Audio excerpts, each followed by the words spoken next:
Chapter 1319. In fact, Tantai Pingjing was very reluctant to talk to others. However, the seventh heavenly thunder was about to strike down, which made her very agitated. She had to use words to distract herself and calm herself down. Who will be your final opponent after you comprehend the sword? Dong Tai thought for a while and said, probably Chun Jibao after transcendence. This young man is too tolerant. Tantai Pingjing did not feel strange about this. Xie Guining, who went to Shu State to assist Chun Jibao, was very shrewd. He hid deeper than Shiwan Bunshi, the emperor of Liang. After almost 20 years of planning, he chose Chun Jibao in order to make the shaky aristocratic families rise again. Because once Chun Jibao was determined to fight for the world, he would definitely need the help of those aristocratic families. In the future, when he unified the country, those forces behind Xie Guining would definitely follow him. In fact, Xie Guining's enemies were 3 people in succession. Su Xiao, who destroyed the foundation of his family, Huang Longshi, who added fuel to the fire, and Zhang Julu, who opened the door for the poor. Now one was dead, and the other 2 were about to die. Xie Guining had a great chance of winning. Dong Tai said, coming. He and Tantai Pingjing almost fell back at the same time. The Beimang dragon also turned around and left, shaking its tail and swaying its whiskers.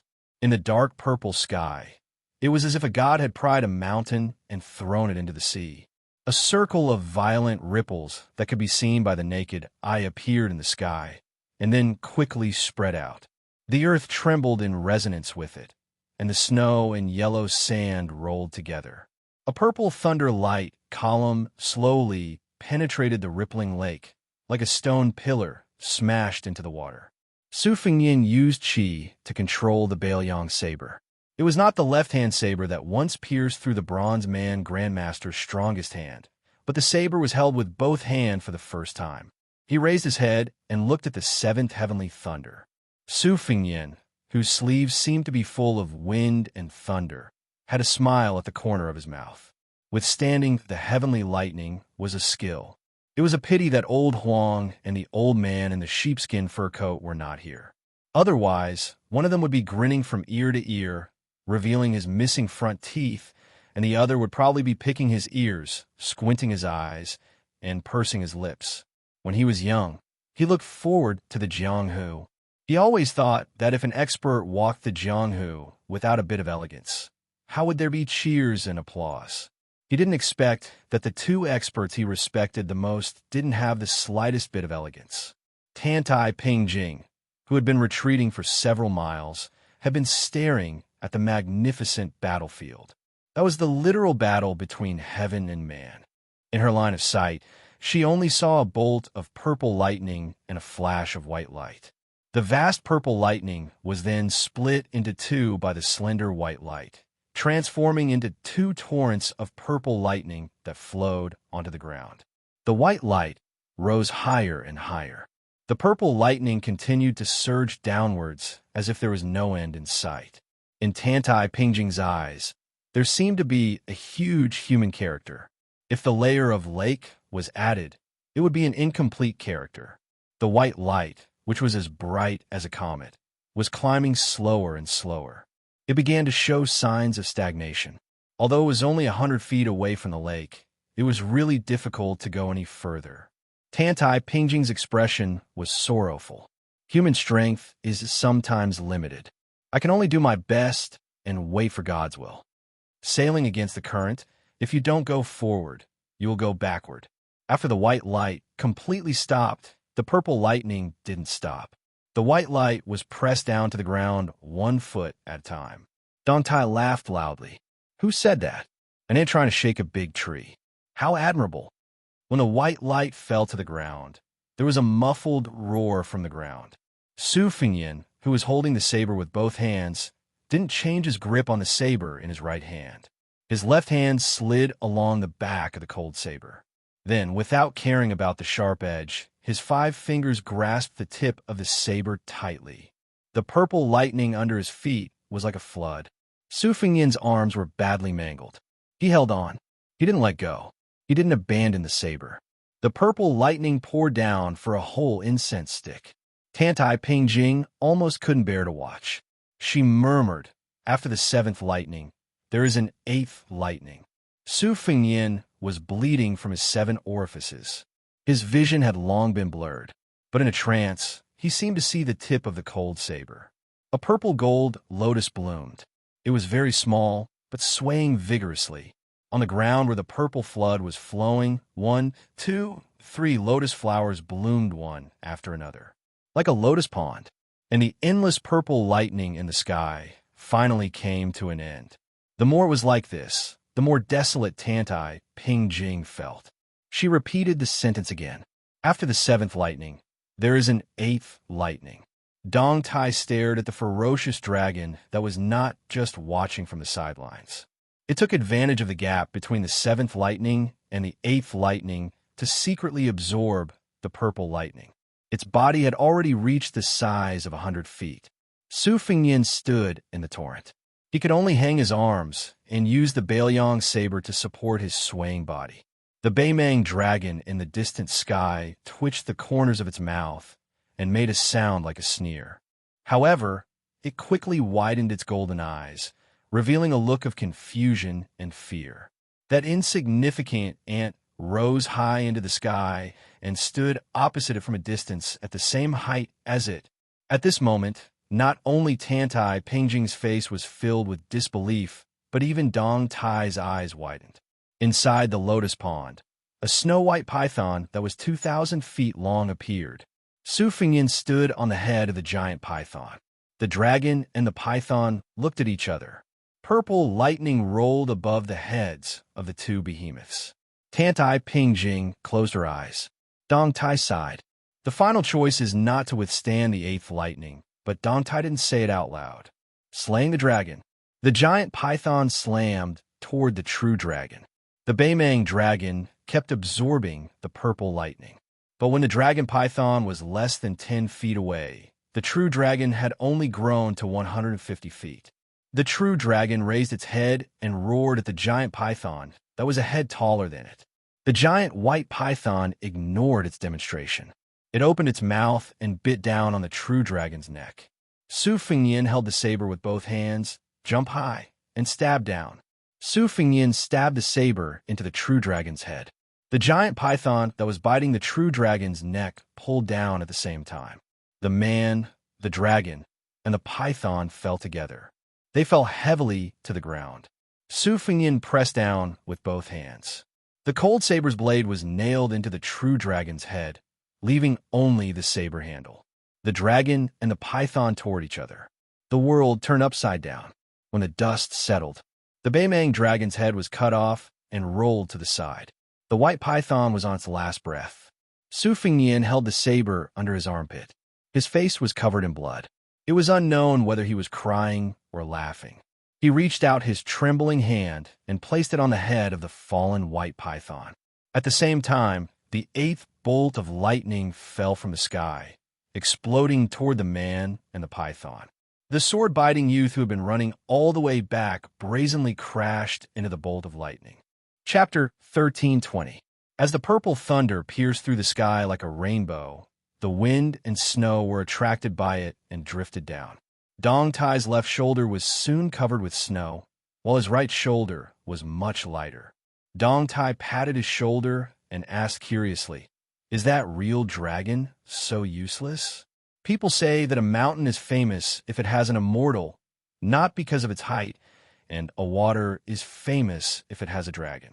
I don't know how powerful a flood dragon is, but I'm sure that any immortal on Earth would be seriously injured after this attack, but they would never die. Since the true dragon that was born after devouring the fortune of countless mortals could create such a huge commotion, it should not be so weak. Is there anything strange about this? Tantai Ping looked calmly at the dragon and python crawling on the ground in the distance with a complicated expression. Her 5 fingers were trembling in her big white sleeves. She shook her head and said, "Dragons can be big or small and can be dark or bright. The degree of injury depends on the size of its body. The more serious the injury, the smaller its body will be. As for whether it will die or not, It depends on whether it spits out the dragon pearl condensed from its essence and hides in the abyss, waiting for the next reincarnation. Otherwise, even if its head is chopped off, it still has a chance to turn from bright to dark. Now, even if the real dragon of Baimang's head is chopped off, the dragon pearl hasn't been spat out. Deng Tea patted away the falling snow on his shoulder. He simply raised his hand and waved it gently. The flying snow in the sky seemed to have hit a furnace and melted completely in the air a few feet away from him. If it were any other time, Deng Tea would definitely not do such an unnecessary action. It could be seen that after personally witnessing this great battle, even he, the Peach Blossom Sword God, who led the way of the sword, could not remain indifferent. After Deng Tea blocked the annoying drifting snow, he seemed to have realized that he was acting strangely. He laughed softly and said, "What mean you? I am a boar." Tantai Pingjing patiently explained, "There are also 9 levels in Go. It's quite similar when used on the dragon. The last 4 levels are from lowest to highest: concrete, ethereal, meditative, and enigmatic. Previously, the real dragon was restrained by the way of heaven contained in my sect's treasure, the Moonwell Heavenly Mirror. From enigmatic, it temporarily fell from enigmatic to concrete. Even if it stole 1.5 bolts of heavenly tribulation purple thunder, it only rose to meditation. Because of this, the white python was able to gain the upper hand because of Su Fengyan's help. Otherwise, in an ordinary battle between pythons and dragons, even if it was 1,000 feet long giant python that was the master of a great river, it wouldn't have much of a chance of winning against a baby dragon that was only 100 feet long. At this point, Tantai Pingjing sighed and lamented, "Even a centipede dies but doesn't fall down, let alone a real dragon that is compatible with the way of heaven." Dong Tai turned his head and glanced at the tall lady beside him, whose sleeves were as big as the wings of a white phoenix. He said helplessly, "It's getting more and more obscure. Fortunately, I managed to understand the mystery behind it. Sect Master Tantai, are you implying that the real dragon still has the strength to fight?" The real dragon is cunning, but that lad is not bad either. He made use of the thunder pool to bloom the purple gold lotus. Now that both sides are injured and no one has external help to rely on, what else can they do other than staring at each other? Tantai Pingjing did not say anything.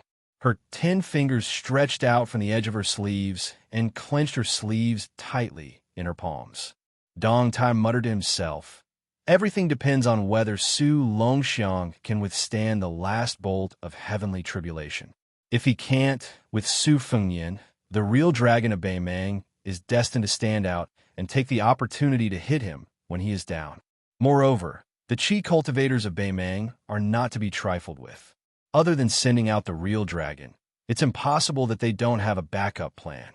Tantai Pingjing asked, "Dong Tai, are you just going to stand by and do nothing?" "Stand by and do nothing? That's quite appropriate." Dong Tai looked directly at the Qi cultivator grandmaster who led the entire Guanyin sect to the northwest border. He laughed and asked in return, "I don't care what the heavenly tribulation wants, what the Su family brothers want, and even what the real dragon and the Qi cultivators of Baimang want. Both sides will compete in their skills and leave it to fate. However, if someone wants to take advantage of a situation, they have to ask whether I, Dong Tai, agree or not." Tantai Pingjing's expression was as usual as she asked, "What do you mean?" Dong Tai turned his head and looked at the battlefield in the distance. Both the dragon and the python suffered heavy losses. Taking the unique talisman weapons for themselves is a huge amount of merit. On the battlefield, such a military merit should not be inferior to the merit of a general who destroyed a country, right? Sect Master Tantai, if it were you Qi cultivators, would it be possible for you to ask the heavens for a favor? Tantai Pingjing's expression changed slightly. Dong Tai ignored the subtle change in Tantai Pingjing's expression. He crossed his arms and looked at the high clouds in the sky. He sneered and said, "In the past, Dong Tai only pursued the path of swordsmanship and looked far and wide. However, from now on, I'm really tired of these condescending scheming. They can't cut through generations and generations, and it's chaotic and sloppy. Everyone is treated as a puppet. Dong Tai snorted heavily. The Wu family has buried hundreds of thousands of swords in the sword tomb. Dong Tai has not taken a single sword. Until now, I have not taken a single sword. Tantai Pingjing, who had always stood aloof from worldly affairs, did not back down. For the first time, she went head-to-head with someone. She asked why. Are you threatening me? Dong Tai laughed heartily. Do you think you're worthy? Tantai Pingjing's chest heaved up and down. It was obvious that she was furious. However, she did not say anything in the end. The lightning pool that bloomed from the purple-gold lotus gradually withered. The snow-white giant python that had broken through to the meditation realm lost its support. Its aura dissipated and it was on the verge of death.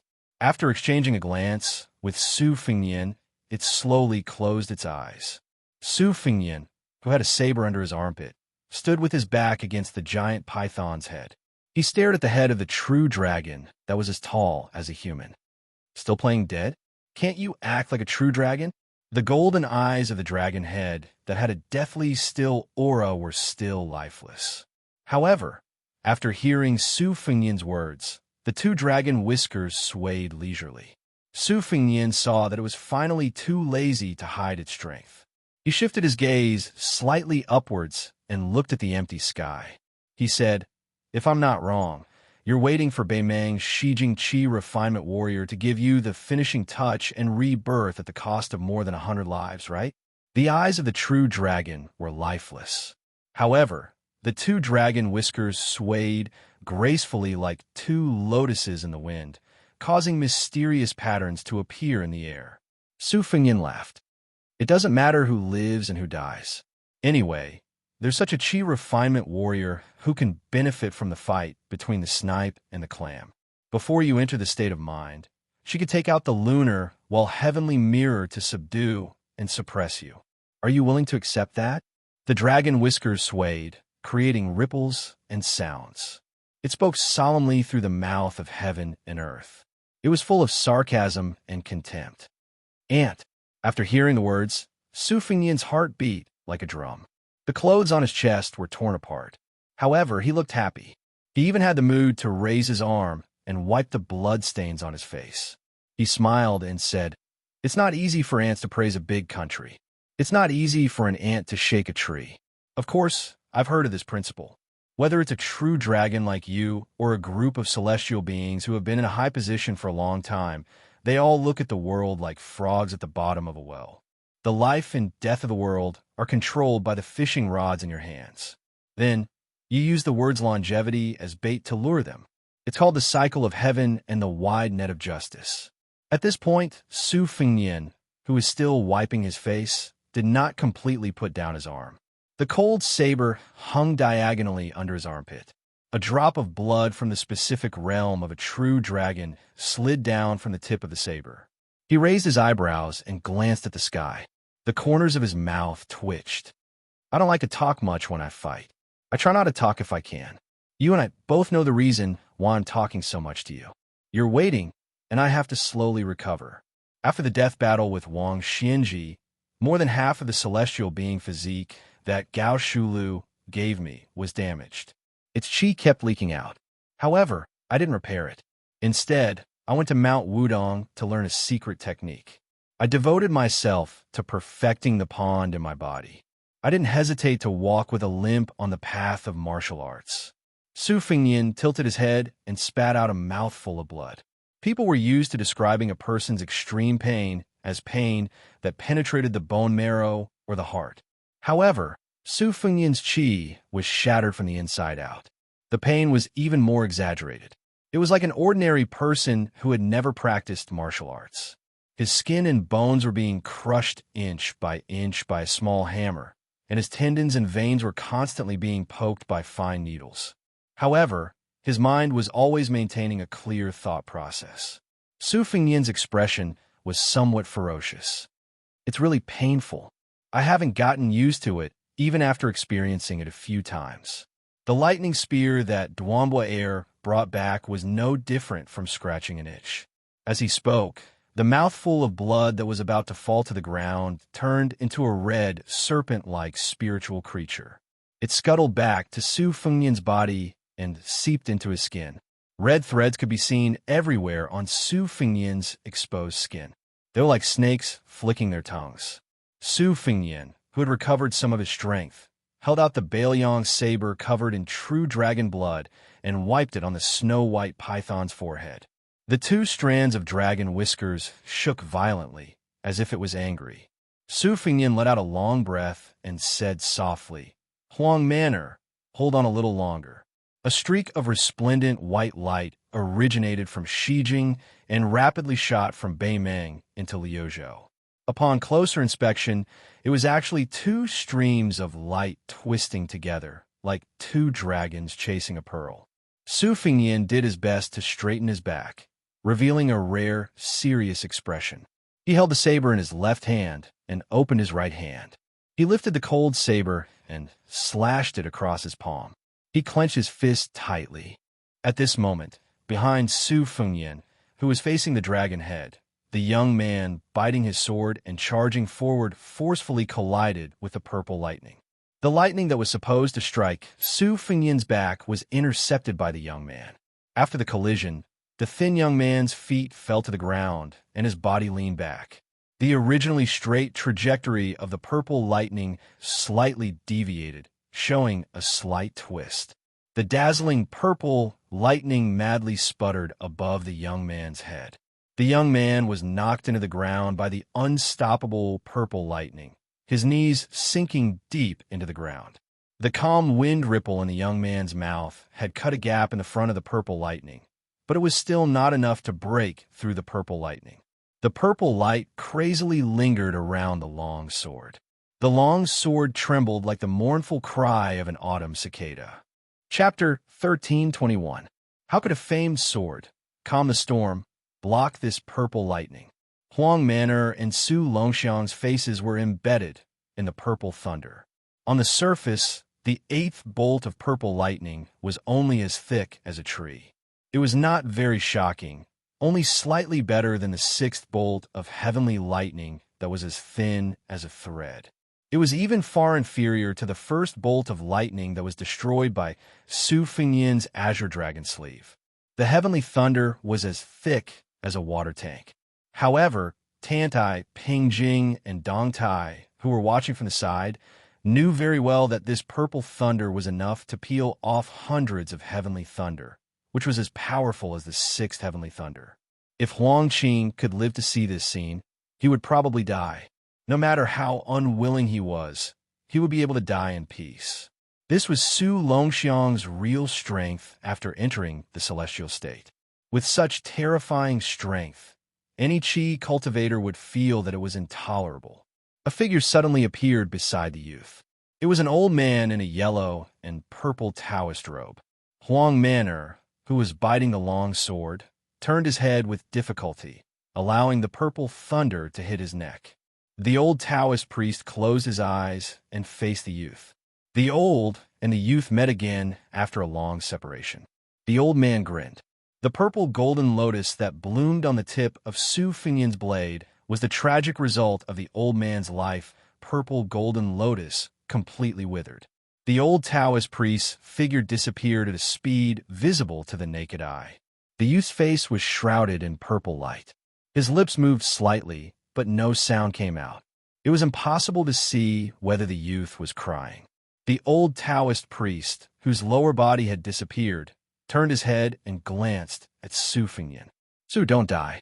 It doesn't matter if you bring wine to the grave in the future. Just burn a few more copies of the Plain Girl Heart Sutra. Disciple, I just reincarnated first. In the next life, we'll be master and disciple. Also, there are so many hawthorns on the mountain this year. It's a pity that you're not here. Without your help, I can't finish all the hawthorns I picked." The old man turned his head to look at the young man. It was as if he had returned to the dilapidated Taoist temple at the foot of Mount Longhu. As usual, he rambled on and on. Finally, the old man pointed his finger at the sky and said angrily, "Huang Manor, F*CK, that heavenly tribulation." A heavenly master of a generation had passed away just like that. The youth, who had turned his neck to look at the old man, was struck by the heavenly thunder and lowered his head more and more. He tried to raise his drooping arm, wanting to reach out and grab his master to prevent the old man from leaving. But to no avail. The young man took a step forward. Suddenly, his abdomen vibrated like a drum, resonating with the earth and creating circles of ripples. When things are unjust, they cry out. Apart from the circle around the brothers and the dragon python, the ground within a radius of 5 kilometers instantly collapsed. However, at the turning point where Su Longxiang became braver with every setback, the true dragon, who was on the verge of death but didn't die in the specific realm, obtained a powerful new life, like rain after a long drought. After the two intertwined white lights approached the true dragon's head, they suddenly parted ways and then instantly crashed into the true dragon's lifeless eyes. The finishing touch. The true dragon opened its eyes. The true dragon's body, whose head had been separated from its body, propped its 4 dragon claws into the ground. The head that had been cut off by the cold blade swept back to the body, seamlessly and as before. The true dragon flew into the sky and disappeared without a trace. In the next moment, the true dragon's head poked out of the clouds and looked down at the world. Its tail was faintly discernible in the clouds 800 feet away. Tantai Pengjing said in a daze, "It shouldn't be like this, it shouldn't be like this." 1,000 feet, heavenly dragon. Su Fengyin turned a blind eye to this and muttered to himself, "I originally wanted to let you show up when I went to the ancient city of Luoyang." A drop of blood slowly fell from the gap of his fist. When the drop of blood was 3 feet away from the ground, Su Fengyin shouted softly and said in a low voice, "Please, don't." Like a drop of water hitting the quiet surface of the water, the sound was particularly obvious. The heavenly dragon, which was thousands of feet long, spat out a ball of heavenly thunder and rushed to the ground. A burly man appeared in front of Su Fengyin where the blood was dripping. His whole body was overflowing with golden light. Perhaps in the thousands of years of the Central Plains, there were hundreds of emperors and monarchs in the history books, but none of them could be mentioned in the same breath as him. He put one hand behind his back and stretched out the other hand, casually holding up the heavenly thunder. The burly man, who had his back to Su Fengyin, said calmly, "Pass a message to her. To say, I'm guilty." Su Fengyin didn't say anything. He turned to face the south and squeezed out a second drop of blood. "Please again." A man who looked like a scholar appeared in front of Su Fengyin with a smile. He nodded and smiled at Su Fengyin. "Don't ask me where I'm from. Think about where I'm going and who I'm going to see. I'm the one who said this to Lu Dongshuan's 6th life. It's also for myself. Won't you regret it after today?" Su Fengyin pointed at his heart. The man smiled knowingly. His hair was white, but it didn't affect his incomparable elegance. He looked at a tall woman in the distance who was covering her mouth and sobbing. He said softly, "Silly big girl." Then he raised his palm with one hand. A bright moon slowly rose from his palm. The pale-faced Su Fengyin turned to the north and said in a low voice, "Please." A beam of light suddenly descended from a height of tens of thousands of miles. It was a Zhenwu Dharmakaya. However, it was different from the majestic scene on the Spring God Lake. This time, the appearance of the Zhenwu Dharmakaya was full of an oppressive aura that went against the way of heaven. Above the 9 heavens, countless golden threads like fishing lines drew arcs and fell. They bounced up from the ground and wrapped around the limbs of the Zhenwu Dharmakaya. However, even if this kind of appearance went against the way of heaven, not a single fishing line dared to appear near the head of the Zhenwu Dharmakaya. However, the extraordinary flower-scattering fairies around the Dharmakaya were torn apart by the fishing lines that intertwined into a net. Dong Tai didn't care about Tantai Pengjing's inexplicable loss of composure. His face was full of shock. He smiled bitterly and said, "Wang Xianji, you're a monster, but this guy is a madman." After Tantai Pengjing came back to her senses, she bowed respectfully. She sobbed and lowered her head. "Master, you said that the way of heaven wants people to bow their heads, But the way of heaven wants the turtle in the East Sea and the frog at the bottom of the well to enjoy themselves. I was wrong, and I understand. When the Jinwu Dharmakaya raised its foot, the battle began. With one hand, the Dharma idol tore off the densely packed, golden-yellow fishing lines on its body. With one foot, it broke the purple lightning that was still relentlessly attacking the young Huang man. The purple thunder broke into two pieces like a fishing rod. The Dharmakaya that took a step forward held the two pieces of purple thunder in its hands. It threw one piece back into the sky and the other toward the Beimang sky dragon. According to the ancient books, the water dragon and a mountain python turned into a flood dragon in 500 years. A flood dragon turned into a true dragon in 1,000 years. After another 1,000 years, it finally became a supreme sky dragon. The Beimang true dragon shouldn't have become a sky dragon so quickly, but the way of heaven was like this. The sky dragon swimming in the clouds was an enemy of the Jinwu Dharmakaya. It was respectful but fearless. It stretched out its claws and pressed on the half of the purple thunder. The dragon's claws were penetrated by the thunder spear. The sky dragon lowered its head and broke through the clouds. It roared toward the ground and spat out another purple thunder from its mouth. Su Fengyin said expressionlessly, "Regardless of whether you are in heaven or earth, you dare to be presumptuous in the north." The Jinwu Dharmakaya opened its mouth slowly at the same time. Its voice was so loud that it echoed between heaven and earth like a great bell. After the Jinwu Dharmakaya spoke, the sky dragon that raised the sea of clouds showed its true body that was thousands of feet tall. It was no longer covered by clouds. However, at the same time, a majestic beam of light fell from the east, west, and south respectively. Heaven and earth shook.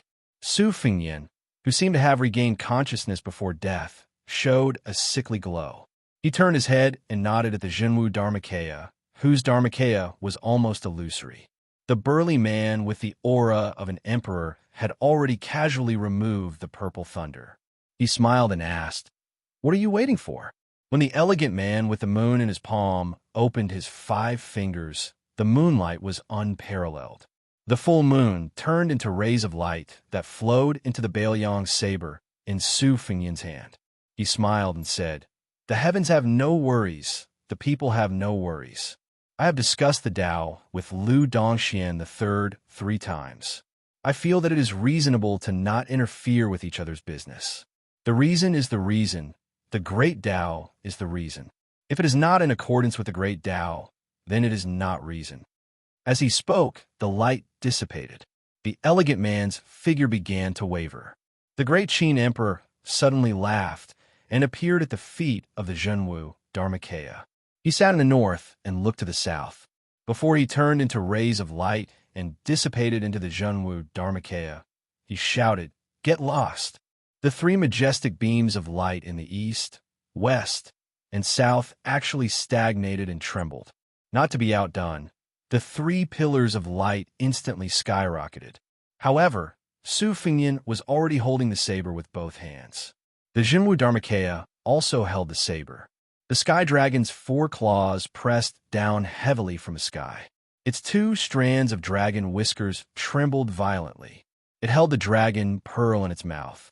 The huge pearl was like the scorching sun in the sky. Su Fengyin stepped out and slashed down with his saber. The Jinwu Dharmakaya also stepped forward and slashed down with the saber. A crescent moon was slashed out in the sky. It slashed down on the huge pearl that was hovering in the sky, like the sun. This scene was like the collision of the sun and the moon. The scales on the sky dragon's 1,000-feet-long body shook violently. Su Fengyin's saber slashed down, but it stopped halfway, as if it was splitting a mountain. A small crack appeared on the saber's blade. The flesh on Su Fengyin's palms that held the saber were ground to pieces. Finally, the white bones touched the saber hilt. The sky dragon that was clawing at the ground with its 4 claws was forced to retreat step by step. It kept roaring. Su Fengyin's body exploded into a scarlet rain of blood. He roared, "I am slaying a sky dragon." The cold saber broke into 2 with a bang. Su Fengyin fell heavily to the ground. High in the sky, The dragon pearl also exploded with a bang. The crescent moon cut the Baimang sky dragon's head behind the dragon pearl into two halves. The earth shook. The huge white python that was far less than the 10,000 feet long sky dragon jumped up. It opened its mouth and swallowed the sky dragon's head and half of its body. After the giant python that had already swallowed half of the sky dragon's head pulled it to the ground, it continued to devour the last half of the dragon's body. Heaven and earth returned to silence. There were no more sky humans or sky dragons. The heavy snow finally fell without restraint. Su Fengnian slayed the dragon. The cold python swallowed the dragon. Chapter 1322. Su Fengnian was sitting cross-legged on the ground, covered in blood. He looked even more battered and exhausted after the snow mixed with his blood. Su Fengnian gasped for breath, each breath seeming like it was tearing apart his internal organs. Out of the corner of his eye, he saw the broken Baoyong blade and wanted to retrieve it. However, he spat out a mouthful of blood as soon as the thought came to mind. At this moment, a snow-white creature with a strange tail slithered out from behind him. It was no more than 3 feet long and had a slender body like a snake. There were 2 horns on its forehead like a flood dragon, 2 whiskers like a carp, and 4 claws. It suddenly moved as fast as lightning and bit the broken blade onto Su Fengnian's leg. It raised its little head and wagged its tail at Su Fengnian as if it was asking for praise. Su Fengnian smiled and extended his hand. The little fellow suddenly turned its body and hovered motionlessly in the air, seemingly pretending not to see anything. Su Fengnian bent his finger and gently tapped on its head. The snake-like creature fell onto Su Fengnian's knee with a thud. First it pretended to be blind, and now it was playing dead. Su Fengnian, his face covered in blood, laughed involuntarily and said, "That bead is already shattered. Even if you swallow it, it'll take at least a few hundred years to completely digest it. It won't be of much benefit to you or me, but Huang Manor needs it to nourish his body and condense his soul. Spit it out obediently, and I'll count to 3. In the end, when Su Fengnian counted to 3, the little fellow lying on his knee twitched on purpose, as if to express that it had died heroically in battle. Su Fengnian twirled its tail with 2 fingers and said helplessly, "As expected of my natal item. It's just like me when it's acting like a rascal. Fine, fine. I promise you that after we return to Liangzhou, you can eat all the koi fish in Tide Hark Lake." The little fellow's head floated up to the same level as its tail and tilted back slightly. Its head and tail joined together to form a cute little circle, just like a lively dragon wall. It hesitated for a moment, then reluctantly opened its mouth and spat out a bead with visible cracks. It was as small as a grain of rice, but it radiated the brilliance of the sun and moon. After spitting out the pearl, the little thing was somewhat dispirited and listless. In a flash, it disappeared into thin air.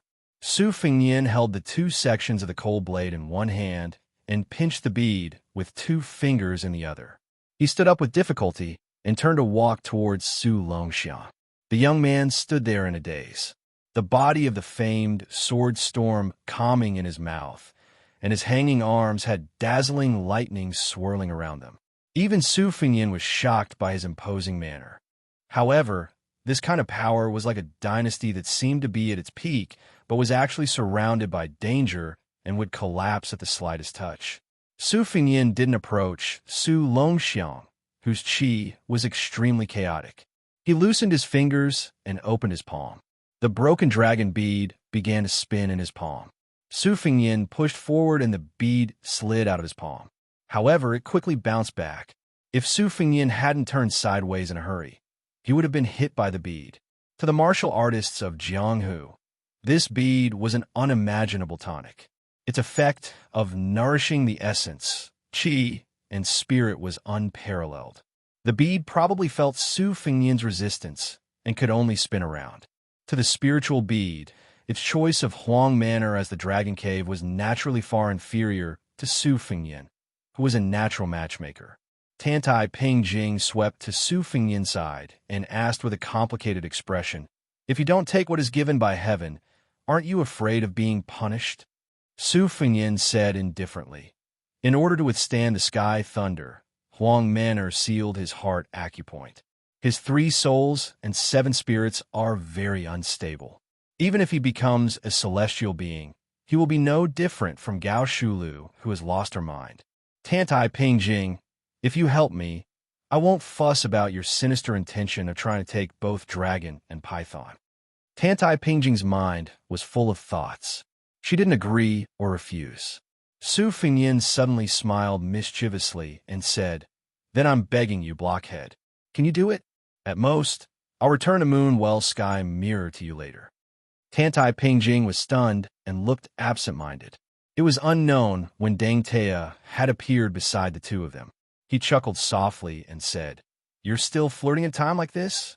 Tantai Pingjing turned her head and looked at the young man who was absorbing the chi of heaven and earth crazily. Her expression became serious. Deng Tea touched a sore spot and joked, "Yo, our sect master Tantai is at least 100 years old, and yet she can still act like a shy little girl. Look, her ears are red." Tantai Pingjing ignored the peach blossom sword god's ridicule and sighed softly. "Even if I help, I'm afraid it's too late. There's only one obsession left to become a celestial being. If I don't cut it, even if Dong Tai takes the sword and I send the pearl, it's meaningless. Su Longxiang still can't return to the human world. Moreover, whether I send the pearl or Dong Tai takes the sword, the price will be very high." Tantai Pingjing raised her hand and waved her sleeve. A breeze rolled up a handful of yellow sand and floated to the young man. The sand didn't turn into powder immediately. Instead, it shot into the lake like an arrow and slowed down bit by bit. However, in the slow process, there was a kind of natural and unreasonable weathering. It was natural because the weathering of sand in the desert was a matter of course. It was unreasonable because under normal circumstances, it wouldn't take a few years or even dozens of years for the weathering of sand in the desert. This strange phenomenon was like a toddler who had just learned how to walk. After one step, he would become a teenager. After a few more steps, he would reach middle age and old age until he died of old age. Dong Tai clicked his tongue in wonder and said, "This is the way of heaven." Tantai Pingjing said worriedly, "The so-called celestial being realm means to forget about the world without worries. When everyone is awake, I sleep alone. Just like what the saints said, Lizzie travels alone with the wind. How to wake Su Longxiang up is the most difficult part." Dong Tai smiled and said, "It's useless to talk about it. I have a sword." As he spoke, Dong Tai put 2 of his fingers together, raised them up, and then gently chopped down. If it was said that Su Longxiang's surroundings followed the rules of the heavenly Tao and formed a small kiliocosm of its own, and this part of the world was in chaos like a chicken egg, then Deng Teosaur momentum was about to split open the world and split the chicken egg in half. Dong Tai laughed loudly and said, "After splitting the mountain, I'll use another sword. Let's call it paving the road." The finger sword cut the mountain, and the mountain was about to close. Dong Tai then released streaks of sword aura between the mountains, forcibly blocking the gathering of the way of heaven. Dong Tai rode the wind and flew forward. After leaping over Su Longxiang's head, the calm wind ripple with purple lightning appeared in his hand. After the peach blossom sword deity went straight through the thunder pool of heaven, his figure went further and further. He knocked his fingers and flicked his sword. He laughed and said, "Splitting the mountain and paving the road, 2 swords in exchange for a good sword. We don't owe each other anything." Chapter 1323. Almost as soon as Dong Tai took the first step, Tantai Pingjing took the bead from Su Fengyin and followed closely behind Dong Tai. The path was as narrow as a sword's length. Tantai Pingjing, dressed in white, followed Dong Tai and flew over Su Longxiang's head like a white phoenix. At the same time, she shook her wrist and slapped the bead into the young man's chest. When Tantai Pingjing landed in the distance, she felt as if she had walked through the gate of hell. She still had lingering fear, as if her soul was trembling. The feeling was even stronger than that of surviving a life and death battle. It was because she was a top chi trainer in the world and someone who knew the strictness of the natural law best that she felt the lingering fear. The reason was simple. If Zhang Jilu, the Grand Secretary of the Imperial Court, was traveling incognito in Tian City, ordinary people could ignore him if they didn't know his identity. However, if an official working in the Six Ministries passed by the blue-eyed man, he would inevitably feel as if he was walking on thin ice. Dong Tai and Tantai Pingjing passed through the thunder pool one after the other. It happened in the blink of an eye. She turned her head and showed a shocked expression. The two mountains merged, but Su Fingyan was standing beside Su Longxiang. Tantai Pingjing knew that Su Fingyan went there with the help of the Yujing Sky Mirror, and he could also leave with the help of the Yujing Sky Mirror. However, the key was that in the middle of this trip, Su Fingyan was not going there to enjoy the scenery, but to wake up his younger brother Su Longxiang. Tantai Pingjing could be 10 years older or even a month later. Perhaps in less than half an hour, she would see a hunchbacked old man with white hair instead of a young king of Bailiang who was only in his 20s. Tantai Pingjing bit her lips. She could understand why Su Fingyan gave the bead to Su Longxiang. It was common for brothers to respect each other in the world. Although it was rare in the families of emperors, generals, and ministers, she was not surprised that Su Fingyan was willing to give the good stuff to Su Longxiang. It could even be said that Tantai Pingjing also thought that it was reasonable that Su Fingyan was willing to resist the heaven's punishment for his younger brother. After all, at that time, Su Fingyan still had the strength to fight. However, now the chi pond in Su Fingyan's body had dried up. What else could he do other than die? Tantai Pingjing could not suppress her anger. She suddenly opened her mouth slightly.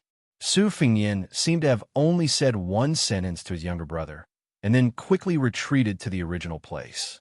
He staggered out of the shaky Yujing Sky Mirror with a bright smile on his face. Tantai Pingjing did not think that one sentence could wake up Su Longxiang. One sentence could break the heaven's law. However, the scene that followed made her believe that rules and reason really didn't work on this pair of brothers. The youth opened his eyes, turned, and ran to Su Fingyan. He lowered his head and crouched down, gently carrying the exhausted Su Fingyan. There was a sound of horse hooves in the distance. It should be the 2,000 dragon elephant army that arrived late. Of course, even if this cavalry army arrived early, they would only be caught in the crossfire without any power to retaliate. Tantai Pingjing came to the side of the two brothers. She glanced at Su Fingyan's hands on his younger brother's neck. His palms seemed to have been cut clean by a knife, revealing the shocking white bones. She softly reminded, Wang Xinji's disciple, Lu Huang, is here. In the distance, in the wind and snow, there was a wooden man with an ancient sword bodhisattva barbarian at his waist. The exhausted Su Fingyan had an indifferent face. He smiled and said hoarsely, Lu Huang is here to watch the show. If he really wants to take revenge, he will honestly wait for me to recover my strength. If he is willing to kill a weak enemy, then Lu Huang is not Wang Xinji's disciple. Tantai Pingjing sneered. Lu Huang can wait for that day. Su Fingyan glared at her and said weakly, How can you talk to your master like that? Tantai Pingjing seemed to have been touched. A trace of indistinct, murderous intent appeared. Su Fingyan knocked Huang Manor's shoulder with his chin, indicating that he should ignore this woman. Tantai Pingjing's meaning was to ask whether Su Fingyan could return to the peak. This peak obviously could not be the time when he fought Wang Xinji, nor could it be the time when he was invited 3 times. It was before he withstood the last sky thunder. At that time, although Su Fingyan did not have Gao Shulu's physique, he had abundant spirit. Su Fingyan did not want to answer this question directly, because he did not have the confidence in his heart. After this battle, he completely separated himself from his previous life. The disadvantage was that he did not have any trump cards. The advantage was that Bailiang would not have any twists and turns because of Su Fingyan's luck. On the other hand, Su Fingyan had a life item and was already closely related to the fate of Bailiang. Once Bailiang was broken, he would certainly die. In this regard, Su Fingyan did not worry about personal gains and losses. He could save Huang Manor and let his younger brother have no worries. Today's big deal was a prophet, doing business with God without any pretense of cordiality. Not only did he not lose everything, but he also made a little profit. This was a technical job that made Su Fengnian feel proud of himself. After the battle, Su Fengnian was a little sleepy and his eyelids were fighting. But before he fell asleep, Su Fengnian still had some things to say to his younger brother, so he spoke his mind in a long-winded manner. Huang Manor, I don't want to say nonsense like your master didn't die for you. The old heavenly master sacrificed his life for you. You feel guilty, but I feel the same way. When old Huang left Beiliang for Martial Emperor City, I also thought that because old Huang was a sword fanatic, he went to the Eastern Sea to prove the 3 words, 9 swords Huang. But in fact, I know very well that old Huang went for me. There was no other reason. Perhaps he wanted to tell me that if Su Fengnian did not have Beiliang in the future, there was still the martial world to think about. Perhaps old Huang felt that the first time I walked the martial world with him, he did not give me any face and wanted to leave in glory again. Perhaps, who knows? In short, old Huang left. Just like the old heavenly master, he couldn't escape death in his lifetime. But for us, he died a long time ago. You wanted to kill a few more experts for me. I understand your thoughts, but you didn't do it well. More accurately, you did it in a complete mess. I rushed here to fight this and that, and I really didn't have time to beat you up. Otherwise, I would have already beaten your butt. I want to beat you up now, but I really don't have the strength. When I was young, I clearly did something wrong, but I still like to argue with Su Xiao. I felt that it was a very satisfying thing, and I was afraid that our father would scold or beat me. After the incident, I always felt that I was a man. But when I grew up, I realized that it was wrong. Huang Manor, don't learn from me. Su Fengnian's nagging voice was getting softer and softer. Su Longxiang didn't interrupt from beginning to end and carefully carried his older brother on his back. When he was young, he had already revealed his innate divine strength. He would often carry his older brother up and down Mount Qingliang. Occasionally, his older brother would even pull a kite in his hand. The big sister, who loved to join in the fun, would run behind them and shout happily, "Fly, fly, fly." Huang Manor said softly, "Big brother, don't sleep." Chapter 1324. A large group of people were kneeling in the corridor of a secluded building located in the corner of Shijing's inner court. Not far from the building, there were many corpses lying on the ground. They were all Beimang's most valuable qi cultivators. An old woman in a black robe and a white fur coat stood under the eaves. Her hands were folded in front of her chest, and her sleeves were rolled up like bat wings. This old woman who made Beimang men grovel under her skirt rarely got angry, but today her expression was very ugly. First, the Dowd Sect's immortal Nan Ming, who was good at divination, told her in a trembling voice that the chess and sword music school's bronze ancestor was unknown, and that the sword chi was close to yellow and blue. Then, the hibernating cauldron, which was a national treasure, was smashed by an unknown land immortal, and the true dragon that had been raised for more than 20 years broke out of the cauldron. That was not all. Under the rolling thunder, the true dragon that had taken advantage of the situation did not gain any advantage, so she decisively decided to help it. This was because she had always dared to gamble with the heavens. It was fine if she did not gamble, but if she did, she would gamble big. Last time, she won a lot of money, and the entire Beimang dynasty followed her surname. But this time, the immortal Nan Ming told her that she had lost, and 100 corpses outside the building were proof. In fact, her anger was not because she had lost a battle in Liuzhou of Beiliang that did not affect the overall situation. It was not even because of the death of the true dragon, and definitely not because of those qi cultivators who did not care about the world. What really made the old woman unable to accept was a small matter that could not be told to anyone. When she was at the lowest point of her life, she lost to an unknown brute of Liaodong. When she was at the peak of her power, she lost to his son. The peace warrant stood beside the old woman, and the old man was the only Beimang official who still dared to stand. She finally spoke. Passed down the decree to Dongjua that he is allowed to mobilize all the troops at the border without permission. Regardless of whether it is a general or a military officer, all must listen to him. Those who disobey will be executed by Dongjua first and report later. Pass down the decree to Toba Bodhisattva to lead the troops to the south and head straight for Liuzhou. Pass down the order to Li Mixi. Prepare for the carp crossing the river. Pass down the decree to Huang Songpu. Order him to rise and lead the troops to Shijing. Imperial edicts came out of her mouth one after another. She was, after all, an old woman in her twilight years, so it was inevitable that her energy was lacking. For a moment, it was difficult for her to conceal her old weariness. However, today, she did not allow herself to slack off for even a moment. She pulled out her hand from her wide sleeves and abruptly tore off the old fox fur coat on her body, throwing it into the snow outside the steps. Then, she strode away, not looking at the old thing that was constantly accumulating snow again. Great Peace City never lacked excitement, but many of them were hard to join. Once they encountered something they could join, no one was willing to fall behind. Right now, there was a rumor that the new Right Chancellor of the Imperial College, who would replace Jin San Lang, was going to teach martial arts. Whether it was an armchair strategist or he really had a belly full of strategies, the truth would be known after a walk. The majority of people were there to see a joke. The current Assistant Minister of the Ministry of Rights, Jean Lanting, had a good reputation in the Imperial College. Not only had he obtained many gifts from the Imperial Court for the Imperial College, he had also founded the most famous poetry club in the capital.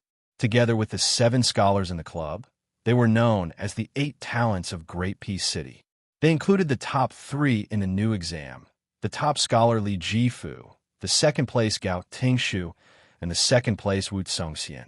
Among them, Gao Tingshu, who had the reputation of being a poet ghost, wrote the popular Drunken 8 Immortals at a banquet, instantly causing the 8 people present to become famous overnight. The 8 talents of Great Peace City came from different backgrounds, like the difference between heaven and earth, but they often sang poems and showed the elegance of scholars. Those with discerning eyes could see that although the head of the 8 talents, Jin San Lang, was not very popular among the central cabinet officials, the imposing manner that he had slowly gathered could not be underestimated. A provincial pawn called Sun Yin had made an exception to fill the empty position of the Right Chancellor, which was especially abrupt and rude. What was even stranger was that this person did not have any solid backing. Therefore, Sun Yin's rampage, entering the imperial court with the local official Su Gong as the assistant minister of the Ministry of War, and Chen Wang's meteoric rise, became the 3 surprises of the capital's officialdom at the end of the first year of the auspicious talisman, extremely eye-catching. Furthermore, Su Gong, who had the status of Lady Su, had previously had the foundation of being a dragon general.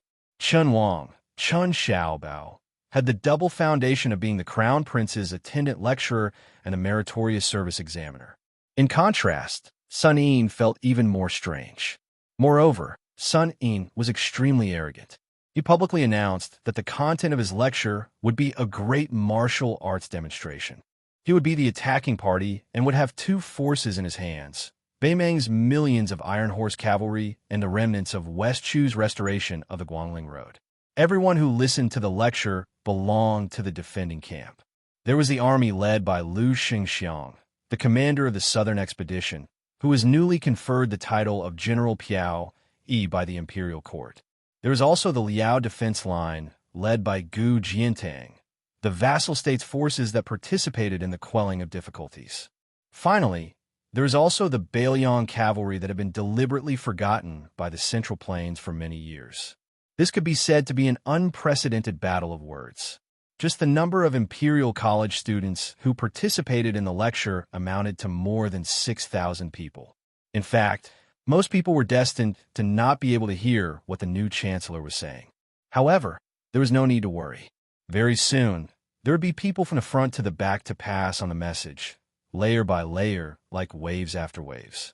The students who rushed to occupy the seats early all sat on the ground. Those who came later could only stand.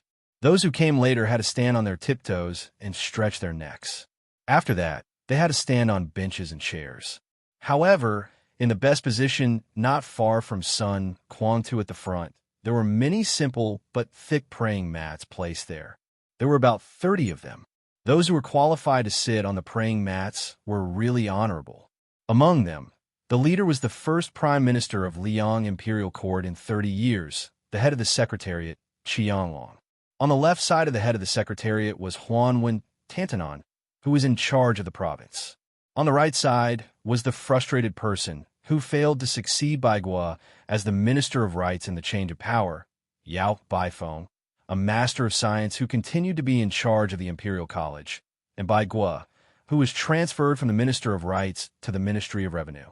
There was also a certain member of the imperial family who was particularly proud of his success in the middle of winter. Yes, it was the Prince of Chai who swaggered into the capital with the help of his good son-in-law.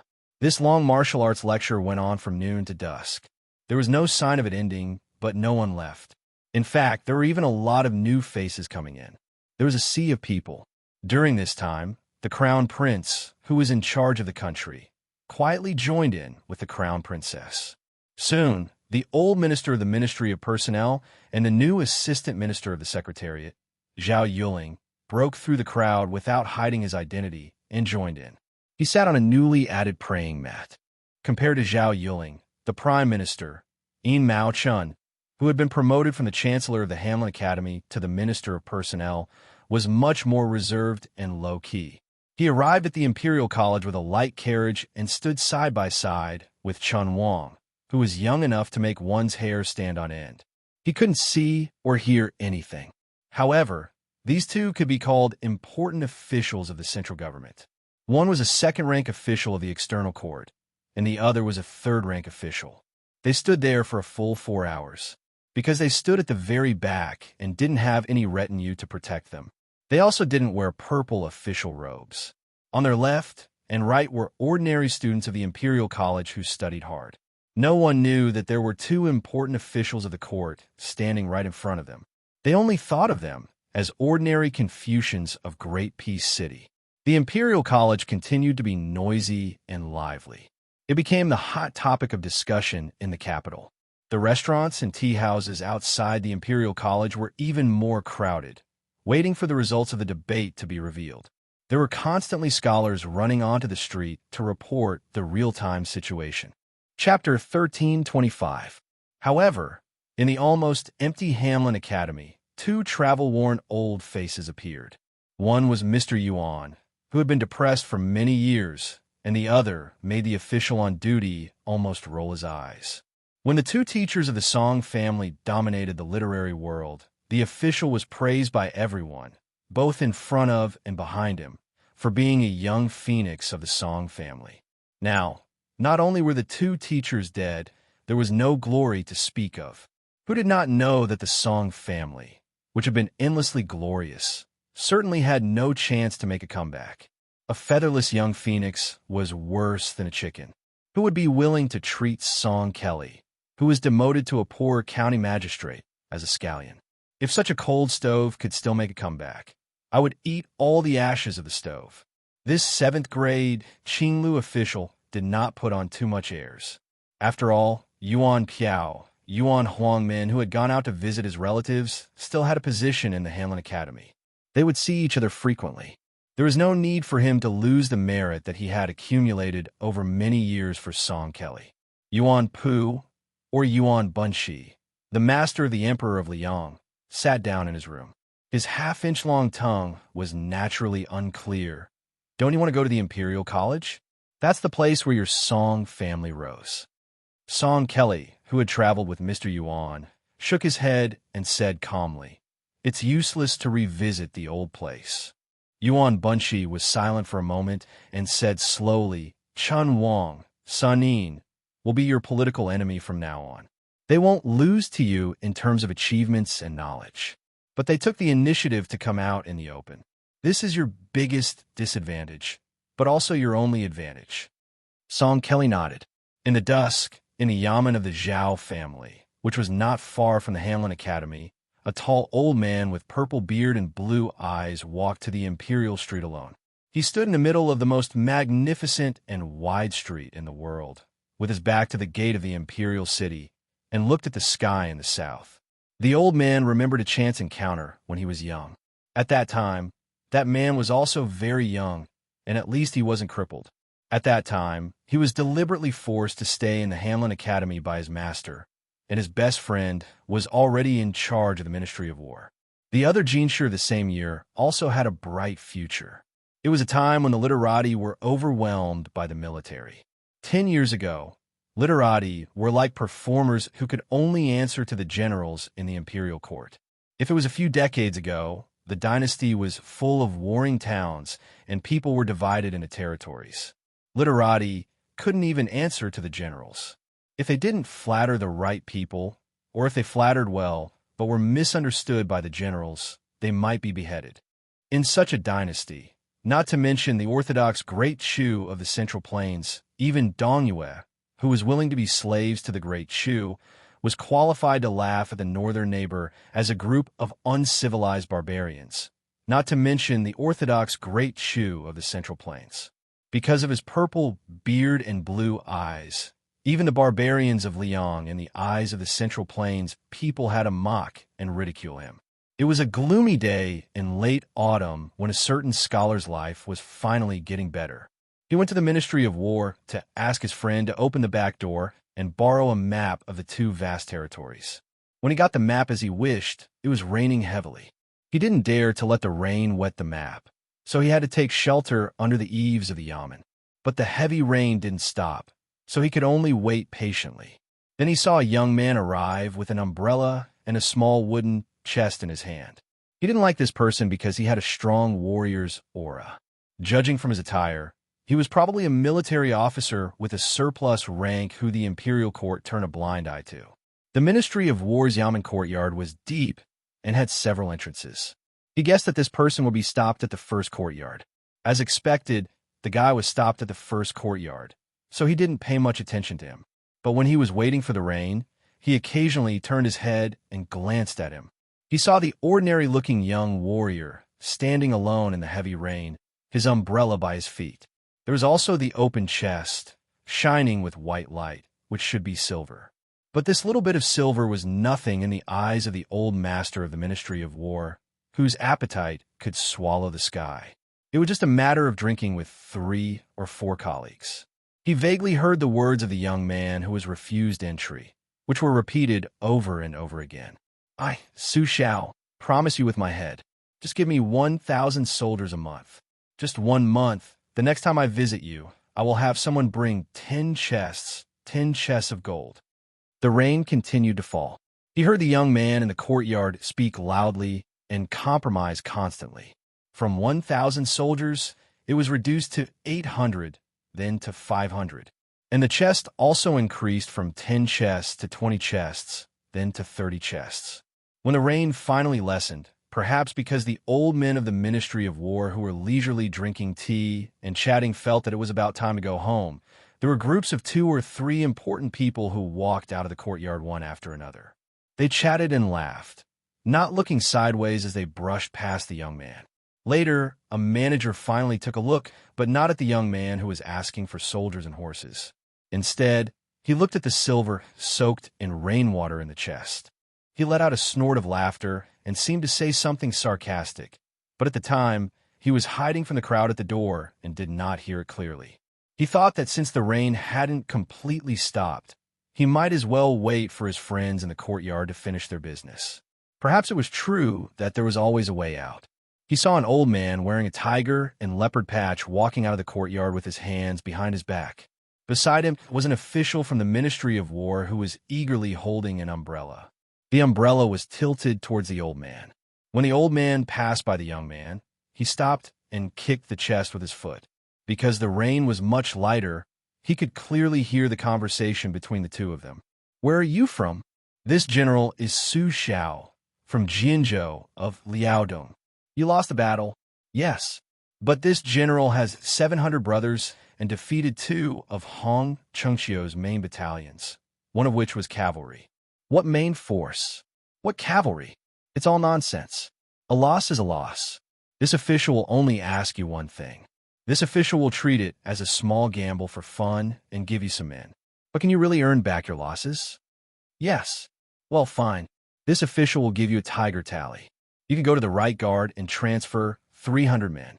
As for the chests, by the way, how many did you say you carried? Sir, it's 30. 30. 50. Oh, you're quite smart. Fine. This official will give you 300 men. Remember to bring the chests directly to my residence later. Thank you, sir. This general will live up to your kindness. Oh, I almost forgot. What's your name? This official doesn't want to not know who to look for when I want to kill someone. Su Xiao of the Jianzhou Battalion. Finally, the big boss from the Ministry of War walked out of the Yamen Gate. Beside him was the official who held the umbrella for him with one hand and carried the chest with the other. He saw the young general standing in the rain with his fists clenched. His back was straight, but there was an extra tiger tally in his hand. The young man put the tiger tally into his pocket, bent down to pick up the umbrella, and turned to walk to the gate. He had already looked away when the young general picked up the umbrella. He looked down and faced the south. The latter didn't rush to open the umbrella. Instead, he stopped under the eaves of the gate and seemed to see him. He took the initiative to ask with a smile, "Are you still waiting for the rain to stop?" He stared blankly for a moment, then nodded. Then that fellow grinned at him and threw the umbrella over without giving him a chance to refuse. He walked down the steps in large strides, stepped into the mud, and gradually walked away. That day, Zhang Julu remembered the name of that young warrior. Su Xiao. That year, the era name of Eternal Hui hadn't been used. Of the two young men he met, one wasn't the powerful Grand Secretary of the Imperial Court, and the other wasn't a great general with unconferred merits. Nor were they political enemies who had no dealings with him. At the end of the first year of Auspicious Talisman, only Zhang Julu, an old man, was left. The old man, standing on the Imperial Road, slowly came to his senses. He smiled and muttered to himself, "I don't like to drink. If I can meet you underground, I'll have to buy you a drink. But before that, let me hold the umbrella for Bailiang. Not for you, Su Xiao, but for the people of Bailiang and Liang." At the end of the auspicious year, Emperor Zhao Tuan returned to the capital. The Imperial Censorate and the 6 departments jointly impeached one person. Grand Secretary Zhang Julu of Liang issued an edict, and the Imperial Court announced the 10 great crimes. The Emperor issued an edict to execute 9 generations. Chapter 1326. In Xiangzhou, where Guangling Road and Nanjiang Road intersected, it was famous because of a relatively young apricot alley. On both sides of this alley were courtyards in Jiangnan. Although they were not grand, they were exquisite. The residents were not high-ranking officials or dignitaries, but scholars who had fallen on hard times and did not participate in Hong Jia's escape to the north. There were survivors of West Chu who lived in seclusion, and there were also disheartened teachers from Shangyin Academy. When these scholars settled down, they were really short of money and could not build any large residences. The mansion of the Fan family was located in the deepest part of Apricot Alley. The Fan family was once a wealthy family in the southern Tang. The ancestors of this branch of the Fan family did not want any treasures when they separated from the family before they fled. They only wanted the library that was the hardest to carry around. In the past 20 years, they had been struggling to make ends meet. If they did not rely on selling the ancient books in the new building, they would have been reduced to a situation where they did not have enough food to eat. Liang was prosperous, the country was prosperous, and so was the chess. Fortunately, the Fan family produced a chess addict who did not like fame. Fan Zhongho and Liang Imperial Court's Tanhua Wu Tsongxian were known as the first 2 ninth. Before the two were 30 years old, they were invincible south of the Guangling River, especially Tanhua Wu Tsongxian, who later became one of the 8 talents of the capital. After passing the imperial examination, he was personally appointed by the emperor to fight against the 4 great national players of Liang. He won all 4 battles and obtained an incredible record. Fan Zhongho, who had a slight advantage in the battle of first and second, was vaguely the number 1 player in Liang's chess world and received the new title of Fan Tendan. The Apricot Alley, where Fan Chongho lived, was bustling with carriages and horses. However, this chess addict had been refusing visitors. Fan Chongho, who was gentle and generous on the chessboard, seemed to be particularly unapproachable in real life. The Fan family's library was in the Relief Heart and Begging for Forgiveness pavilions. The Begging for Forgiveness pavilions had 3 floors on the top of the mountain, with 6 rooms each. There were corridors in the front and back, and in front of the building was a square patio. It covered an area of 3 mu and was paved with green bricks. Not long ago, Fan Chang-ho, who had just become the head of the Fan family, set a number of strict rules for the collection of books. Among them, there was a rule that no books could be collected from the cabinet. Women with different surnames and surnames were not allowed to enter the cabinet. The keys to the cabinet were controlled by the first son of the family. Today was a warm winter day, suitable for drying books to get rid of mold and dampness. An elegant-looking man in a green robe took out handfuls of printed books from the attic and spread them out on the green brick floor of the courtyard in front of the Seeking Forgiveness pavilion. He did it himself and did not let the servants do it for him. A young girl whose cheeks were flushed red from the sun was squatting on the ground, casually flipping through the books. She wasn't reading with great interest, but was frowning. Looking at her back, the man smiled and stretched. He caught a glimpse of a huge figure sitting on the edge of the patio, where sunlight and shadows intersected, silently. The man's happy mood was clouded. The way this tall giant had visited the Fan family was extremely shocking. He hadn't presented a name card or knocked on the door. Instead, he had fallen from the sky and smashed into the pond in the Fan family's backyard. At the time, Fan Chang-ho had been playing chess with someone and had sunk into a long and exhausting thought. The person playing chess had him bring the visitor. Fan Chang-ho ordered the servants in the family who heard the noise not to make a sound.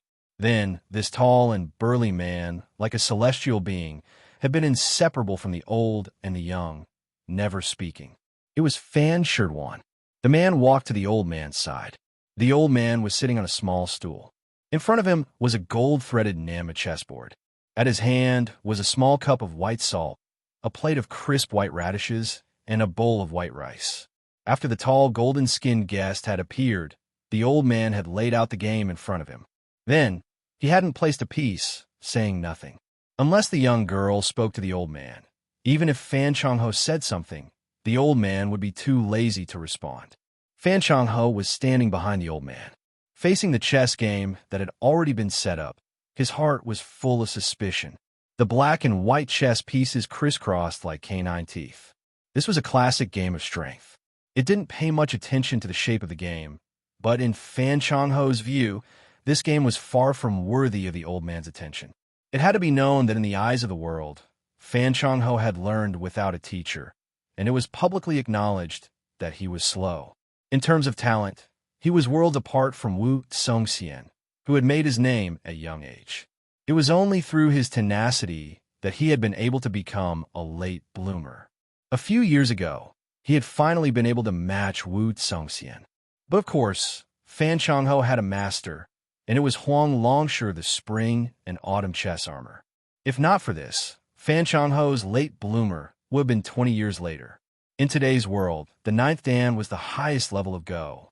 The top national players who were by the emperor's side waiting for the imperial decree were all unquestionably strong 9th Dan. There were also some experts in the countryside who possessed the strength of 9th Dan, but they weren't necessarily strong.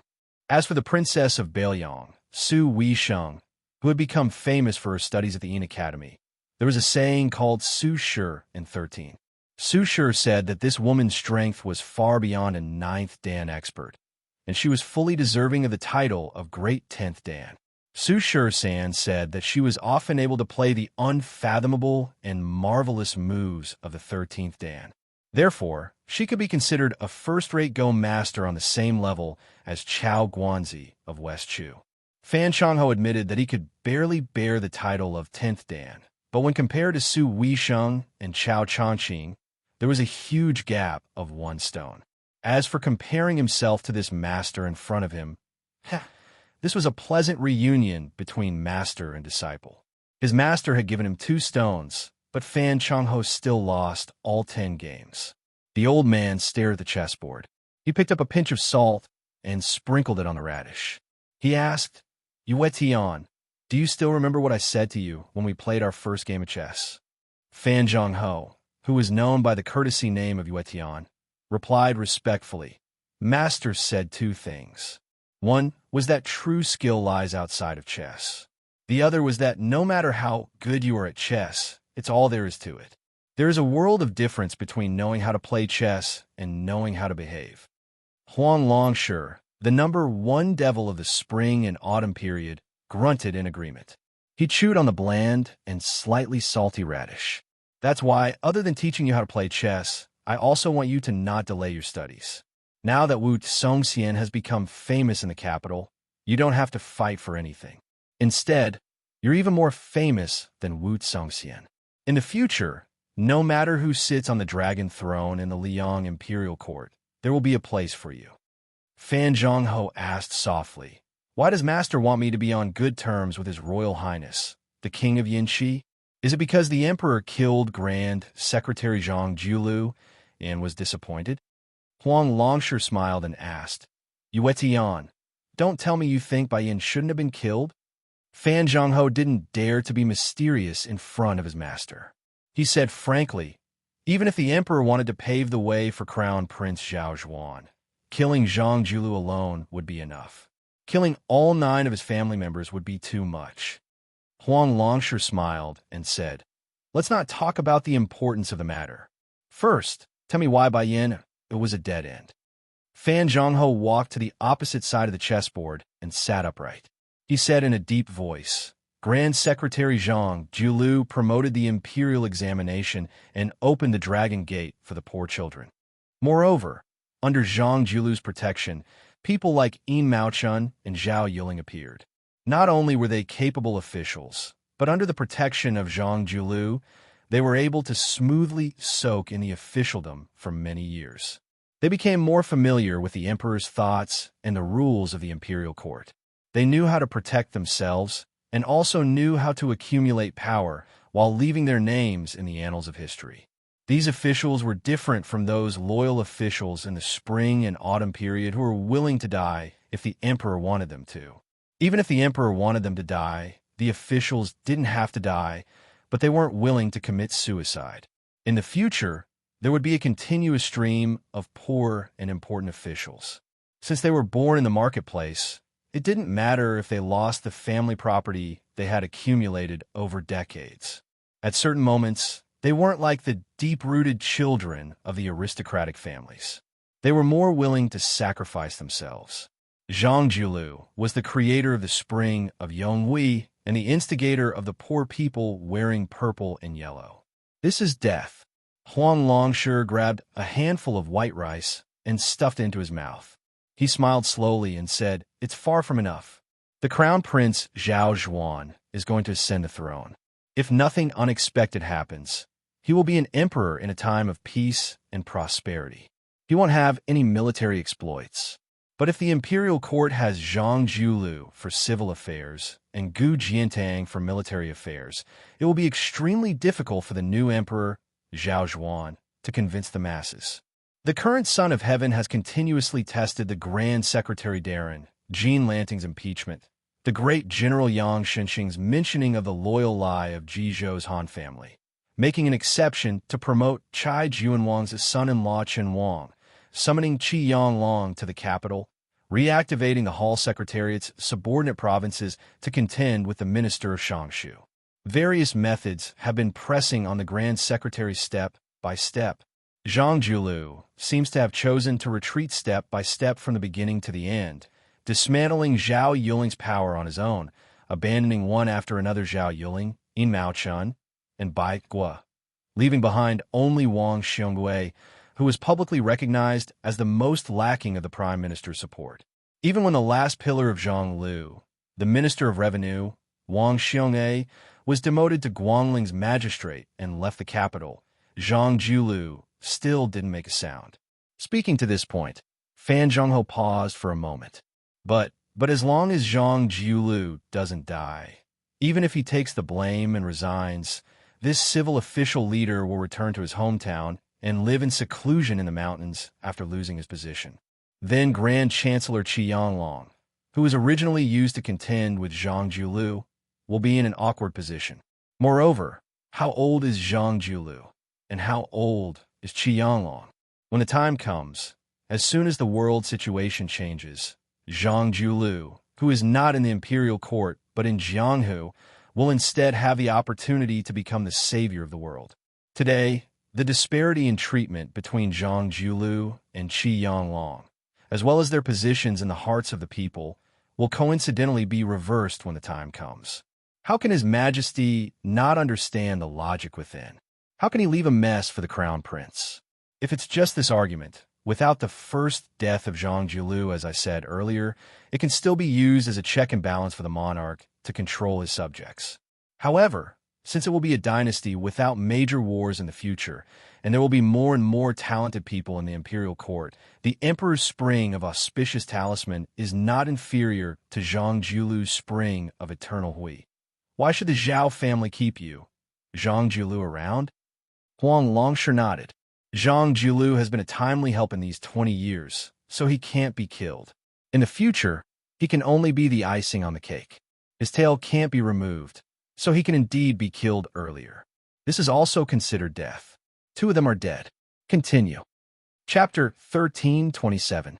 Obviously, Fan Zhongho had a card up his sleeve. He had already prepared a bellyful of drafts. Without any pause to ponder, he spoke tirelessly. The previous 2 deaths were the current son of heaven's funeral matters. Right now, Yang Mang's war and pacification of Guangling are the most urgent matters at hand. During his lifetime, Zhang Julu made enemies on all sides. 3 of his mortal enemies were the imperial family's nobles, the influential family's civil officials, and the local military generals. These 3 had been suppressing their monstrous resentment toward the Grand Secretary Darren. For the past 20 years, the imperial family's clansmen had lived like rats on the street. At first, they originally thought that when the late Emperor Zhao of Liyang unified the world, they were all meritorious officials, plus they were surnamed Zhao, so naturally they could share the country with the emperor. Unexpectedly, Su Xiao and Zhang Julu, 2 people, 1 civil, 1 military, took all the credit. How could they bear it? With Zhang Julu, this roadblock, standing in the imperial court for 1 day, how could those aristocratic families' officials have the chance to stand out among their peers 1 day? The more selfless Zhang Julu was, the more difficult it was for this group of people to obtain benefits for their clans. At that time, Zhang Julu wanted to make a bold and decisive move to control the officials, the salt administration, and the transport of grain, 3 things, bumping into each other. The old Shangshu of the Ministry of Works did not hesitate to offend the Grand Secretary Darren, to stand up for him and obstruct him from within. Who did the old Shangshu stand up for? Naturally, it was for the civil officials of this large group of clans who were entrenched in the local areas. The struggle between civil and military officials is the usual practice of the previous dynasties. Zhang Julu could rely on his skill to settle the arrogance of the party and government, but using Guangling's Jing Nan's overt plot, seizing the opportunity to continuously weaken the vassals and suppress the military, Yan Jinshuan, Yang Xinxing, several major vassal kings, all became chess pieces whose strength was damaged. Those generals who held military power in their hands could not bear it. The emperor killed the evil man Zhang Julu, letting the 3 factions vent their resentment. It could be said to be killing 2 birds with 1 stone. Afterwards, the new Son of Heaven appeased the people. It could be said to be killing 3 birds with 1 stone. Huang Longsher's expression was calm as he said, "This is also death. But there's one thing you didn't tell me. The reason for this death is that if Zhang Julu is removed from office, when he's at the peak of his power, then the 3 enemies of Zhang Julu who have been holding grudges against him for a long time can be considered to have vented most of their resentment. Anger is easy to vent, but difficult to gather. In the future, if they want to fight with Green Eyes again, it will be difficult for them to have the determination to fight to the death. If they fight with Green Eyes with this mentality, even if they have the support of the new emperor, they will still be easily defeated by Zhang Julu, and the Green Party will be divided and conquered." Fan Zhongho said solemnly, "This disciple understands." Huang Longsher reached out to grab the few remaining radishes. He glanced at his disciple who had won the title of Buddha in the chess world and asked, "That's it? Compared to your Shao Shidi in Xiangfan City, the difference is too great." Fan Zhongho smiled and said, "It's one thing for Zhang Julu not to form his own clique and cut off his own wings. But he also deliberately parted ways with his biggest helper, Tantanon, completely reducing himself to a loner. If not for this, how could those ignorant scholars have the guts to throw the letter of accusation in front of Zhang Julu's door and fish for compliments?" This scene was exactly the same as when a scholar with a scholarly title had to scold Su Xiao for being a butcher. If Huan had stood firmly by the Grand Secretary's side, forget about this group of hot-blooded scholars. Even Jean Samlang wouldn't have this kind of boldness. Without Huan Wan, Zhang Julu will die again. Huang Longsure declined to comment. He only changed the topic. Squinting his eyes, he looked at the salt and the bowl of rice, and said with a laugh, "A famous scholar's romantic life is full of anecdotes. These anecdotes, circulating among the imperial court and the common people, are just like the scholar's salt. Just eating plain white rice is tasteless, you won't die, but you lack that kind of essence, qi, and spirit." Earlier, when Liang was located in a remote corner where the military towns stood in great numbers, all day long the scholars were bullied by the martial artists until they were half dead. Naturally, there was not even a fart of anecdotes. Bai Yin was indeed extraordinary. In just one short Yonghui, there was already the Hamlin Academy's guard at the Yellow Gate who fell asleep drunk. The Son of Heaven personally draped a fur coat over her. Tananon was warming wine in the forbidden area, discussing the world with a pot of wine. That's why I say, although the scholars of the world still have their knees bent, their waists can finally straighten. Fan Zhongho raised his head and glanced at the books sprinkled by the sunlight, sighing with emotion. The memory of a stray dog wandering from place to place when I was a child is still fresh in my mind. Those generals stationed at the checkpoint only recognize gold and silver. Making things difficult for me everywhere is one thing. But what I found most difficult to let go of was when they used their spears to lift up the book chests. The chests full of books, the lifeblood of scholars, were scattered all over the ground, wantonly trampled on. I think a world where books can safely bask in the sun is a good world for us scholars. After sighing with emotion, Fan Zhongho took a deep breath and said, "Zhang Julu cheated in the imperial examination. His eldest son embezzled fertile land, and the local clans and people fought over benefits. The evidence of his crimes is conclusive." Speaking to this point, Fan Zhongho laughed bitterly and said, "What if funny evidence of his crimes is conclusive? The latter too should be true, but if you say that Zhang Julu leaked the exam questions, I'm afraid everyone would find it absurd.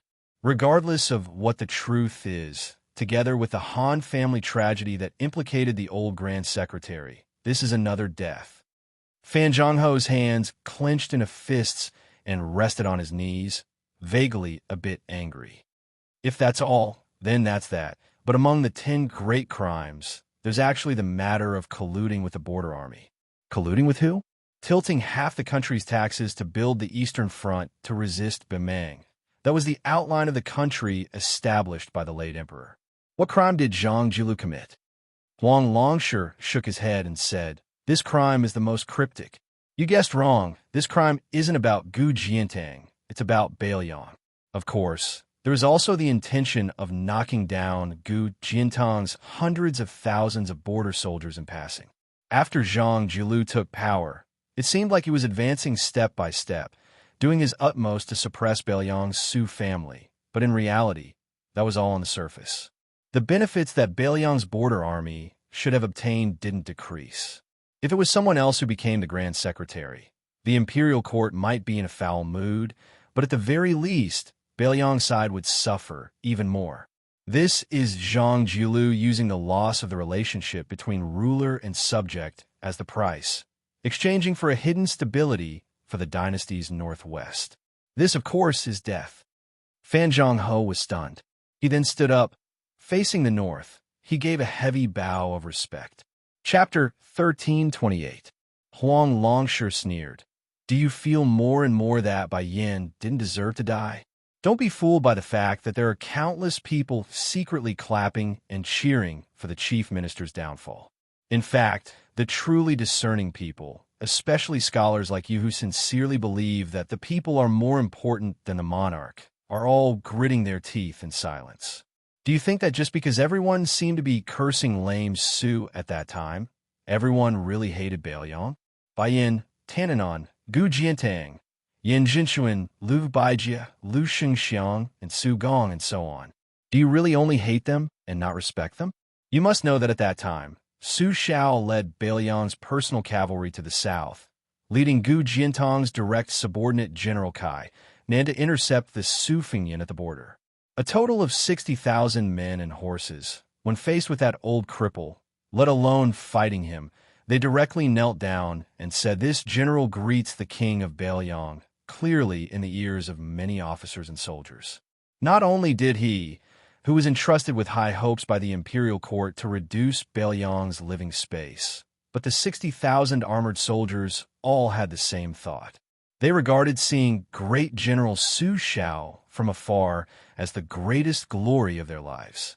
In the end, it was Su Shao who replaced Gu Jiantang to inspect the Gu family's armored cavalry. The civil officials in the imperial court were indignant in private, but the generals and soldiers all over Liang didn't feel that there was anything shameful about it. Su Shao is so domineering and domineering. He deserves it. Zhang Jiulu has a scholar like you silently in his heart, and Bai Yan also deserves it. Therefore, this is Bai Yan's death again. Huang Longshu expressionlessly picked up a chess piece from the chess box and said softly, "Crown Prince Zhao Zhuan doesn't have a good impression of this chief assistant. He once tried to befriend Zhang Jiulu's youngest son, Zhang Bianguan, but to no avail. In times of chaos, military generals were nurtured, while in times of peace, civil officials were valued. This person was destined to be a literati emperor, but in order to balance the civil and military, he had to continue the chess game left by the late Emperor Zhao Dun, where the three provinces of the Hall of Governmental Affairs kept each other in check. There would be more cabinet ministers than the current one, but there definitely couldn't be a civil official leader. Zhao Zhuan needs to sit firmly on the dragon throne, and Zhang Jiulu will die." Zhang Jiulu saw things further than anyone else. He ruined his own reputation and left no way out, warning the future generations. Bai Yin was very clear that in the future, the pattern of the literati ruling the country would be formed. The etiquette of not being punished by a doctor would be repeatedly mentioned by the civil officials. Since the first year of Yonghui, the Hall of Governmental Affairs has been the dominant power. Not to mention the 6 ministers, even the assistant ministers have not been beheaded. If the current trend continues, it will be even more difficult to kill a literati official in the future. There's a very interesting development in this, and that is the greed of the imperial family and the children of the powerful clans. They more or less pay attention to table manners, but the civil officials who were born poor, after shaking off the mud on their bodies, they become even more shameless and their methods are even more secretive. Bai Yin was obviously well aware of this, so this death was his own request. But in my opinion, the death of a chief assistant is really not very useful to the future generations who are deteriorating with each passing day. But it is precisely because of this that I, Huang Longshu, admire Zhang Jiulu's death the most. The Emperor Zhao Dun wanted him dead. Zhang Jiulu was willing to die, and he died again. This death is the most helpless of the scholars and the imperial family, but it is also the most romantic of the scholars who have a clear conscience. Huang Longshu, who had been holding the chessboard with 2 fingers from beginning to end, no longer said anything. The salt, rice, and radish had long been eaten clean. Fan Zhongho said softly, "Zhang Jiulu has a 90% chance of dying." Huang Longshu lowered his head to look at the chessboard and asked with a smile, "They all say there's a 90% chance of dying. Do you think Bai Yin still has a slim chance of survival?" Fan Zhongho shook his head. "Everyone wants him dead, but he doesn't want to live. How can he live?" Huang Longshu knocked the white chess piece on the northeast chessboard and even rearranged its position. Fan Zhongho was very surprised. When his master played chess with him, he always placed his chess pieces as if they were flying, not to mention deliberately rearranging the positions of the chess pieces that had already been placed. This was because Huang Longshi had said that once a chess piece was placed, it would take root. The world had always been so ruthless. Even if there were longevity pills in the world, there was no medicine for regret. This made Fan Zhongho, who had lost interest in the chessboard, curious again. He looked carefully. While he was focused on finding the answer, Huang Longshi bent down and grabbed a black chess piece from the box. He looked at the west side of the chessboard and drew a circle there with 2 fingers holding the chess piece. He said indifferently, "Previously you saw me arrange this chessboard in one go. Don't be fooled by the fact that there seems to be a fierce battle here, where the black and white sides are killing each other with great strength. In fact, it is very laughable and may not affect the overall situation." Sitting opposite Huang Longshi, Fan Zhongho's heart skipped a beat. He looked down at the chessboard and asked, "This is the confrontation between Liang and Bai Meng. This is Bai Liang? Bai Liang has 300,000 steel cavalry. How can it not affect the overall situation? Master, I really can't figure it out. Can you help me clear up my confusion?" Huang Longshi threw the black chess piece back in a box and said with a smile, "How can someone like you, Fan Shurdan, guess the next step of Bai Meng's peace decree? Don't waste your brain. You won't be able to figure it out even if you were given 100 years. To be able to play chess with your skill is more or less enough. In the future, just think about how to fight for scholarly honors in the new dynasty. The higher one's chess skill, the weaker one's character." Fan Zhongho carefully glanced at his master. Huang Longshi said with a smile, "I'm talking about you ordinary people. Master and that Bai Meng imperial tutor are not among them." Fan Zhongho asked, "Then what about West Chu's Chao Chongqing?" Huang Longshi said with a smile, "Half and half. Knowing what can't be done yet doing it, he's just a fool. Chao Chongqing's entire second half of his life has been fighting for a single breath. It's meaningless." A laugh came from the distance. It seemed to be mocking this old man for bragging and pointing out the world. Huang Longshi was somewhat embarrassed. Fan Zhongho, seeing his master deflated, wanted to laugh, but didn't dare. Huang Longshi stood up and walked over to the little girl who was still flipping through the book. He rubbed her head and sighed with heartache. "Daughter, don't find trouble with that bronze man in the future. You can't kill him." The old man picked up a book and walked over to the Bai Meng bronze man grandmaster who had been thrown to the Guangling Road by Qi Xuanjin. But he was quickly squeezed between the two by Miss He. Huang Longshi had no choice but to move his butt to the side. He stretched out his hand and placed it on the book, feeling the warmth of the sunlight. He said, "When I was young, I went to visit Qi Xuanjin on the demon execution platform. That great spiritual master said, 'Writing a book with a brush is not as good as the cool breeze flipping through the book.' I, Huang Longshi, didn't believe and didn't agree. Otherwise, this trip would have been in vain." The bronze man grandmaster didn't say a word. Huang Longshi turned his head and asked, "How much longer?" The bronze man grandmaster still looked straight ahead with lifeless eyes. This side of the courtyard of the begging for forgiveness pavilion returned to silence. Day after day, the whole world finally knew that the current Grand Secretary Zhang Jiulu had died in prison. At that time, the world remembered an old bastard who deserved to die, but didn't die. It seemed that a long time ago, he had given the Grand Secretary, who was at the peak of his power, an unlucky prophecy. Sad New Year's Eve. At that time, everyone suddenly realized that all of the great demon Huang Sanjia's assertions had come true one by one. New Year's Eve, the end of the moon and the end of the year, so it was connected to the end of the new year. The old year was thus removed, and a new year was exchanged. On New Year's Eve of the first year of auspicious talisman, everyone in Apricot Alley, regardless of age, was burning lanterns to welcome the new year. The Fan family was the same. In front of the relaxing pavilion, the bronze man grandmaster stood in the middle of the courtyard, looking up at the sky. The little girl and Fan Zhongho sat on the stone steps. The little girl's face. Fan Zhongho, on the other hand, was like a child, sobbing with his head lowered. During the day, for the first time, his master patiently told him a lot of things, a lot of reasons. He told him about the plans and arrangements of several great advisors who were still alive. He told them about the strengths and weaknesses of Li Yang's crown prince Zhao Zhuan and Yin Qi's heir apparent Zhao Zhuan. He told them how he should coordinate with his little martial brother Lu Su, how he should rise above the others in the bloody struggle between several great powers. He even told them how to succeed and retire. Finally, his master told him a very inexplicable sentence, just like the conclusion that the history books of later generations gave him. Fan Zhonghe. Fan Zhonghe loved fame, was good at politics, had brilliant literary talent, was cruel on the inside but gentle on the outside. He was one of the 6 ministers of Li Yang's resurgence.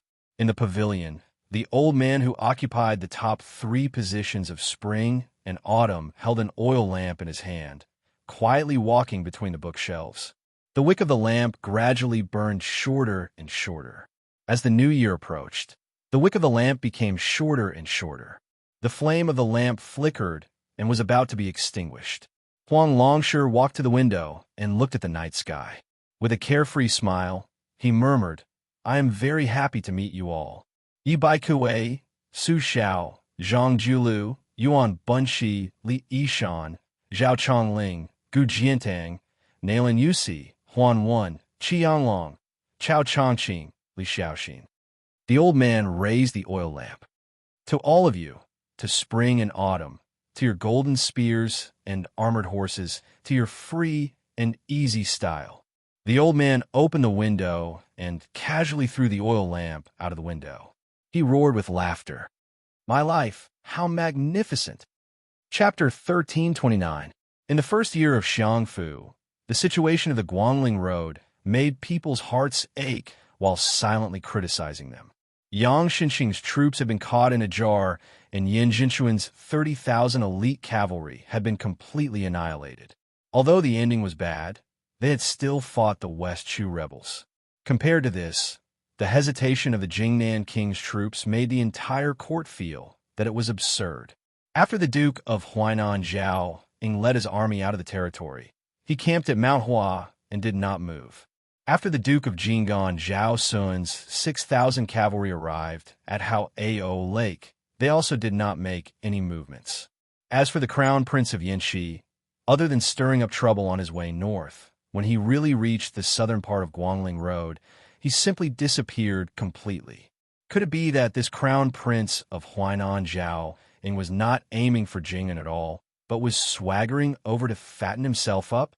But in a few days, it would be the end of the second year of the auspicious talisman. The Duke of Huainan's dispatch of troops raised people's spirits. Li Yang's impression of this vassal king, who was known for his weak temperament, greatly changed. In one fell swoop, he defeated the east of Huashan, the yellow goat, the small fish, and the hatred, these 3 obstacles. Song Wuyang, the general of Huangyang Pass, had joined the rebellion. He raised the Jiang flag in the pass. However, King of Huainan, Zhao Ying, led his army 1 mile away from the pass and asked Song Wuyang to surrender. Song Wuyang was ordered to be shot by the crossbow, but Wang Zhun suddenly killed him. Wang Zhun then opened the gate to welcome Zhao Ying's army. King of Huainan sent Wang Zhun's 3,000 men as the vanguard to attack Small Fish Pass. Ji Yun, the general of Huainan, refused to surrender. Zhao Ying gave the order to attack and personally supervised the battle. Wang Zheng's troops braved the rain of arrows to fill up the trenches and then used ladders to siege the city. After 2 sieges, they lost 500 men. Wang Zheng, who personally led the charge, was covered in blood. He requested for a truce, but Zhao Ying did not allow it. He allowed Wang Zheng to watch from the side and ordered his troops to attack the city. At dusk, an endless stream of ballistae, catapults, and battering rams arrived at the battlefield. Both sides fought until night fell, and 800 Huainan soldiers died. Zhao Ying held onto his whip and rode on his horse under the Zhao flag, unmoved. The next morning, they attacked the city again. Zhao Ying's trusted general, Xia Ping, led 80 men to attack the city for the first time. All of them died. Xia Ping's body was stabbed down to the ground by Ji Yun with an iron spear. Wang Zhen angrily asked for a battle. His armor had 6 to 7 arrows embedded in it. He was hit by a huge rock and fell to the ground. When he got up, he was splashed by a pot of boiling oil and fell to the ground. His men risked their lives to carry him back. Zhao Ying, who was wearing the bright yellow royal robe, looked at the fierce battle. His ears were filled with the screams and shouts of killing on the city wall, as well as the beating of the drums beside him. Of course, there was also the sound of the flag with the word Zhao fluttering in the cold wind. This man, surnamed Zhao, who had always been a target of ridicule in the Liang dynasty, slowly raised his head and looked at the word Zhao embroidered on the flag. He pursed his lips, as if he was finally relieved of a heavy burden after so many years. The siege's side had switched to the 4th battering ram. More than half of the huge ballistae, which could reach up to 300 steps away and still had considerable lethality, had been destroyed. The crossbows on the few crossbows at the small fishy pass had long run out of arrows to shoot. They were scattered and had lost their momentum. However, the small fishy pass, which swore to live and die with the city, was still struggling. Its defense was fierce. More than 2,000 spikes that were 5 inches long and weighed 6 ounces, and the 4 sides of the spikes were all broken. The thick ropes of the yikshaws and charioteers that could be retrieved by the winches on the city wall were broken. However, there were still brave soldiers on the city wall constantly throwing down sharp iron hooks and long iron chains that formed iron hooks. After they were thrown out, they could hook onto the armor or even the body of the besiegers and hang them in the air like fishing. There were also strangely shaped iron hooks and axes that were used to stab the arms of the besiegers. Zhao Ying, who was slightly closer to the battlefield, saw with his own eyes that a soldier's entire arm was cut off. That arm fell down from the city wall before the soldier. Zhao Ying was indifferent to this, and with an indifferent expression, he turned his horse around. The small fishy pass that was in imminent danger called for help. Ji Yin had no choice but to order the cavalry out of the east gate to seek help from him. They agreed that both sides would launch a surprise attack on the Duke of Huainan's camp at dawn. At that time, the small fishy pass would take the initiative to open the gate and charge out with 200 cavalry. Ji Yin would lead the charge, and behind the cavalry would be the remaining 400 men of the small fishy pass. Zhao Ying ordered the experts under his command to lead 10 elite scouts to pursue and kill. Unexpectedly, they still escaped with injuries. The next day, Ji Yun, who knew that the small fishy pass would not be able to be defended, had the heart to die. He and the 200 cavalry appeared at the city gate. Regardless of whether Hen came to help or not, he would fight to the death for Chu. Ji Yun, who was in the prime of his life, was not someone who did not care about his life, nor was he someone who did not understand the current situation. However, when he was 20 years old, his father, who should have given him the crown, did not appear. There were also no guests to attend the ceremony. He was the one who gave himself the crown. This was because the general of Chu, Ji Hai, had already died on the battlefield. His 3 uncles had also died on the battlefield. Sitting on the war horse, Ji Yun ordered his subordinates to open the city gate. He turned around and looked at the faces under the light of the torches. He did not say anything and just clasped his fist. This day, the general of the West Chu rebel army, Ji Yun, went out of the city at dawn to attack the Duke of Huainan. However, the Zhao Ying's army seemed to have expected this and formed up in an orderly manner. Out of the 3 passes, Hen Pass, which had the most cavalry, did not care about the order of the Western Front General, Xie Shi, to defend. The 800 cavalry and 2,500 infantry rushed out to help. However, they were attacked by the main force of Zhao Ying, who was waiting for an opportunity. The 800 cavalry in the vanguard suffered heavy casualties under the crossbow fire, and the army collapsed. In the chaos, the main general and deputy general were shot dead by the Duke of Huainan's cavalry, leaving only the old and weak soldiers behind. Hen Pass was earlier than the small fishy pass, and a group of soldiers changed to a large flag with the word Zhao on it. Hen Pass infantry commander led 700 men back to the city and committed suicide. After 3 charges, Ji Yin was killed by an arrow from the Duke of Huainan's general, Ho Datong. It pierced through his head, and he fell off his horse and died. The 200 cavalry and 400 infantry at the small fishy pass all died in the charge. Zhao Ying, who was wearing an eye-catching robe, got off his horse and walked past the corpses. He slowly walked up the city wall and looked at the rising sun in the east. He smiled and said, "The sun shines brightly, and the lambs feel warm." The Duke of Huainan, who had won 3 passes in succession, did not send a single report of victory to Great Peace City. He did not even take over the dangerous pass of Guangling Dao. In reality, after this vassal had won the pass, he had no intention of dividing his forces to digest the fruits of his victory. He only had the heavily injured Wang Zhen and his remaining troops stay at Yellow Goat Pass. After putting up the Zhao flag on the city walls of the 3 passes, he led all the Huainan Dao soldiers to continue east, heading straight for the dangerous and difficult-to-attack Yayu Pass. Between these 2 passes was a rarely seen plain on the west side of Guangling Dao. After the Duke of Huainan reorganized himself at Hen Pass, he brought all the war horses that could be ridden and slowly advanced. It was as if he was quietly waiting for Dechu to rush to Yayu Pass. That genius general who made the entire Liang dynasty remember his name at such a young age, Xie Shibian. On the plains closer to Yayu Pass, both sides had enough time to reorganize themselves and scouts. The Duke of Huainan, Zhao Ying, got off his horse and put on an exquisite armor over his robe. He carried a quiver of arrows that he had kept for many years.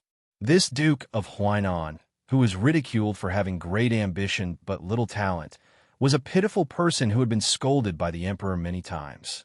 This was a man who had no children after his eldest son died for no reason at Dantong Pass.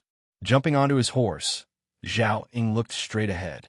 He smiled at the 2 generals that had followed him for many years. Ho Datong, Yu Qianshan, Xiaoping was 1 step ahead of us. Like the few of us agreed when we were young, we will die on the battlefield. Now it is our turn. After so many years, I've caused you to live such a pitiful life. Ho Datong laughed and said, "It is indeed a pitiful life, but it is a quick death. Later, I will kill a few more West Chu bastards. I guarantee that old Xia will die from anger." "Ha! I forgot that this guy is already dead." Yu Qianshan looked more like an elegant strategist waving a feather fan than the boorish Ho Datong. However, he still wore armor and carried a sword. He smiled and said, "You guys are really straightforward. It has been hard on a scholar like me." Before Zhao Ying gave the order to charge, he closed his eyes and said softly, "Father, I am unfilial. I have not had the chance to toast in the imperial mausoleum. Today, I will use blood in place of wine." In front of the Duke of Huainan, Zhao Ying, there were 2,000 heavy armored infantrymen in formation. On the 2 sides of the infantrymen, there were 1,000 elite cavalry. There were also close to 1,000 cavalry roaming far away, waiting for an opportunity to strike. On this day, except for the 4,000 soldiers and horses that were recruited from all over Huainan, Zhao Ying, Ho Datong, and Yu Qianshan, as well as all of his personal guards, were all killed in battle. None of them were killed by an arrow in the back, and none of them were killed by the cavalry roaming behind them. On the same day, the king of Jing and Zhao Sun rushed all the way from Hao Lake after hearing the news. At dusk, he arrived at the periphery of the battlefield. He knew that the situation was hopeless. He knew that there were still 1,000 heavy cavalry at Yayu Pass. He saw with his own eyes that the Duke of Huainan's corpse was knocked off his horse by a West Chu general. The young king of Jing and Zhao Sun still decided to lead the charge. Out of the 6,000 Qingzhou cavalry, only 200 were left. They risked their lives to protect Zhao Sun as they fled the battlefield. In this battle, one of the 2 kings who participated in the war died, and the other was injured. Chapter 1330. It was the end of the year, and the victory of the West Chu rebel army at Yayu Pass meant that the already thin encirclement was now wide open. For the Liang imperial court, it was one disaster after another. The former could happily say goodbye to the old and welcome the new, while the latter, after Yan Jinchuan died in battle, the capital was once again shrouded in a thick layer of haze. Luckily, after Yan Jinchuan and Yang Shenxing, There was another veteran general who was famous during the spring and autumn period. After a long and honest conversation with Lu Shengxiang, he led his troops down south. 30,000 troops headed straight for Qingyang Basin. They did not seek to defeat West Chu, but to save the 40,000 Jinan infantry that were trapped by Yang Shenxing. Great General Lu Shengxiang, who had been stagnant at Yalu Pass, finally made a move under the gazes of tens of thousands of people. He led his troops down the Yu East Plains toward the south.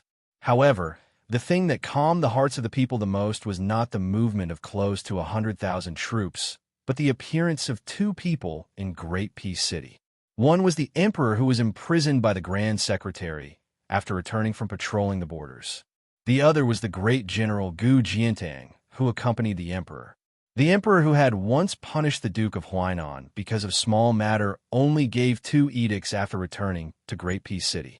The first one was for Zhang Jiulu to die miserably without a posthumous title. The second one was for King Zhao Ying to die with great honor, with a posthumous title and the words, "If I lose my right hand, man." The end of the year was not easy, but they had to get through it. In Great Peace City, firecrackers celebrated the new year. However, compared to the past, it lacked the festive atmosphere. Just like this, the Liang Imperial Court welcomed the auspicious second year. It was the first morning court session of the new year. Emperor Zhao Dun sat on the dragon throne. This was the umpteenth time this monarch had sat in the north facing the south since he ascended the throne. Through the wide palace doors, he looked straight at the imperial path that he could see with one glance. The emperor naturally had to listen to the world from the south and rule from the light. Perhaps because he sensed the emperor's absent-mindedness, Eunuch Song Tonglu of the ceremony directorate did not call out. If there is something to report, court is dismissed. The civil and military officials in the imperial court and the officials outside the hall all lowered their heads respectfully, retracted their gazes, and waited quietly with bated breath. The old officials who had suffered greatly from the morning court session all began to doze off without leaving a trace. The emperor slowly pulled back his gaze from the seemingly endless imperial road to the southern border to the palace gates. The emperor could still clearly remember the 2 generals he had summoned to first destroy the Chu and then pacify Shishu. The older one was a cripple. His steps were neither fast nor slow. It was not slow because he was limping. Instead, it was a kind of sloppiness as he walked on a path that an official should take seriously, but he did not take it seriously. This person wore the Su family's knife that shocked the world. As he walked closer step by step, it made the emperor, feel a sense of humiliation and suffocation. The young man behind the cripple had a dignified appearance and was dressed in white. He was really young, making people feel close to him. This was especially true for the new emperor who sat on the throne. He wished he could lower himself and hold his arm and chat with him. In his heart, the new emperor thought that if the previous emperor could have the cripple fight for him in the south and north, then he should also have an even better white-clothed war saint. He could also be like the previous emperor, boldly giving a young general the greatest authority and the greatest number of troops to lead his horse and send him off. He could let him freely go beyond the Great Wall and work together with his officials to establish an unprecedented military service. However, the young man in white had refused. The emperor was disappointed, but he was not angry. Later, the emperor looked at the young scholars who would shine brightly in the future. In the morning light, they walked step by step into his line of sight with unconcealable restraint and excitement. In Mao Chun, Zhao Yuling, Bai Guo, Wang Xiongui, Zhang Jinxian, Qin Yujian, the dazzling lineup. Together, they created the eternal Hui Spring of the Liang dynasty, and they're destined to go down in history with me for all eternity. In the last court meeting of the eternal Hui dynasty, the 2 unruly vassal kings, Su Xiao and Zhao Bing, were not in the court. However, there were meritorious generals like Gu Jiantang, Yang Shenxing, and Yin Jinchuan, as well as young and strong generals like Lu Sheng and Lu Baijie, who had enough years to accumulate military service. There were civil officials like Zhang Jiulu, Huan Wen, and Yao Baifeng, who were gradually getting old. There were famous scholars like Yin Mao-chun, who were in the prime of their lives. There were also those top 3 scholars who seemed to be inexhaustible. The previous emperor had deeply regretted that when he first aspired to rule the world, there were too few people to make ends meet. However, Zhao Dun was different. He truly felt the heroic spirit of sitting on the throne. The emperor retracted his gaze and looked at the door of the hall. That threshold was a very important dragon gate that all the officials in the world wanted to cross. He had seen with his own eyes the old civil officials and generals with embroidered white herons or bears kneeling in the square outside the hall year after year. They looked eagerly at the golden imperial hall that the common people spoke of. They knelt until they were lying in their coffins, but they were still unable to enter. He had also seen many people who wanted to laugh but forced themselves to hold back. Some people fainted from hunger and the sun and were carried away by eunuchs. Some people couldn't hold back their urge to pee and were found to be reprimanded and given demerits. There were even colleagues who had shed all pretense of cordiality one day and secretly elbowed each other the next day.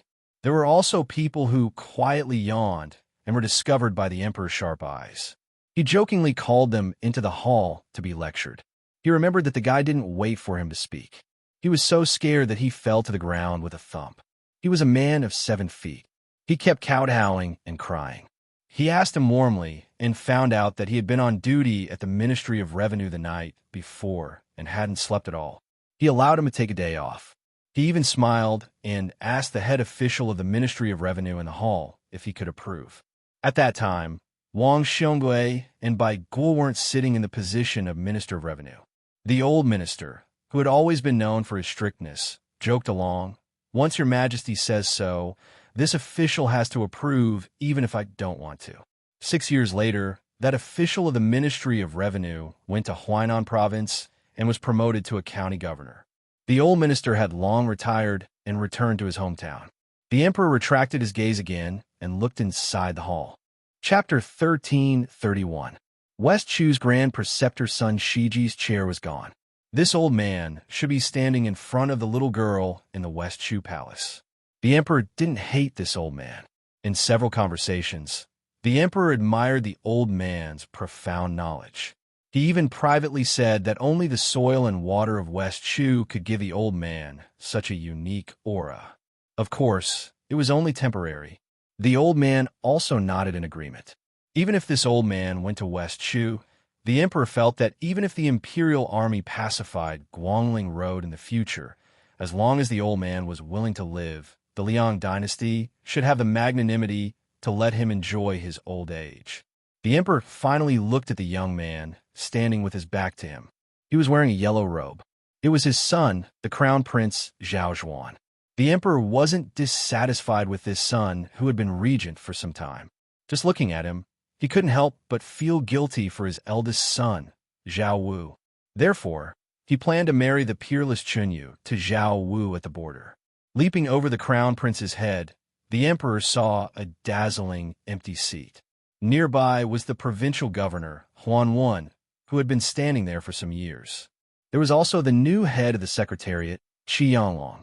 On the other side was the great pillar of the country, Gu Jiantang, who had returned from the 2 Liao provinces. Only one person was missing. The emperor subconsciously gripped the armrests of the dragon throne.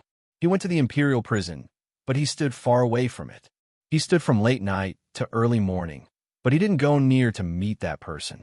He was afraid that the purple-bearded and blue-eyed man would be battered and exhausted in prison. He was afraid that he would see the Grand Preceptor's soulless appearance. But what he was truly afraid of was that this scholar, Zhang Julu, wouldn't be the least bit dispirited. He would only laugh and scold him, Zhao Dun, as a fatuous ruler. The emperor's lips trembled slightly as he quietly let go. Almost at the same time, Song Tonglu said loudly, "If there's anything, please submit a memorial. If there's nothing, the court is dismissed." In the bone-chilling night, a husband and wife walked hand in hand in the silent palace. They walked to the front of a majestic hall, and the man in high spirits turned around to help his wife tighten the knot in front of her chest.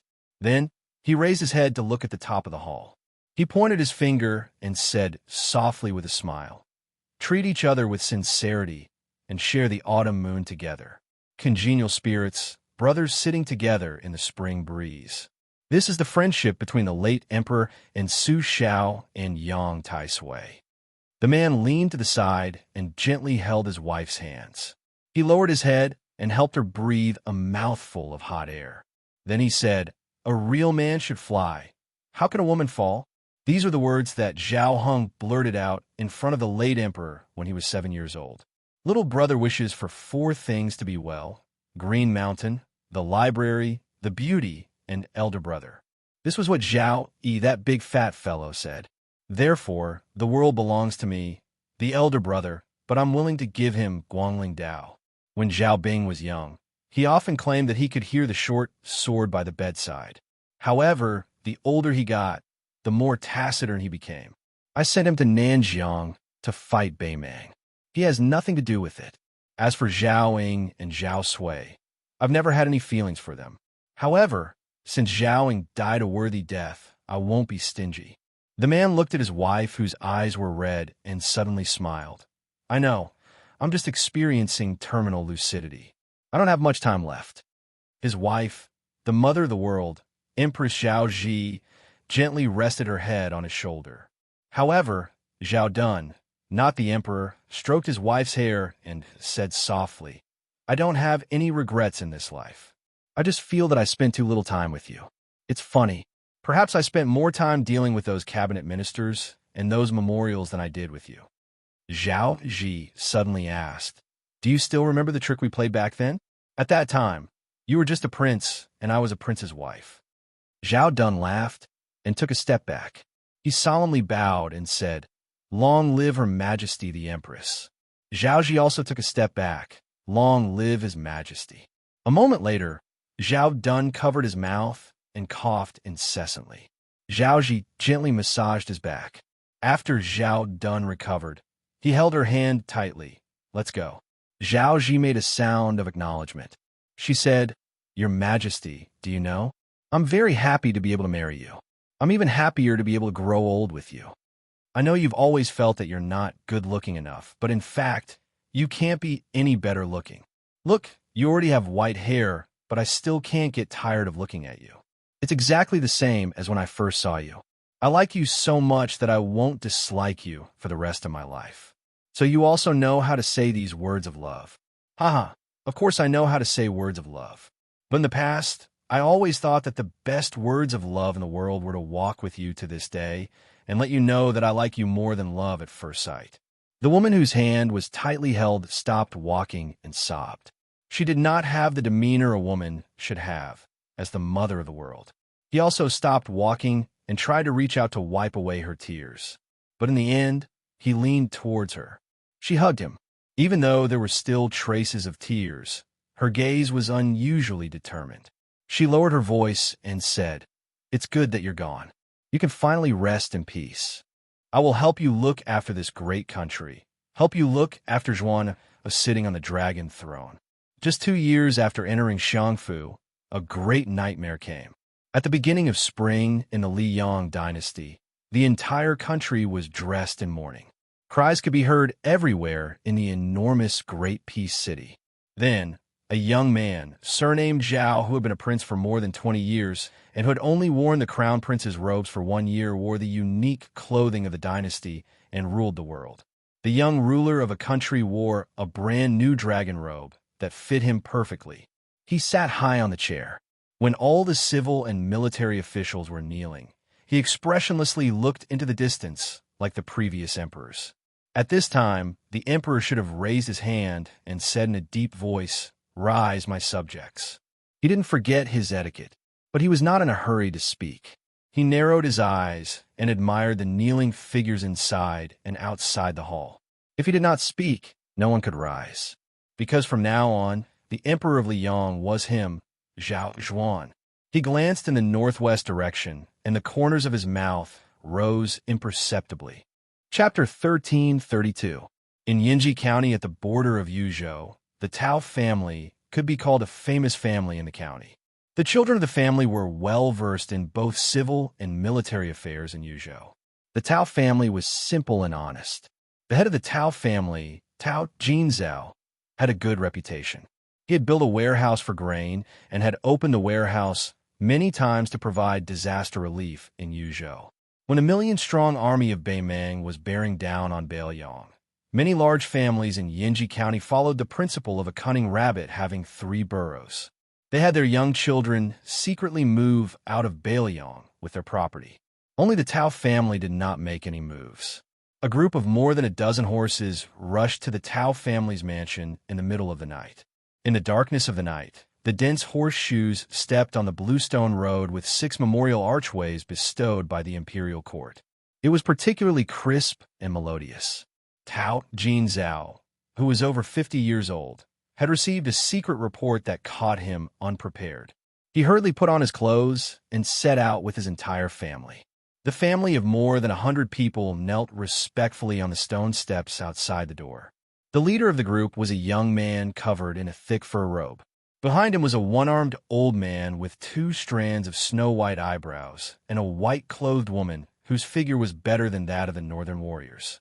The dozen or so retainers behind them all carried short crossbows and cold sabers. They were all white horses.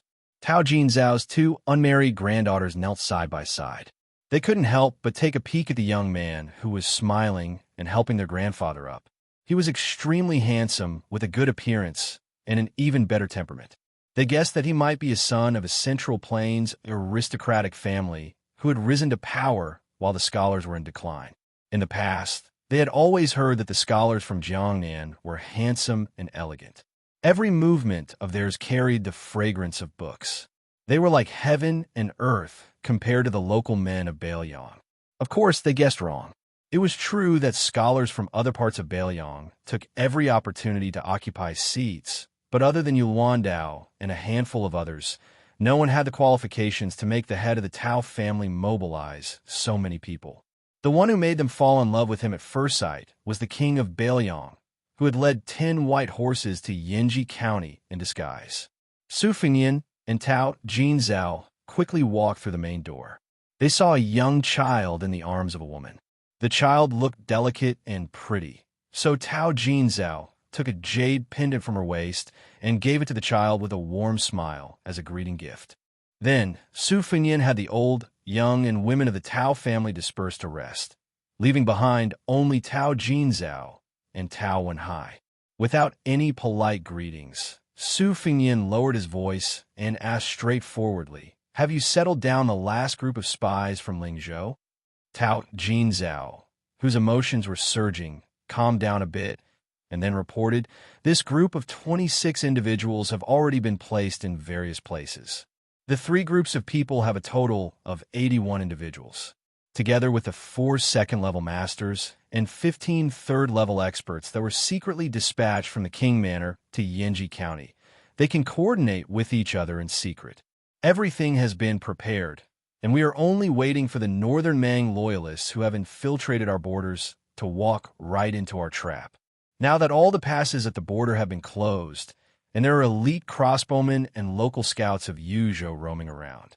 Even if there are some who slip through the net and cross the line of defense, it will be very difficult for them to enter the hinterland of Yuzhou and assassinate officials." Su Fengyan nodded. Tantai Pingjing, Sui Xiegu, and Bai Ma Yizong naturally wouldn't participate in the secret conversation. Only Su Fengyan and the Tao family's father and son were left in an elegant room.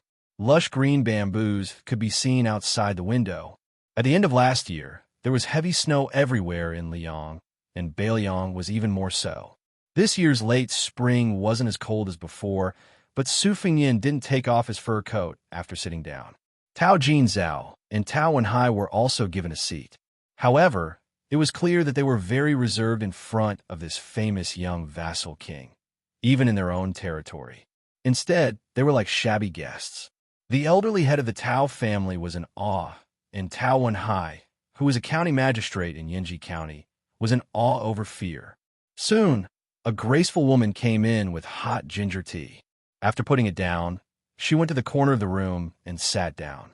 She bent down and skillfully opened a drawer and box, placing a dozen kinds of precious spices on a small table made of red sandalwood in front of her.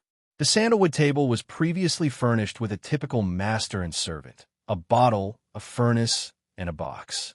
The furnace was the master, and the box was the servant. Su Fingyin held the ginger tea with both hands and took a sip. Immediately, the cold was driven away a bit, and the warmth seeped into his heart and spleen. In this rare moment of leisure, he subconsciously looked at the woman who gave off a quiet and peaceful feeling. She was probably the kind of woman who was said to be delicate and beautiful. Her clothes were appropriate, but her breasts, waist, and buttocks, as well as her kneeling legs, all kinds of rounded curves didn't disappear because of the winter clothes. Of course, Su Fingyin didn't have any romantic feelings, and he didn't have any thoughts of doing anything with her. However, such an outstanding woman was pleasing to the eye. Su Fingyin was an expert in the art of appreciation. It wouldn't be an exaggeration to say that he was a grandmaster. Otherwise, Great Peace City would not have been so obsessed with the calligraphy and paintings that Bailiang and His Royal Highness had used seals to call fakes in the early years. Su Fingyin looked over and knew that the brass incense burner came from the famous Nanju, Huangju. The incense burner was very ancient and had diluted its toughness. After many years of maintenance, it gave off a bright red color like a famous sword that shone with light. If there were no accidents, the ashes in the incense burner would be the remains of agarwood that had been burned for many years.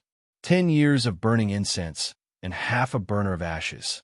Su Fingyin's mind wandered absent-mindedly. His gaze stopped near the young woman.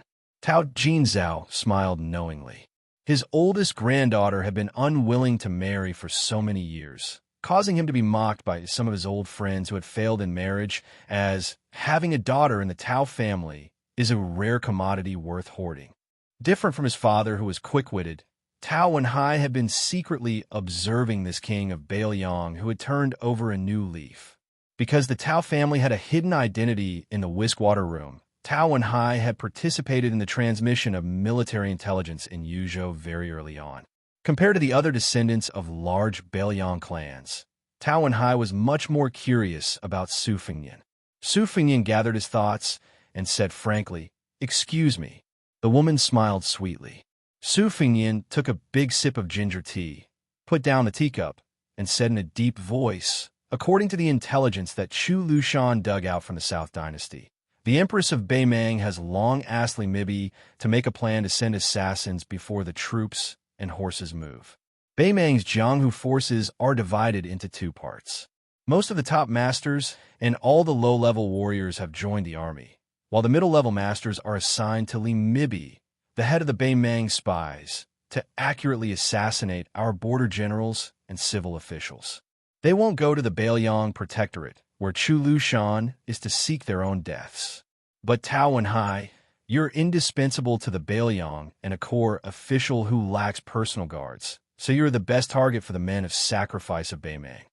Su Fingyin stretched out his finger and gently turned the teacup. The border to the north of Liangzhou is full of military towns and cities, so it's very difficult for the enemy to find an opportunity. In Yuzhou, it's much more complicated. Although the area around the mouth of the calabash is densely covered with webs of various sizes, their original purpose is to impede the rapid advance of Beimang's army.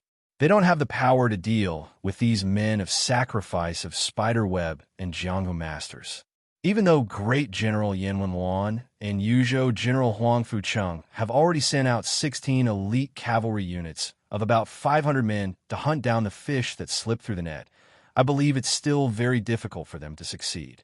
The real battle in Yuzhou will still take place within the border.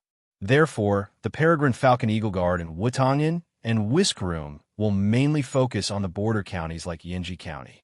However, even though the Peregrine Falcon Eagle Guard has already sent out all their forces, when the time comes, they are bound to be flustered. Tao Wenhai gently glanced at his father, Tao Jinzhao, who nodded. Only then did Tao Wenhai say, "Your Highness, what this lowly official is most worried about right now is that after Beimang enters the border, Beimang will scatter their troops. Each troop will be led by one or several top masters. Even if we have the Peregrine Falcon Eagle Guard secretly protecting us and sending out a message at the cost of his life before he died, our men of sacrifice in the vicinity will immediately rush to the battlefield to encircle and annihilate them.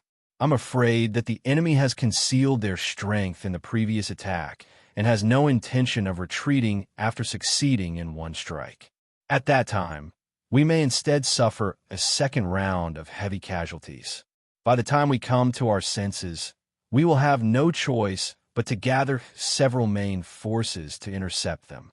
Perhaps the enemy's other top forces will begin to quietly make their move again. At this point, Tao Wenhai seemed to want to say something but hesitated. Su Fengnian smiled and said, "There's no harm in speaking frankly." Tao Wenhai went straight to the point and said, "After all, our Bailiang is only a sparsely populated place. We don't have the upper hand in this kind of battle of attrition of masters.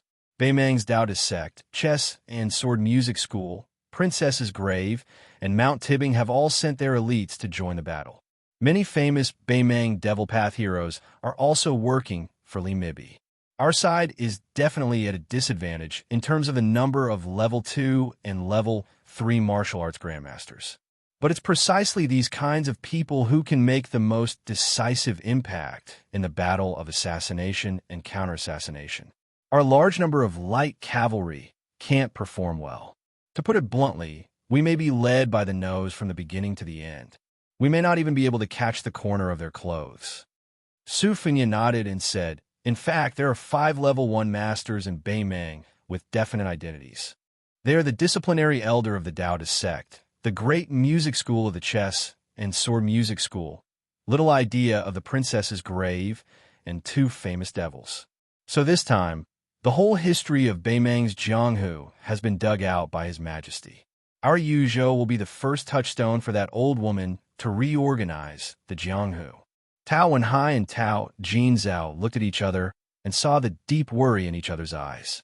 Su Fengnian smiled and said, "Of course, the good news is that other than little idea of half-face makeup, the rest are only in the Vajra realm and the Finger Mysterious realm. Moreover, most of the level 2 grandmasters are from the chess and sword music school.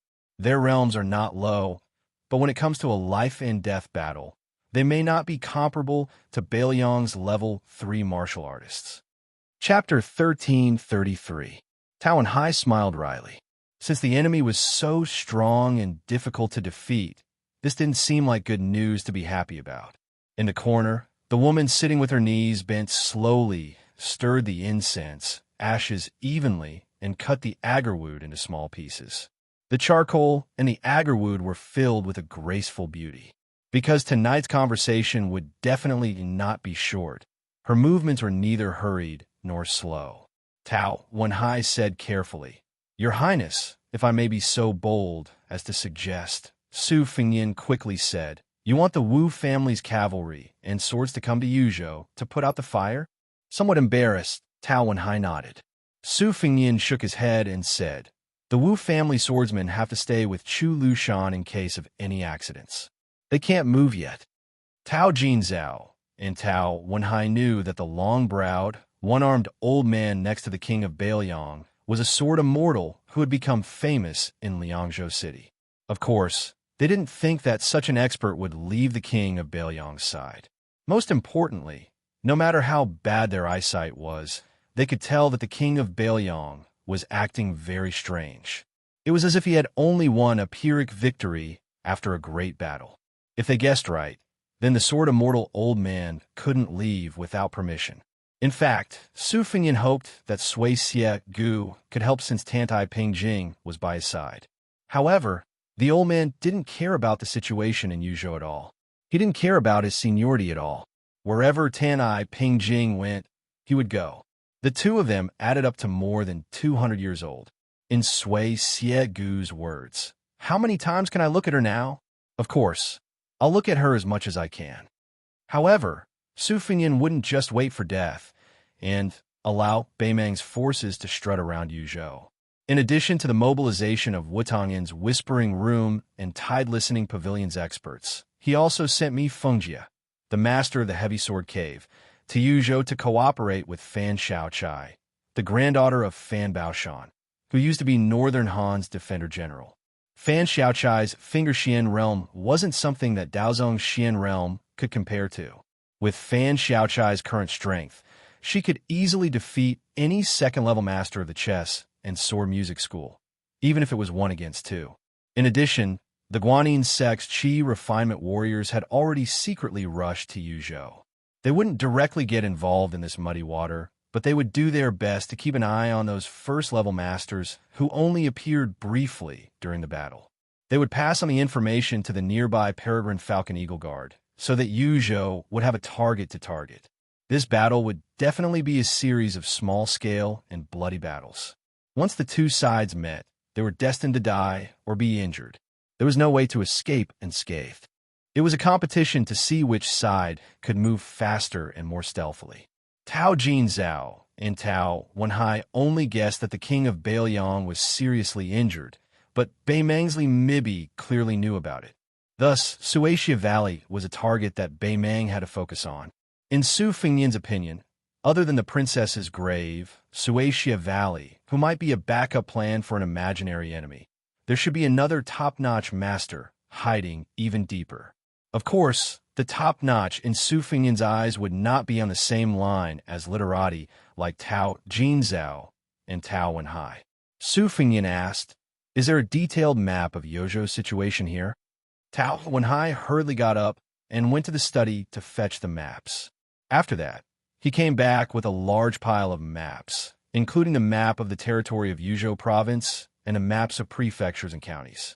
He spread out the largest map of the entire Yuzhou province on the desk and put the smaller maps separately. Not everyone dared to hide these things among the people. Once the government found out, they would definitely be thrown into jail. Su Fengnian stood up, followed by Tao Jinzhao and Tao Wenhai. Su Fengnian inquired about the distribution of the men of sacrifice in each county of Yuzhou in detail, hoping to fill in the gaps. Naturally, the three of them would occasionally talk about the topography of each county. Tao Wenhai was surprised to find that the king of Vassal knew the geography of Yinji County like the back of his hand, which many locals of Yinji County did not know. He could also casually mention the garrison troops and commanding officers in each county. He even knew the background and character of the generals who were no higher than level 6 or level 7. Tao Wenhai could not help but suspect that he, a small county magistrate, could not escape from the king's eyes. For a moment, he was worried that he would leave a bad impression on the young king. The three of them chatted for 4 hours. The young woman sat in the corner with her legs bent, except for pouring incense, tea, and candles. Chapter 1334. Her name was Tao Tanxiang. She wasn't trying to please the king of Bailiang. In fact, she had been paying attention to Su Fengnian for a long time. At that time, he was still the infamous good-for-nothing His Royal Highness. Tao Tanxiang's father, Tao Xianlong, had spent a lot of money to buy a famous painting from Bailiang Palace. It was Ladies of the Dragon Palace from the Western Shu Kingdom of the previous dynasty. When she saw the two huge fakes, she was stunned. How could there be such a bastard in the world who would waste natural resources so recklessly? Every time these celebrities and refined scholars open a scroll, they would look at it with a pilgrimage mentality.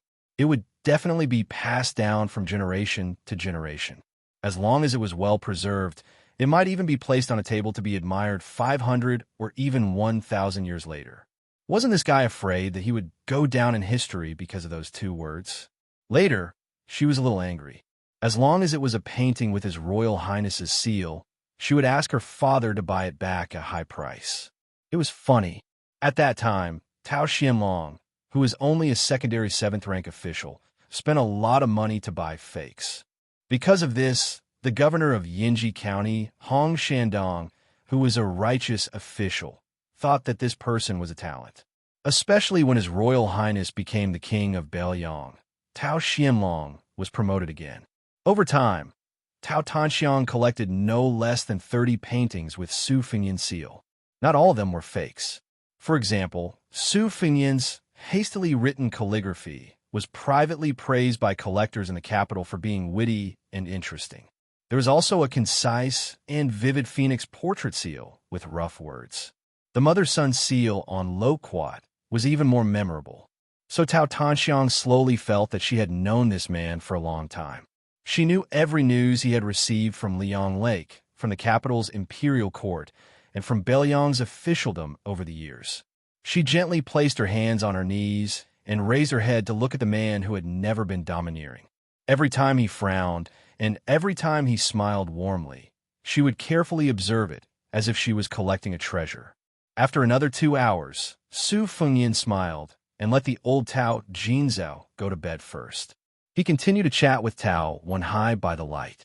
Their topics were broader, and they were no longer limited to Yuzhou or even Beiliang. Instead, they included the politics and military of Liang and Beimang, as well as the local customs of the two dynasties. When the Tao family patriarch left, he went to his granddaughter, Tao Yinxiang, and asked her to make tea and prepare some pastries. Therefore, when they moved to the couch by the window to chat, she sat between the king of Beiliang and Uncle Tao Wenhai. It was a bit humorous. When the sky began to brighten, Tao Wenhai, who was in high spirits and didn't feel sleepy at all, still got up and bid farewell. He asked the king of Beiliang to allow Tao Tanxiang to stroll around the Tao residence with him. Su Fengyin smiled and nodded in agreement. The two of them strolled toward the Tao library. From beginning to end, the two of them were shoulder to shoulder apart and didn't give off the feeling of being neither close nor distant. Su Fengyin said apologetically, "Miss Tao, you've worked hard." She shook her head and said with a smile, "It's not hard at all. It's just that grandfather might be a bit disappointed, but I'm not disappointed. I'm very content." Su Fengyin smiled knowingly and didn't mince his words. You don't have to worry about not being able to find a husband. Nowadays, there are a lot of handsome scholars who want to become officials, and there are also many who are talented and learned. Tao Tanxiang made a sound of acknowledgement and walked closer to the building. She said, "People of the world value editions and complete order when it comes to collecting books. For example, there's a saying that one page is worth 100 taels of silver and a set is worth 1,000 taels of gold. However, our library doesn't care about this. Grandfather feels that nothing is as important as the words of the sages in the books. Rather than spending 1,000 taels of silver to buy a set, it's better to buy 100 sets of normal books. Therefore, the number of books in this library is no less than those in the Central Plains. Furthermore, if scholars come to borrow books to read, they will be able to do so without obstruction."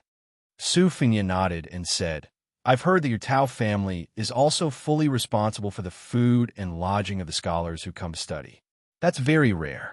The scholars of Beiliang don't travel as much as the Central Plains, but because of your Tao family, Yinji County doesn't lose to Jiangnan."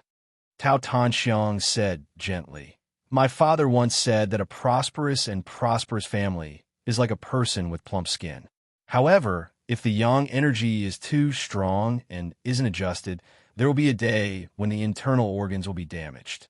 Thus, our Tao family's year after year of disaster relief, borrowing books, and kindness to our neighbors are all necessary treatments. We can't wait until the illness is beyond cure to mend the pen after the sheep is lost." Su Fengyin joked, "Just based on these words, your father is more than qualified to be a governor." Su Fengyin walked toward the door of the Tao manor. As he crossed the threshold, he said to Tao Tanxiang, "You should go back first. It's very hurtful for a woman to stay up late. I still have to go to the memorial arch to wait for someone." She narrowed her eyes and smiled brilliantly. She said mischievously, "It's fine. I really want to know who in the world can make the king of Beiliang wait." Su Fengyin dismissed it with a smile. The two of them stood under a memorial arch. After waiting for a long time, a carriage and a group of more than 100 white horses finally appeared at the end of their vision. Tao Tanxiang turned her head and happened to see him smile. She saw him quickly walk over to greet them. She did not follow. She stood where she was and watched his figure gradually disappear into the distance. The carriage and the group of riders neatly stopped. Tao Tanxiang saw a young woman whose face could not be seen clearly walk down from the carriage. Su Fengyin looked at the woman who had come all the way from the prince's mansion in Liang province. He asked gently, "Are you cold?" She shook her head. One of the riders who had come with the white horse righteous attendant did not dismount from his horse. He only exchanged glances with Su Fengyin and nodded. Then he turned his horse around and rode away. This rider did not carry a saber or a crossbow. He only carried a heavy iron spear. But with this rider and spear, the entire Yuzhou would not fall into chaos. Su Fengyin asked for a war horse from the white horse righteous attendant. He first carried her onto the horse. Then he mounted the horse himself. The two of them rode together. Su Fengyin said apologetically, "I promised you before that I would see the scenery of Bailiang." She leaned into his warm embrace and did not say anything. Su Fengyin squeezed the horse's belly and galloped along the path the white horse righteous attendant had taken. Other than the two of them and the horse, there was no one else around. Her face glowing, she raised her hands to her mouth and said with a childish smile, "Su Fengyin takes Lu Qingyan and the white horse righteous attendant to Bailiang." The white horse righteous attendant to Bailiang. 1,000 swift wind. Chapter 1335. When Beimang's army was pressing on the border on 3 fronts, the Liang imperial court had not learned of this matter. Bailiang would not pass this military intelligence to the capital. Even if the capital heard of this, they would probably only breathe a sigh of relief. Barbarians killing barbarians, dogs biting dogs, it had nothing to do with them. It would be best if both sides were heavily injured. It would be a great thing to drive away bad luck for the Liang imperial court. On the straight official road outside the south gate of the capital, there were 4 people who didn't have passports. A couple with a child. The child was riding on the neck of the man with the sword. It was clear that they were a family of 3. Then there was an extra white-clothed person beside them. This white-clothed person gave people a vague feeling. In terms of appearance, he was not outstanding. He did not have the beauty of a woman, nor was he as handsome as a man. The people nearby did not dare to look at this person. They only glanced at him, but when they thought about it, he should have left some impression. But they did not have the courage to look again. As for the inconspicuous family of 3, they were naturally ignored. The man holding his child's legs looked at the city walls of Great Peace City and sighed. In the world, this is probably the only city that can make things difficult for me. I want to go in, but I'm afraid of causing trouble. The 3 of us do not have proper identities in Liang, and we can't really force our way in. It's also not appropriate to sneak in at night. At the time, there was a person surnamed Xie in the city. He was not my match in fighting, but it was easy for him to find me. I wanted to take my wife and daughter into play, not to go in and kill everyone. For this kind of thing, it would be better if I was 20 years younger. The white-clothed person laughed coldly. Didn't Hong Shixiang do it? The man said helplessly, "Aren't you comparing me to Ancestor Lu?" The white-clothed person said calmly, "In terms of those unclear identities, would you lose? Even in terms of martial talent in this life, you would not lose. In the end, you fell to a state worse than Tuoba Bodhisattva." The man had a smug look on his face, as if he had nothing to say to her. His wife quickly smoothed things over and said with a smile, "My husband was born lazy. Actually, isn't it pretty good? He doesn't have to fight with others for no reason. It's also peaceful." The man nodded in agreement. "That's right." The child rested her chin on her father's head and nodded along with him. Although she didn't understand anything, she still cheered, "That's right, that's right." The white-robed person gazed at Great Peace City. Over the past 800 years, from the Great Qin dynasty to Liang, apart from the most majestic city in the world in front of her, she had been to almost every capital city. The child suddenly said, "Father, didn't Mother say before that there was a guy who liked to wear green clothes who often went to the city? Why do you have a headache?" "Father, it doesn't matter if you can't defeat my future master, but you can at least fight for the 2nd or 3rd place in the world, right?" The man rubbed his chin and said seriously, "That's true." The woman pinched him hard on the waist. Just as the man was about to speak, he found that the person he had been traveling with had turned and left. He really was as lazy as his wife had said. He couldn't be bothered to use his brain to think of the reason, but he couldn't help but complain. "Aren't your identities as the great demon Luo Yang a mess? Do you have the right to criticize me?"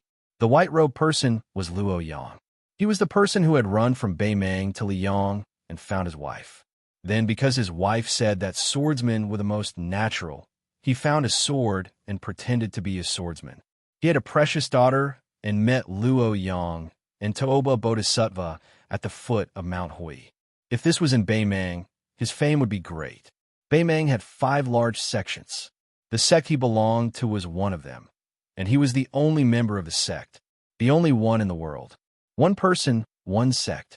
Of course, he knew that he was very talented in martial arts, but he had never pursued anything like becoming the first in the world. It was like his wife wasn't that beautiful, but he fell in love with her at first sight. There were always some things in the world that didn't have a reason. His only pursuit was to be unrestrained. When he was young, he had his own freedom. After he met his wife and had a child, he had the freedom of a family of 3. As for what freedom was, he didn't want to think about it. Looking at the majestic city, he could clearly feel the flow of fate. Presumably, after the new emperor of Liang ascended the throne, because Han Shengxian, Master Lu Hao, and the one surnamed Xie were all dead, he was afraid that he would be beheaded after wearing the dragon robe and sitting on the dragon throne for a few days. Therefore, he set up layers upon layers of murky traps. This was reasonable. With the Liang dynasty's thriving national strength, they wouldn't be completely helpless against a single top martial artist. His daughter suddenly whispered, "Father, I want to eat leek pancakes." The man stilled and then turned with a grin to look at his daughter-in-law, who was not as important as him. The woman stepped on his foot. "Idiot, what are you practicing martial arts for? Can't your daughter eat a pancake?" She quickly added, "It's not like we don't pay." The man who had received the imperial decree nodded and smiled. "All right." He freed a hand to hold his wife and said softly, "Daughter, hold tight." In an instant, all the first-grade experts in Great Peace City, both on the surface and under the surface, felt a great presence. The northern sect's dragon, rising chi, refinement warriors were panicking like headless flies. The man raised a smiling face. What was freedom? At least at this time, he knew the answer. Freedom. That was when his daughter said she wanted to eat pancakes. Even if the entire Great Peace City wanted to stop her, they could not stop him, Huyin Grand Monastery. There was a flash of light on the road like a rainbow, falling into Great Peace City. Great Peace City did have the saying of late autumn cabbage and spring leeks. These two things, whether it was the officials, the nobles, or the common people, every family could afford to eat them and liked to eat them. The people of Jing liked to use leeks to eat spring. It was the best season. Eating a bite of the spicy and fresh green leeks could expel the foul energy that had accumulated in the organs all winter out of the stomach. In the Zhao family manor, which was the largest building in the capital, the burps of many officials emitted the smell of leeks, not to mention the farts that came out from under the buttocks of some officials. It really made people frown, but soon they smiled. On Zhao Jiaoying's side, there was the Hanlin Academy, which had always been noble and aloof. There were also the 2 big yamens of the 2 provinces under the Hall of Governmental Affairs, which used to be deserted but now slightly lively. However, the most boisterous ones were the yamens of the 6 ministries of Shangshu Province. The Ministry of War had always been the most important place among the 6 ministries of external court. Even after the Prime Minister Yin Maochun replaced Zhao Yuling as the Minister of Personnel Affairs, he could not change the situation. Unlike the other 5 great generals, who had their fates changed every few years, the Ministry of War had only had 3 people who had been in that position since the first year of Yonghui to the second year of Xiangfu. They were the great pillar state Gu Jiantang, the king of Shu Chun Jibao, and the current Tangxi sword deity Lu Baijie. The latter 2 had only been in that position for less than 2 years. Without a doubt, the Ministry of War had always been the feng shui treasure land that the new Jinshi wanted to have the most. So much so that last year, Gao Tingshu, who had been the second place of the imperial exam, admitted that he would rather be the head of the Department of Martial Selection and Purging officials than go to the Ministry of Rights to be the most easily promoted minister counselor of the Department of Rights. One had to know that the Minister of Rights, Bai Guo, was present in the main hall at the time. Minister Bai was so angry that he laughed and kicked the other minister, Lu Baijie. Rumor had it that Bai Guo was transferred to the Minister of Revenue. One day, He met the new second place in the imperial court. The Minister of Rights teased him, "Fortunately, I didn't take up a post in the Ministry of Appointments. Otherwise, you would be sitting on the cold bench in the Ministry of War for 10 or 20 years." Today, the unusually busy Ministry of War had a somewhat unexpected guest. Everyone in the Ministry of War, whether they were walking outside or sitting inside, either stopped and saluted when they saw him or stood up solemnly. Everyone looked excited. It was not much different from meeting the emperor alone. It was very simple. It was because this person was Gu Jiantang, the youngest warrior of the four great generals of the spring and autumn period, the former master of the Ministry of War, Gu Lu. As a general, Su Xiao, who was also a famous general of the spring and autumn period, had already died of old age. Gu Jiantang could not even be considered old. As an official, Zhang Lu, who had been in conflict with Gu Lu for more than 10 years, had already collapsed. Zhang Jilu had died a miserable death. Gu Jiantang, on the other hand, was the only super first-rank pillar of the Liang imperial court. He held the power of 300,000 soldiers and horses at the northern border. Gu Jiantang walked alone into the large room of the old Zhang Lu. Without needing him to say anything, a large group of arrogant officials in the 6 ministries stood up and saluted, then quickly sat down and continued with their work. This was the cold and hard temperament that Gu Jiantang had left for the Ministry of War. You can be arrogant and despotic in your conduct, but you must be swift and decisive in your work. You must not be sloppy. Unlike the other 5 ministers and assistant ministers who each had their own room, the 3 main and assistant ministers of the Ministry of War all worked in the same room. The minister's desk was placed at the far left of the room, while the left and right assistant ministers' desks were placed at the far right. At present, of the 2 assistant ministers of the Ministry of War, the general of Piao Yi, Lu Xingxiang, was not in the capital as the general of the southern expedition. The newly appointed assistant minister, general of Dragon Xiang, Su Gong, was patrolling the border in accordance with the new etiquette of Liang. Thus, only the minister, Lu Baijie, was left in the room. After seeing Gu Jiantang, he did not deliberately put on airs. Instead, he stood up like his subordinates and stood up to greet the old minister. He even waited for the others to return to their seats before standing up.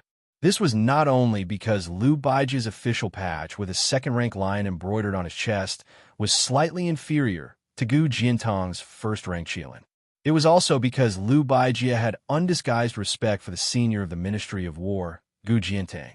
Lu Baijie walked around the table to Gu Jiantang's side and said with a smile, "General, sit down and have a cup of tea."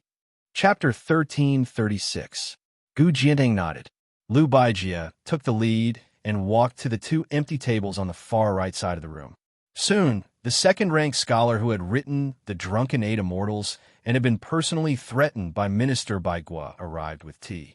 He first served it to Gu Jiantang, who was far away, and then to Lu Baijie, who was close at hand. After Gu Jiantang took the tea, he slowly asked, "You're not going to Gao Tingshu of the Ministry of Rights?" The young manager of the department for purging officials, who didn't dare to make any unnecessary moves and only wanted to leave as soon as possible, couldn't help but tense up. He said in a trembling voice, "That's me." Gu Jiantang didn't have a smile on his face. He asked the newcomer of the Ministry of War a rather sharp question. "Why didn't you serve tea to Minister Shangshu first?" Gao Tingshu was speechless. Lu Baijie laughed and said, "Great General, oh great General, you're obviously secretly happy. Don't take advantage of the situation and pretend to be obedient. Manager Gao took a huge risk to come to our Ministry of War. No matter what, he's half a family member of yours. You don't have to scare a junior like this." After being disturbed by Lu Baijie, Gu Jiantang no longer deliberately kept a straight face. He smiled and said, "Just for the sake of you serving tea first, even if the Ministry of Personnel suppresses you in the future, I'll first ask Minister Bai for a favor. I guarantee that I won't delay your promotion in the future. But you should learn a bit more. Look at how Minister Bai became an official. He not only gave himself away out of the embarrassing situation, but also made you remember that he helped you get out of trouble." Lu Baijie's face was full of helplessness. Hey. Great General, you're not being kind. It's one thing to freeload tea, but you're also undermining me. In the future, I'll have no prestige in this room. Lu Baijie turned his head and glared at Gao Tingshu. He pretended to be angry and said, "Stinking brat, get out of here. Aren't you afraid that I'll make things difficult for you? Do you want to annoy all the ministers of the 6 ministries? When the time comes, even if you have the great general to protect you, at most you'll have to run to the border to drink the wind and eat the sand." Gao Tingshu hurriedly wiped the sweat on his forehead, turned around, and trotted away with a silly smile. The officials of the Ministry of War, who were actually secretly listening, immediately burst into laughter. Amidst the laughter, everyone was naturally envious of Gao Tingshu's good fortune. He immediately left a good impression in the hearts of the 2 ministers of war. Gu Jiantang finished the tea in one gulp. After putting down the teacup, he sighed, "It's not easy for Minister Lu." Lu Baijie lowered her head and took a sip of the bitter tea. She nodded with a bitter smile and said, "It is quite difficult." Gu Jiantang was silent for a long time. After standing up, he said, "I'm about to leave the capital and return to Liaoxi. I won't disturb you any longer." Lu Baijie stood up as well and said calmly, "Let's see the Grand General off." After the 2 of them walked out of the room, Lu Baijie hesitated for a moment before asking in a low voice, "Is the Grand General really leaving?" Gu Jiantang grunted. Like the Minister of War beside him, he was not as relaxed as he was in the room. His expression was serious. "If I had decided to stay before we reached the capital, there would still be hope. Now, even if I insisted on staying, do you think it would be possible?" Lu Baijie was speechless. The Grand General Gu Jiantang's meaning was not deep. When the late emperor was alive, Gu Jiantang had accompanied him all the way back to the capital. However, he still could not persuade the late emperor to let him, a pillar of the northern region military and politics, replace Liu Shengxiang to preside over the southern expedition. Now that the new emperor had ascended the throne, how could Gu Jiantang rely on his past achievements to coerce the new emperor? In fact, Gu Jiantang and Lu Baijie both agreed with a certain someone's prediction of the situation. The suppression of the rebellion in Guangling should be done quickly. The imperial court had sent Liu Shengxiang, Yang Xinxing, and Yin Jinchuan to the southern expedition, assisted by several vassal lords. In terms of military strength, it was actually enough. It cannot be considered a genius, but it was certainly not a bad move. However, a very small number of people had forgotten one thing. The deployment of troops and the deployment of troops on the battlefield was much more straightforward than the officialdom, where everyone could sit behind closed doors and drink slowly. Liu Xingxiang had excellent talent as a general, but at that time, the undercurrent of the imperial court did not give this general of the assistant minister of the Ministry of War a chance. Not only did he not have a chance, but he was also a burden to the point where it was extremely difficult to deploy troops. As a result, the imperial court forcibly turned the situation into a rotten quagmire.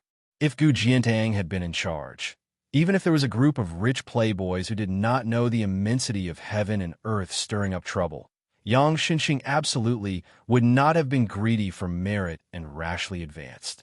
Thus, the imperial court would not have harmed Yin Jinchuan's entire 30,000 cavalry and caused the 2 vassal lords, Zhao Ying and Zhao Sun, to almost be sent to their deaths. Gu Jiantang quietly slowed down his steps and said, "Liu Shengxiang has obtained the position of General Piao. If nothing unexpected happens, he will vacate the position I just sat in. At that time, my subordinate, General Tang Taizhuang of Liaoxi, will enter the capital to take over. This is not good news, but it is also not bad news. I'm just taking this opportunity to tell you about it first. Tang Taizhuang is different from Liu Xingxiang and Su Gong. He is not good as an official, but he is very good at leading soldiers in battle. After he enters the Ministry of War, Minister Liu, you should try to get him to bring a few young people with him to the Guangling circuit at that time. It might be south of the capital." Gu Jiantang said calmly, "The reason I'm saying this is not out of selfishness.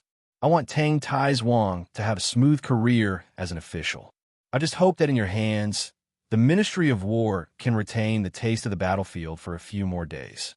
In the future, those sitting in the Ministry of War probably won't know what horse dung tastes like, and even fewer will have calluses on their thighs from riding horses.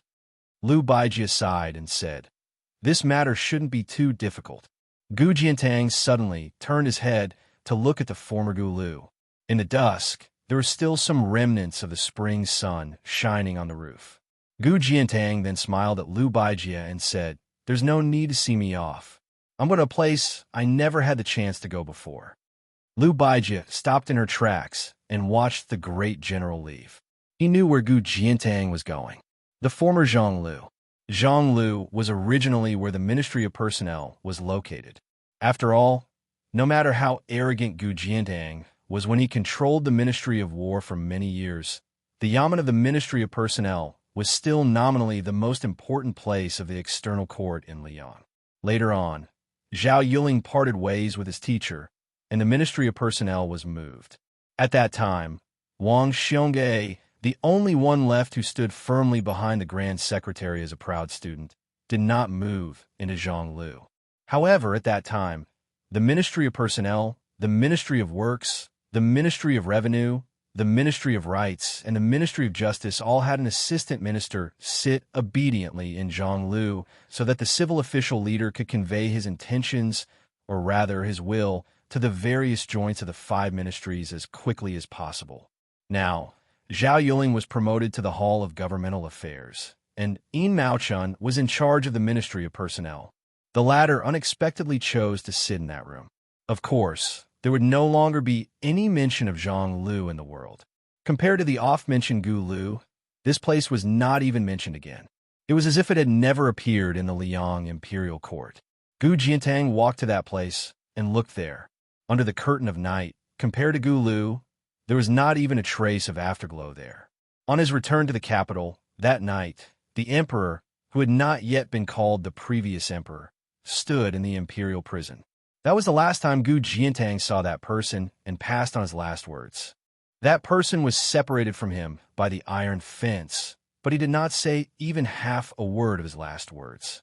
He only waved his hand at Gu Jiantang. Gu Jiantang gathered his thoughts. He did not look at the important members of the Ministry of Personnel who rushed out of the room and down the steps to welcome him. He also did not look at the Prime Minister, Yin Maochun, who had stopped at the door. Gu Jiantang turned and strode away. An additional person had silently appeared in the capital. Logically speaking, let alone an additional person in the most virtuous place in the world, even an additional 1,000 people would be like a drop of water. However, no one could underestimate this sinful guest. King of Jing and Zhao Sun, the youngest vassal of the Liang dynasty, with the surname of Zhao. From the time Zhao Sun was summoned to the moment Zhao Sun entered the capital, the Ministry of Rights had not been able to interfere. Everything had been handled by the imperial clan court. There were no walls in the capital that did not let in the wind. Small news had already begun to spread rapidly in the higher levels of officialdom. However, no one knew whether Zhao Sun's trip to Great Peace City was a blessing or a curse.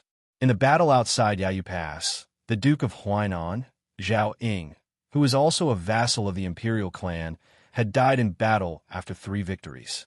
It was not appropriate to say that he was sullen, but it was also wrong to say that he was brave. He was brave, but he was too unstrategic, abandoning the 3 passes and running to the plains to play a battle of cavalry. How could he be called wise? As for Zhao Sun, there was more praise than criticism. After all, this king of Jing had gone to save the Duke of Huainan and had almost been killed by the cavalry of the West Chu rebel army. The 2 vassals, who were 1 generation apart, did not have much of a relationship. From this, one could see that Zhao Sun's loyalty to the court was unquestionable. Compared to his father, the old king of Jing and Zhao Heng, there was a world of difference. However, His Majesty the Emperor had just inherited the throne, and the Emperor's heart was hard to fathom. Zhao Sun temporarily lived in a mansion on Junwang Street that had nothing to do with him. More than 100 years ago, it had been the private residence of a powerful official of the Liang dynasty. It was extremely illegal and occupied a large area, with more than 400 rooms. Among them, There were even halls that were several zhang above the street level outside. Later, about 40 years ago, the Liang Emperor bestowed it to Prince Zhongyi. Unfortunately, the title of prince was only hereditary for one generation before it was lost due to a crime. In the last 40 years, it had changed hands several times, and the owners did not live far away. The most famous of them was, of course, the old Grand Preceptor of West Chu, Sun Shiji. Although Zhao Sun was nominally a vassal who had gone to the capital to ask for punishment, the wording of the imperial edict was very strict. If not for the blind Mr. Lu's prediction, Zhao Sun really might have been scared out of his wits. At the time, Lu Su's words were very simple. Since you have gone, you should make the best of it. Chapter 1337. Since Zhao Sun was already here, he might as well make the best of it. These few days, he would often stroll around the mansion alone, admiring the bright corridors, towering ancient trees, and the surrounding mountains to his heart's content. At this time, Zhao Sun was standing in a pavilion in the middle of a lake with a smile on his face. The right leader of the imperial clan court, who had escorted him here after arriving in the capital, looked at him with disdain. Zhao Sun looked at him like he was looking at a wild dog on the side of the road. Perhaps he had heard some news yesterday and came here in a hurry to repair their relationship. His wrinkled, old face bloomed with a smile. Of course, Zhao Sun would not make a fuss about it on the surface. He even gave the right leader a mercury jade thumb ring that he had prepared beforehand. The old fellow's eyes lit up when he saw it. Clearly, Mr. Lu had carefully prepared such a small item that hid his weak spot. In fact, other than the jade thumb ring, Lu Su had also asked him to carry an ink-colored tortoise-back inkstone with him. He said that if the right leader of the imperial clan came out to receive him, he needed to give this item away. Zhao Sun sighed with emotion. Lu Su, you really are a genius. When this king was still his royal highness, he always felt that the so-called top strategists like Li Yishan and Nailan Yusi were just heroes created by the times. Once placed in a time of peace and prosperity, they would fade into the crowd. Only after meeting you did he realize that no matter if they were in a time of peace or chaos, there would definitely be a place for them. Zhao Sun had previously thought that using the destruction of 6,000 cavalry to complete the retreat in order to advance arrangement was too heavy a price. But when Zhao Sun came to Great Peace City and stood in this mansion, he began to understand that Mr. Lu was right. Zhao Sun suddenly saw two figures appear on the shore of the lake and then walk toward the pavilion in the middle of the lake. No one led the way. Zhao Sun frowned and instinctively became alert. When the two gradually came closer, Zhao Sun was stunned. After recognizing one of them, he asked in confusion, "Brother Song?" The young phoenix of the Song clan, Song Kelly. The last time he came to the capital, Zhao Sun had a brief encounter with Song Kelly. Song Kelly bowed and said, "Greetings, King of Jing'an." Zhao Sun quickly smiled and said, "Brother Song, you don't have to be so polite." Song Kelly looked relaxed, and he was neither arrogant nor impatient. He didn't show the slightest sign of depression due to the decline of his family. Moreover, he and the gray-haired Confucian came to visit together, which made Zhao Sun very hesitant. Song Kelly said softly, "This is Mr. Yuan. Sun Shiji and the others from West Chu are just Mr. Yuan's guests." Zhao Sun wasn't stupid. He immediately figured it out. Her surname was Yuan, the real owner of this house. He was the #1 strategist of Liang that his father, Zhao Heng, hated to the bone, half-inch elemental Tung Bunshi. Zhao Sun bowed deeply. Junior Zhao Sun greets Mr. Yuan. Yuan Bunshi didn't say anything. He just waved his hand. Song Kelly smiled and said, "I'm here to tell you that you can leave the capital and return to Qingzhou soon." Before Zhao Sun could react, Song Kelly's words of "very soon" came true very soon. A eunuch from the ceremony directorate, dressed in a bright red robe, held the imperial edict and walked towards the three of them. His steps were very fast, but he didn't seem to be in a hurry. The old eunuch holding the imperial edict nodded slightly when he saw Yuan Bunshi. He then read the edict to the king of Jing and Zhao Sun. Zhao Sun naturally had to kneel. Song Kelly also took a step back and knelt to listen. Only Yuan Bunshi was facing the lake and turned a deaf ear to it. The head eunuch, who was one of the top 3 eunuchs in the world, didn't show the slightest change in expression. After receiving the imperial edict, Zhao Sun had to leave the capital quickly. Plus, without Lu Su's plan, he didn't know how to talk to the emperor of Liang. He was afraid of making a fool of himself, so he took the opportunity to leave the pavilion. After Zhao Sun and the head eunuch left, Yuan Bunshi asked, "What do you think this eunuch from the ceremony directorate will be asked when he returns to the palace?" Song Kelly shook his head. Yuan Bunshi smiled and said, "The emperor won't care about the king of Jing, and he will ask Yuan Bunshi if he is respectful when he sees the imperial edict." Song Kelly didn't know whether to laugh or cry. Yuan Bunshi calmly said, "Previously I advised the late emperor that if Prince Jingan, Zhao Sun, had the intention of concealing his strength during the Jingnan campaign, I would issue an edict to have him enter the capital, remove his title of nobility, and demote him to a commoner. If he failed despite all his efforts, he would be allowed to keep his title, but he would have to live in Great Peace City for a year or 2. The late emperor took this matter to heart, but it's not that the current son of heaven doesn't care. However, to the son of heaven, Zhao Sun is just an ordinary vassal king. The son of heaven wants to use this opportunity to imitate the way the late emperor dealt with Zhang Jiulu. He wants to test the waters and nibble away at him bit by bit." Song Kelly said in a small voice, "That's too hasty." Yuan Bunshi didn't express his opinion. He struggled to open the conversation and continued, "Zhao Sun is very smart. It's not that he is smart. In fact, he is not as smart as his father, Zhao Heng. But he knows how to listen to the people behind him. I wanted him to stay in Great Peace City and watch the world change because Xiang Fan, as the backbone of the world, was too important and could not be lost. That blind but lively young person was a great variable. I originally wanted to completely disrupt the factions of Qingzhou and have either Su Gong or Tang Taizhuang go to Xiangfan City. Now it seems that maybe one day, Qingzhou will become a place that the military will fight for. Liang, Beimeng, Beiliang, West Chu, Western Shu, Nanjiang, all of these are possible." Song Kelly wanted to speak, but stopped.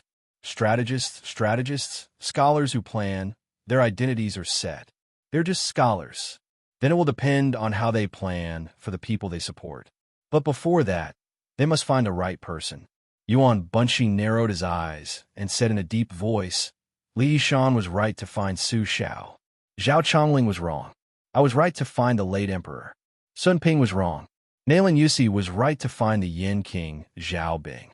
Lu Su was wrong to find Zhao Heng and Zhao Sun." Song Kelly asked curiously. Then Song Dongming, Su Beiji, and Chun Shiliang were right to find Su Fengnian? Yuan Bunshi said with a smile, "I don't know." Song Kelly asked seriously, "Mr. also has things you're not sure of?" Yuan Bunshi asked in response, "Can there not be?" Song Kelly said with a smile, "Yes." Yuan Bunshi smiled and then said, "I once asked 2 monks the same question. Killing thousands and reviving tens of thousands, is there something to do or not to do? When I asked if killing 10 people and reviving tens of thousands, Yang Taisui nodded and said there was something to do. But when I asked if killing 1 person and reviving tens of thousands, Li Xiaoxin still refused to nod." After Yuan Bunshi finished speaking, he paused for a long time and pressed a hand on the pillar. He said, "Next, I will have you bring an imperial decree and a secret decree to Ji province. The former is for you to take root in Jinan. The latter is for you to give to that mad dog Yuan Tingshan and have him boldly open the gates to Ji Bei." Song Kelly was puzzled at first, but then his face quickly paled. Yuan Bunshi said coolly, "Just make Beiliang more chaotic. Those who seek the living live, those who wish for the dead to die. The Beiliang cavalry is the best in the world? Then let the entire Central Plains wait and see." Just like in the past, Great Peace City welcomed the flying literary talent of the first month that could not be missed. For a time, rumors flew all over the place. The imperial examinations began in Dafeng, flourished in West Shu, and flourished in Liang. In West Shu, the subjects of the imperial examinations were extremely complicated. After the reform in Liang, the emphasis was placed on the imperial examinations. In a certain person's hands, the imperial examinations gradually became more focused on trial and error. At first, there was a clamor that the Grand Secretary neglected learning and only favored the imperial examinations. There were more and more people who passed the Grand Exam, going from 3 to 4 people in the Great Feng Dynasty to 20 to 30 people in the West Chu Dynasty. Then there were 100 people in the late Eternal Hui Dynasty, until there were 200 people in the first year of Xiangfu Dynasty. Because of the rise of the imperial examinations, many people who came from other places to take the examinations continued to enter and stay in Great Peace City. Thus, there were the two interesting things of passing the imperial examinations and passing the imperial examinations. Imperceptibly, the relationship between the literary and official circles was pulled closer.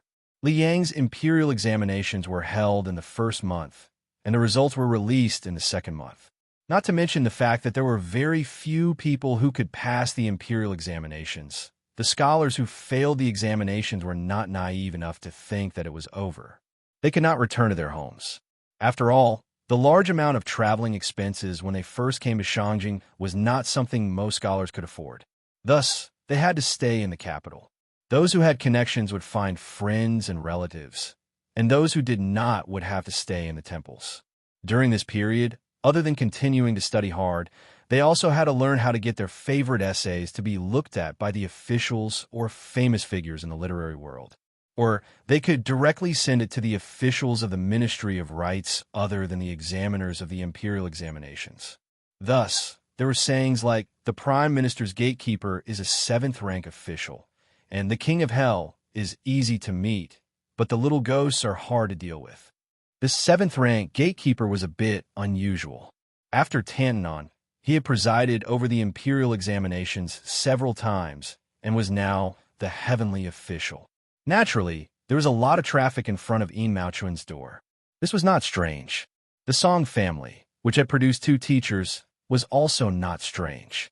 What was unusual was that this year, the residence that received the most name tags was not the residence of the head of the Secretariat, Qianglong, nor was it the residence of the great master of science, Yao Baifeng. It was not the residence of Yin Jieshi, who was both a relative of the imperial family and a scholar. Instead, it was the residence of 2 young officials.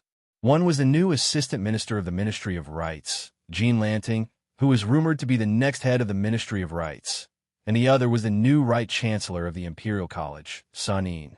It was said that the name tags received by these 2 gatekeepers could fill dozens of large baskets.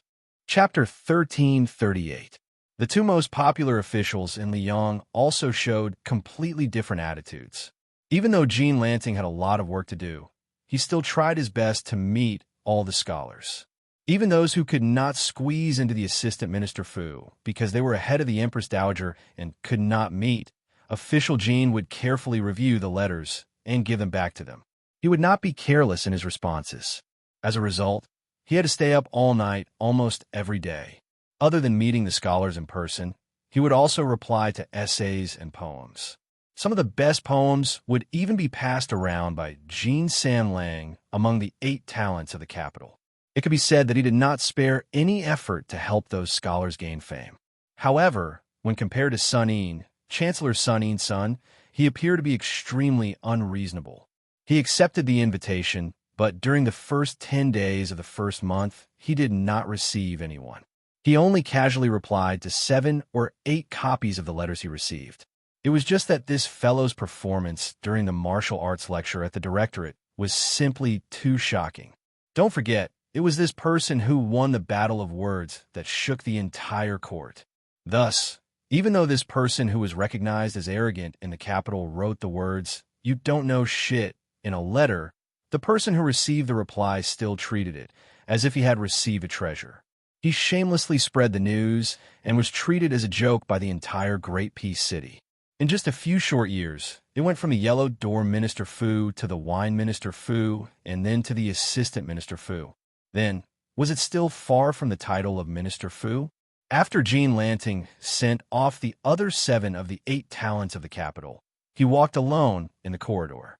He knew that there was a mountain of letters on the desk in the study. He also knew that as long as the imperial examination had not officially started, the mountain would only pile up higher and higher. The Ministry of Rites was indeed the weakest of the 6 ministries. However, once he became an assistant minister, it was a clean yamen with oil and water. However, this kind of oil and water was more hidden than gold and silver. Jean Lanting stopped beside a pillar. He raised his head and closed his eyes. His face was filled with intoxication as he took a deep breath. Great Peace City, Great Peace City. How can I, Jean Sam Lang, not be proud of my success? After a long time, Jean Lanting opened his eyes. His gaze was burning. He said in a voice that only he could hear, "Minister Fu, I will do better than you." The small house that Sun Yin currently lived in was rented. When he first rented it, he was only a small official in the province. The rent was lowered to 10 taels of silver every 3 months after Sun Yin racked his lips with the rich merchant. After Sun Yin's reputation rose, Fu Jia eagerly ran to Sun Yin's door and said that he wanted to gift the house to the right chancellor. Sun Yin didn't agree and only changed the payment from once every 3 months to once every year. Today, Sun Yin wanted to go out. Through the crack in the door, he saw that there were still a dozen or so people waiting outside. Sun Yin turned and left through the back door. In the end, he was still stopped by a shabbily dressed young scholar. Sun Yin's path was blocked. The scholar introduced himself with a thick old Western shoe accent. Then, he bent over and handed over a stack of things with both hands. It could be many poems, or it could be a long essay. The scholar's face turned red. He mumbled something. It was clear that he had sent the examination to the assistant minister's manor. Most of the time, he had been examined by Jean San Lang. It was also certain that Jean Lanting had only given him a dull and tasteless greeting. That was why he came to Sun Yin's place to try his luck. Sun Yin fumbled around and took out a handful of silver. He opened his palm and asked, "I haven't taken a fancy to anyone in the past 10 years. The things in your hands will most likely be mine. I can't even be bothered to scold you." The high officials in the capital all cherish their reputation. When they meet someone like you, they will at most pinch their noses and give you some money to send you off.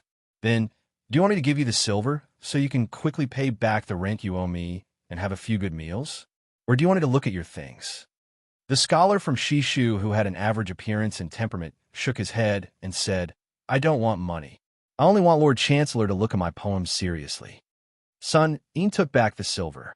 He took the stack of poems with neat handwriting. His left hand pinched a corner, and his right hand casually flipped through 7 to 8 pages. Soon, he was about to hand it over to the scholar whose hands were full of frostbite. However, when the latter's hands were about to grab the poems, Sun Yin let go first. The poems immediately fell to the ground. Sun Yin looked at the scholar, who had a stunned expression. He didn't know why, but he took out a small piece of silver. He casually threw it on the ground. When he brushed past the scholar, he sneered, "I won't pick up that piece of silver. To me, it is not worth mentioning. Your poem should be the same to you, because it's too worthless." Sun Yin swaggered off just like that. After walking far away, Sun Yin turned his head to look at that person. The scholar, who was wearing thin clothes, was squatting on the ground, picking up the poems page by page. Sun Yin even saw that person raise his arm to wipe his face. Sun Yin sighed and slowly walked towards a mansion that wasn't too far away. When he arrived, the gatekeeper, who was known to be extremely difficult to serve in the capital, didn't stop him at all. He even revealed a very sincere smile. This was obviously not as simple as Sun Yin being the second in command of the Imperial College. Without needing anyone to lead the way, he found Tantanon, who was eating peanuts and drinking wine in the study room. Sun Yin didn't say anything and just minded his own business and drank his wine. Huanwen smiled and said, "Sephora flowers are yellow. Scholars are busy. When spring turns green, it means you are busy. Just get used to it. When you reach my age, you won't be busy anymore." Chapter 1339. Sun Yin, who had drunk several large bowls of wine, suddenly picked up a pair of chopsticks and lightly tapped the edge of the wine bowl. He softly said, "The capital's snowy night freezes one's fingers, The broken-down temple beggars snore thunderously. The vermilion gates and high walls are warmer than spring. The purple-clothed and white-clothed old nobility. One can't close one's eyes and beg. Listening to Sun Yin's long speech, Huanwen listened for a long time. A bowl of wine was brought to his mouth, but he didn't drink it. In the end, he couldn't help but laugh and scold. What a mess! Sun Yin stopped and didn't say anything. Huanwen drank a mouthful of wine and softly said, "But the meaning is still a little bit." Sun Yin calmly said, "I borrowed it with a piece of silver. I borrowed it. I can't afford it." Tananon was shrewd and experienced. He only leisurely drank another mouthful of wine and let out a string of tisk-tsk sounds. It wasn't clear if the wine was too spicy or something else. Sun Yin asked, "There's no more wine?" Huanwen rolled his eyes and said, "Young people shouldn't drink to drown their sorrows. Young people don't know what sorrows taste like. Only 70 or 80 years old, tired of living, would drink to destroy people's livers." Sun Yin glared and said, "Don't be jealous. Speak human language." Huanwen slammed the empty wine bowl on the table and also glared and said, "You don't understand what I mean, kid? There's no more wine for you to freeload." Sun Yin slumped against the back of the chair.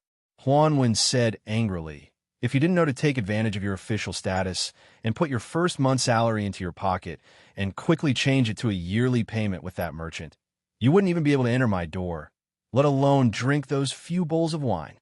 Huanwen was really angry when he spoke of this. He used his finger to fiercely point at the youngest Right Chancellor in the history of the Imperial College. "You've got water in your head."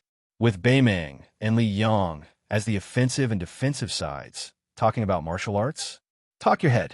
Huanwen grabbed the wine bowl on the table and threw it at Sun Yin. He didn't care that Sun Yin's forehead was bleeding profusely. He said in a stern voice, well said. In the face of a national calamity, you don't care about your body for martial arts. You don't care about your reputation for literature. An inch of blood for every inch of land. What a good Beimeng, going straight to Great Peace City. In this world, only you, Bailiang Sun Yin, know the art of war and understand the current situation. Sun Yin simply closed his eyes. He did not fight back, nor did he retort. The more Sun Yin acted like this, the angrier Huanwen became. He slammed the table heavily. "Do you think His Highness the Crown Prince, who was sitting on the praying mat at that time, is a fool? The head of the Secretariat, Qi Yanglong, is a fool?" Huanwen cursed. "Do you think I, Huanwen, am a fool? F*CKU. Sun Yin said indifferently, "I'm sorry, my mother died a long time ago. F*CKU. Also dead. I don't care if your 18 generations of ancestors are dead or not." Sun Yin did not speak anymore. Huanwen paused, his expression distressed. His hands trembled as he said softly, Bai Yin never showed favoritism in his life. He only made an exception once for a bastard like you when he was alive. Sun Yin's expression was wooden. In the Imperial College, there were so many scholars who felt that the Bailiang's 300,000 cavalry should have all died. They even felt that it was okay if the millions of Bailiang citizens died. When Yin Jinchuan died, they did not do anything. When Zhang Jiulu died, they were satisfied. These people felt that if they were Yin Jinchuan, they could easily defeat Xie Shi's cavalry. These people felt that if they were Zhang Jiulu, they could have ruled the world long ago. These people were all scholars. Sun Yin lowered his head and covered his face with his hands. He said in a choked voice, "When I was young, I finally managed to get into a private school. Teacher was a remnant of the spring and autumn period who stayed behind in Bailiang for some reason when Hongjia went north. I remember that teacher liked to take us to read and sing this song of everlasting regret. Before I left Lingzhou, I saw teacher for the last time. Teacher said that he did not expect that the sound of reading he heard in Bailiang was the same as the sound of reading he heard in his hometown. So teacher said that after he died, it was fine to be buried in Bailiang. The great peace city of these scholars is so peaceful. I do not want to see this kind of peace. I, Sun Yin, want to return to my hometown. I would rather see the smoke of war rise there." Huanwen said to himself, "Sun Yin, if you want to return to Bailiang, I will not stop you. But I hope you know that the Great Peace City of the scholars you see is not the true Great Peace City, and not everyone's Great Peace City. This city had my teacher, Zhang Julu, Sun Ping, Yin Jinchuan, and I Huanwen, who is still alive. There are many people that you do not know. Su Xiao, Li Xiaoxin, Chao Changqing, Yang Taisui, they were all once in this place. They were so high-spirited, and each of them had a clear conscience. When you return to Baiyang, you may become an official, you may be a strategist, you may die on the battlefield with a clear conscience. But if you do not give up today, one day in the future, at a certain time, you will have a chance to say to another young person, in Great Peace City, there is me, Sunin. In this world, there is me, Sunin. In a secluded courtyard in a narrow alley, a woman sat quietly on the threshold of the inner courtyard. The wooden door of the outer courtyard was open. She looked outside the door. It was as though she was waiting for someone to come home. She would occasionally hear the melodious shouts of the hawkers selling candied fruits from a distance. But maybe because this alley was too small, she could not see the figures of the hawkers carrying the candied fruits past by the door. She put a hand on her abdomen and said softly, "Boarder, the child and I are fine, but we miss you very much." Chapter 1340. If the post roads after the start of a war were compared to the meridians of a dynasty, then the endless supply of troops and provisions would be the blood of the empire. At this moment, Beimang displayed a huge tension that was enough to move the Central Plains. The Empress of Beimang, Taipingling of Chess and Sword Music School, and a fat man stood beside a post road. They looked at the busy transportation from north to south. The three of them had different expressions. The old lady, who was wearing a brand-new mink coat, was full of pride. It was precisely because of her slow and appropriate governance that the Central Plains, which was on the verge of unification, did not gain the slightest bit of the upper hand for more than 10 years. She even forced Liang to spend half of the country's tax revenue on the Eastern Front, and finally led to the revival of West Chu in Guangling Road. Among her subjects, there was still Toba Bodhisattva, Dongzhi, Liu Ge, Huang Songpu, Murong Baoding, Yang Yuanzhan, and a series of meritorious generals, not to mention the grassland eagle with the surname Yelu. They were a gathering of stars, shining brightly on the vast grassland. Standing beside the empress was an ordinary-looking old scholar in a green robe. This old man, who had spent 20 years traveling the Central Plains, had a cold look in his eyes. As for the fat man, who was constantly hugging his hands to expel the cold, his body was already huge, and after wearing the armor, he looked even more bloated. The Empress of Beimang retracted her gaze and turned to look at the fat man whose reputation was notorious in the streets of Xijing. She joked, "Cao Chu and North Dong, two big fatties. Back then, you lost to Chu Lushan and were driven out miserably. Now that he has become the protector general of Baiyang, you are the king of the South Courtyard. In terms of official position, you are already better than him. Do you have the confidence to get back at him this time?" Dong Zhuo, the king of the South Courtyard, who was in charge of the entire border war, did not grin in front of the old lady for the first time. He rubbed his cheeks and said softly, "If Lu Qiuer and I had the same number of troops, it would probably be very difficult. But the current situation is that I have 1 million troops against his 300,000 troops. There is no reason for me to lose, but I always feel that it is a little unfair. When I see Lu Qiuer, he will definitely not be convinced." The Empress of Beimang smiled and said, "I know myself well. I don't know much about war, so I don't have the bad habit of giving orders to the warriors at the border. It's just that your deployment of troops is so strange that I was so curious that I traveled more than 800 miles to see you. Even though the imperial decree of peace has patiently explained your intentions to me time and time again on the way, I still hope to hear it from your mouth. Otherwise, I won't feel at ease."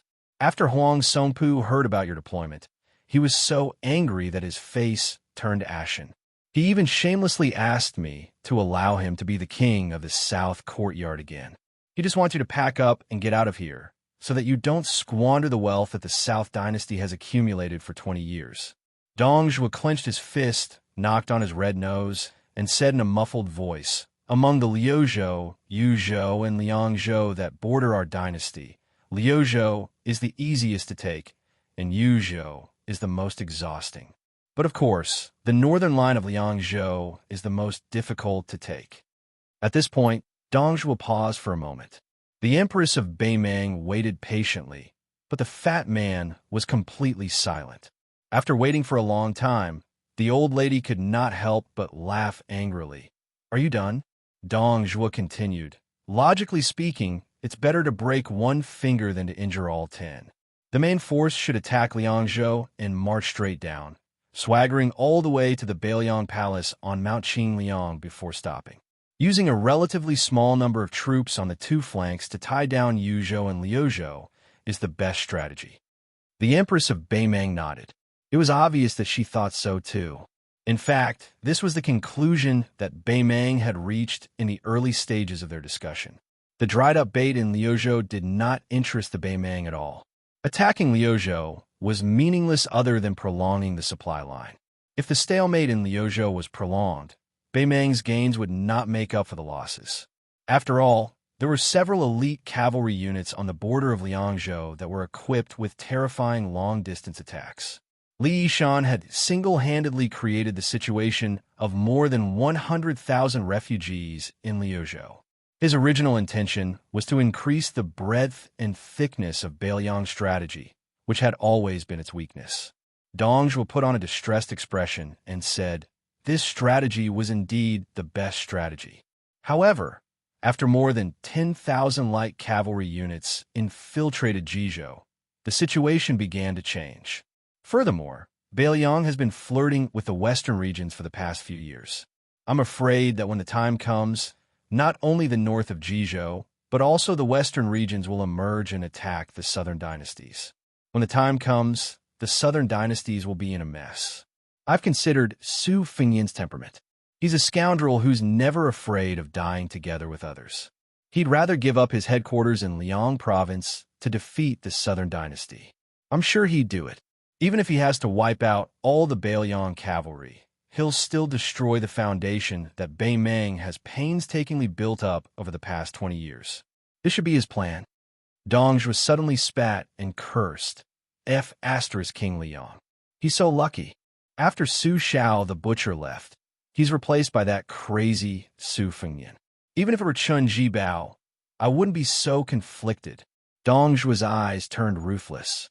He gritted his teeth and said, "Since Su Fengyan wants to risk his life, it's simple. I won't give him the chance to play tricks. Beimang's million-strong army will be divided into 3 groups. I like to see how he'll twist and turn. After all, we have the advantage in numbers on every front." Yin Wenwan said that 150,000 corpses are needed to fill the gourd, so I'll use 300,000. Liuzhou has 30,000 dragon elephant cavalry, and those refugees. I'll use General Lu Gui's 200,000 to fight. Liangzhou is difficult to conquer. Will 500,000 be enough? If it's not enough, I'll ask your majesty for another 200,000 to 300,000. The Beimang Empress frowned and said, "In this way, although the southern dynasty won't have anything to worry about, isn't the price too high?" Dongzhi shook his head and said, "The Liang imperial court dares to use West Shu to train their soldiers. As a people who live on horseback, we Beimang are natural warriors. Why wouldn't we use Bailiang to train our soldiers?" The old lady wanted to say something, but stopped. Dongzhi said in a deep voice, "Your Majesty, Dongzhi, can promise you that even if Bailiang destroys 500,000 or even 600,000 of our soldiers, as long as we conquer Bailiang, I'll definitely return the 2nd million-strong army with both hands." The imperial decree of peace finally opened his mouth and said, "Your Majesty, after winning this war, Bailiang and Jizhou will soon become the 2nd southern dynasty. All the civil officials of the southern dynasty are already prepared. Wherever the cavalry's hooves pass, it will be the beginning of the scholar's pen. This is the real backup plan that I prepared for Beimang. As long as Beimang's army conquers those territories, I'll be able to manage those places immediately and let the Beimang dynasty's borders follow the war horses as they move southward." The Beimang Empress nodded, but soon asked worriedly, I'm not doubting your ability, but will the Liang Imperial Court give us enough time to digest the results of the war? Also, won't Gu Jiantong's Eastern Front take the opportunity to cause trouble? The Imperial Decree of Peace said calmly, "Everyone thinks that West Chu's revival is a flash in the pan, but I firmly believe that Chao Chongqing will be able to see the top of Great and city wall." Dong Zhuo smiled and said, Yuan Bunshi and the others felt that after the Battle of Liangmang, even if they gave up the entire northwest to us, they would still have the two pillars of Liao, Gu Jiantang, and Western Shu, Chen Jibao, to support the border. Therefore, they were happy to see the last drop of blood of Bailiang. However, if it's really as the Imperial Decree of Peace said, then Gu Jiantang will have to leave the two Liao and return to Great City. At that time, we can place a small number of troops in Bailiang to deal with Chen Jibao. Taking a step back, at that time, we will have the depth of Bailiang and the Southern Dynasty. This is a huge geographical advantage that cannot be ignored. Naturally, we will be able to greatly reduce the losses caused by Chen Jibao's troops. No matter how amazing Chen Jibao is, it will be difficult for him to turn the tide in a short period of time. However, we can follow West Chu's lead to Great City and take a look at the world's largest city with a population of millions. Dong Zhuo, must go and see how tall the city wall is. The old woman said emotionally, after training with the Bailiang cavalry, then climbing up the city walls of Great Peace City, and taking care of Gu Jiantang and Chen Jibao in the Central Plains. The men of Beimang will kill their way to the southern border and throw themselves into the sea. Even though I am a woman, I feel heroic just thinking about it. Dong Zhuo grinned. The magistrate of peace glanced at the king of the southern courtyard who had left everyone else in the dust in the Beimang court. His gaze was complicated. The Empress of Beimang raised her hand and patted the fatty's shoulder. She said calmly, "As long as you can reach that step, I'm not that Liang Xiaodun. I can tolerate a Dong Zhuo who seizes territory. South of Guangling River, everyone can have the surname Dong. I want the history books to remember the name Dong Zhuo for hundreds and thousands of years. After 100 years, she looked to the south and laughed loudly. In the future, whatever the surname of the world, I have no children, I don't care." With a thump, Dong Zhuo knelt on the ground. The old woman kept looking to the south. Old cripple, the world could have had the surname Su. In the early spring of the second year of Xiangfu, a group of Bailiang crossbowmen roamed outside the mouth of the gourd in Yuzhou. As the sun rose from the east, the morning dew on their armor gradually dried up as the chill of late spring dissipated. Each of these elite scouts rode 2 horses. Their mounts were the best war horses from the largest pastures in Bailiang. With a great battle imminent, the best horses from the various pastures were given to these special troops first. Compared to the battle lines in Liangzhou, where an arrow was knocked on a bow and could be triggered at any moment, Yuzhou, which had more strategic advantages, made people feel more at ease. This was because both sides in Liangmang acknowledged that if Beimang wanted to attack Yuzhou, they would have to use more than 100,000 lives to fill the gap or even flatten it. Butcher Su Xiao had spent more than 10 years meticulously building the Wu Castle system at the mouth of the gourd. It could be said that it had reached the pinnacle of defense in the history of the Central Plains. Endless black-armored cavalry poured into the mouth of the gourd like a flood. This scene was like the great tide of Guangling River. Chapter 1341. Once upon a time, there was a mountain called Wudong. There was a peak on the mountain called Lotus. A young Taoist once lived on the peak. He wanted to go down the mountain, but didn't dare. His name was Hong Shixiang. But after that young headmaster returned from the mountain, it was said that he left the world. Then, the even younger headmaster, Li Yufu, brought back a young child with spirited eyes. His name was Yufu. Perhaps his parents hoped that this child would be able to save up some good fortune every year. If a poor family wanted to live a long and stable life, it was nothing more than saving up. The Lantern Festival was a big festival. In order to welcome the Lantern Festival in the second year of Xiangfu, all the Taoists on Wudong Mountain, regardless of seniority, chopped bamboo to make lanterns and then pasted rice paper on them. Even the most senior Taoist masters like Chun Yao and Yuxing Rui were no exception. Unfortunately, the oldest martial uncle on the mountain, Song Jiming, passed away last year. He didn't ascend to immortality. The old Taoist master passed away peacefully. He only muttered that if only his younger martial brother was still alive, he would be able to refine several furnaces of truly good pills. Then there was the month before the old man's death. He often saw martial Uncle Song standing at the gate of Big Lotus Peak, looking at the foot of the mountain. Needless to say, he was waiting for the headmaster's martial nephew. From Wudong's old Jinren's Shifu Huang Manshan, to his de Shixiang Wang Zhonglo, to his little shitty Hong Shixiang, and finally the current Jiao Li Yufu, Song Jiming, other than the paintings of his ancestors, lived for 200 years and met 4 Wudong Jiao Jiao. Therefore, he passed away very peacefully. The older generation of Taoists was withering day by day. The great Taoist master Chen Yao, who was in charge of discipline, also couldn't hide his old age. Fortunately, Wudong Mountain had always been indifferent to birth, old age, illness, and death. Moreover, Wudong Mountain was now flourishing with incense. Several peaks on the mountain held several not so grand, but still solemn opening of the mountain ceremonies.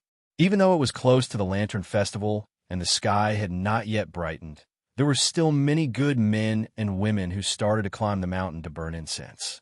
It was different from the many Taoist temples in Liang that would specially open a back door for high officials and dignitaries, and the common people could burn incense for a lifetime without being able to burn the first incense. In Beiliang, as long as you were early, the common people could also burn the first incense on Mount Wudong. There was an endless stream of pilgrims on Mount Wudong's southern Divine Avenue, and there were even many foreigners who spoke with foreign accents. As Beimeng's army was marching south, the 3 prefectures of Beiliang were like a funnel, and the population was plummeting. These foreign pilgrims were like carps swimming against the current, which was enough to show the prosperity of Mount Wudong. There were even rumors that the imperial court would soon transfer the title of Mount Longhu to Mount Wudong to appease the people of Beiliang.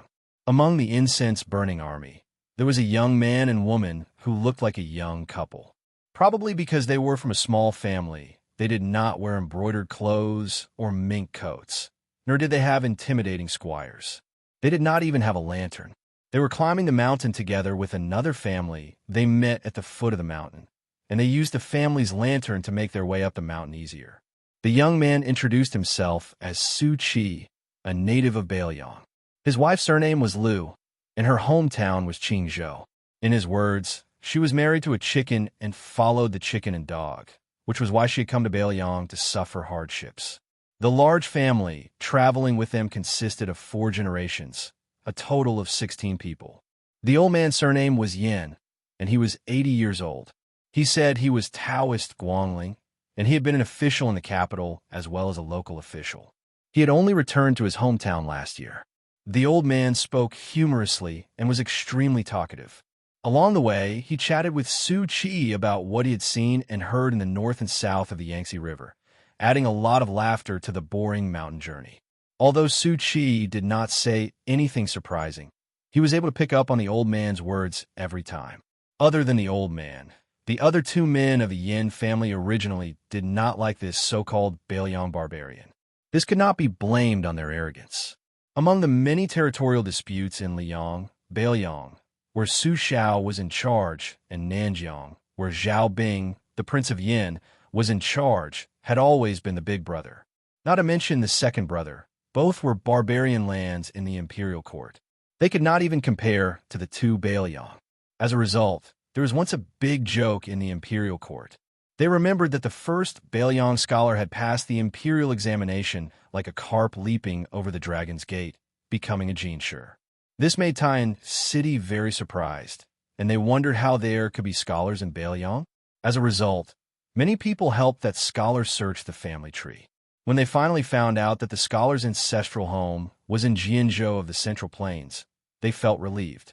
However, they did not care about the fact that the scholar had been born and raised in Lingzhou of Beiliang for many generations. It was not until Yin Jieshi became a relative of the imperial family, and then a grand scholar of the palace hall, Jean Lanting's meteoric rise, and the great scholar of Confucianism, Yao Baifeng, came to the capital to preside over the imperial college that their terrible impression of Bailiang as uncivilized was slightly improved. They pinched their noses and admitted that Bailiang also had a family tradition of scholars. The distance from the main peak of Wudong's Golden Peak to the southern Divine Path was 12 miles. It was also a mountain road. With the old and young of the Yin family, their legs were weak and they walked slowly. By the time the first morning bell rang, they were only halfway there. They rested at the pavilion for travelers and pilgrims to rest. The old man took advantage of the first rays of dawn to look into the distance. Su Qi and his wife stood side by side, admiring the scenery below the mountain. After the old man retracted his gaze and sat down, his young great-grandson immediately ran over to massage his legs and feet. The old man laughed heartily and dotingly picked up the child and placed him on his lap. He pointed to the east and said, "This scene is called The Sky Opens to White." The child clearly had no interest in the sky opening to white. He raised his head and asked in a childish voice, "Great-grandfather, is there really an immortal on the mountain like my mother said? Can immortals ride on the clouds?" The old master of the Yin family laughed heartily and stroked the child's head. He did not give an answer. He only turned his head to look at the mountain peak shrouded in clouds and fog. He sighed softly and said, "I don't dare to speak loudly for fear of alarming the people in the sky." Chapter 1342. The child, who did not get an answer, kept pestering him. The old man could only say, "As scholars, we must scrupulously abide by the saint's words of not speaking of strange forces and chaotic gods. However, I can still talk to you about something else. In fact, when I was young, I used to travel under the guise of traveling and secretly went to visit immortals in green robes with a sword. Perhaps I didn't have the lucky chance, so I didn't meet those masters with white hair and youthful faces in the eyes of the world. However, when I was middle-aged, I went to the Taoist Master Mansion on Longhu Mountain with many people and met the old Taoist master of that generation. However, we didn't have the opportunity to have a deep conversation. After all, at that time, my official status was too low and I was only at the bottom. At that time, I felt that being an official was inferior to cultivating Tao. There were so many scholars in the world, and it was so difficult to become a scholar after the death of a grand tutor. There weren't many people who cultivated Tao in the world, so it was relatively easy to become a first-rank official. The child was disappointed. "Great-grandfather, then why did we come all the way to Mount Wudong?" My father said that his bones were about to fall apart from the bumpy ride. A young Confucian scholar nearby suddenly blushed. The old man stroked his snow-white beard and smiled. "Great-grandfather has never seen immortals, but when I was in charge of a region, I met a Taoist priest of the same age. We had a pleasant conversation, and that Taoist priest taught me a set of body nourishing techniques. The reason why great-grandfather can live to this age is because of that Taoist priest's kindness. Although so many years have passed, I still remember that Taoist priest appearance very clearly. He was tall, benevolent, righteous, and heroic, with the style of an ancient wandering scholar. Compared to the yellow-purple noble of the celestial master's residence, he really didn't have any arrogance." The old man sighed. That Taoist priest was the previous leader of Mount Wudong, called Wang Zhongluo. I only found out that he was the leader of Bailiang's Mount Wudong after a long time, so before I was completely buried in the earth, I hurried here to take a look. At the same time, I also wanted to see how high Bailiang's northwest sky was. Because when great-grandfather was an official in Taiyan City, there was an imperial censor who impeached a person. He said that after that person arrived in Bailiang and held a banquet, he pointed to the chair under his butt and said to everyone that this chair was not the dragon chair, but it was much higher than the one in the capital. The old man's son was almost 60 years old. After hearing this, he laughed and said, "It's most likely nonsense."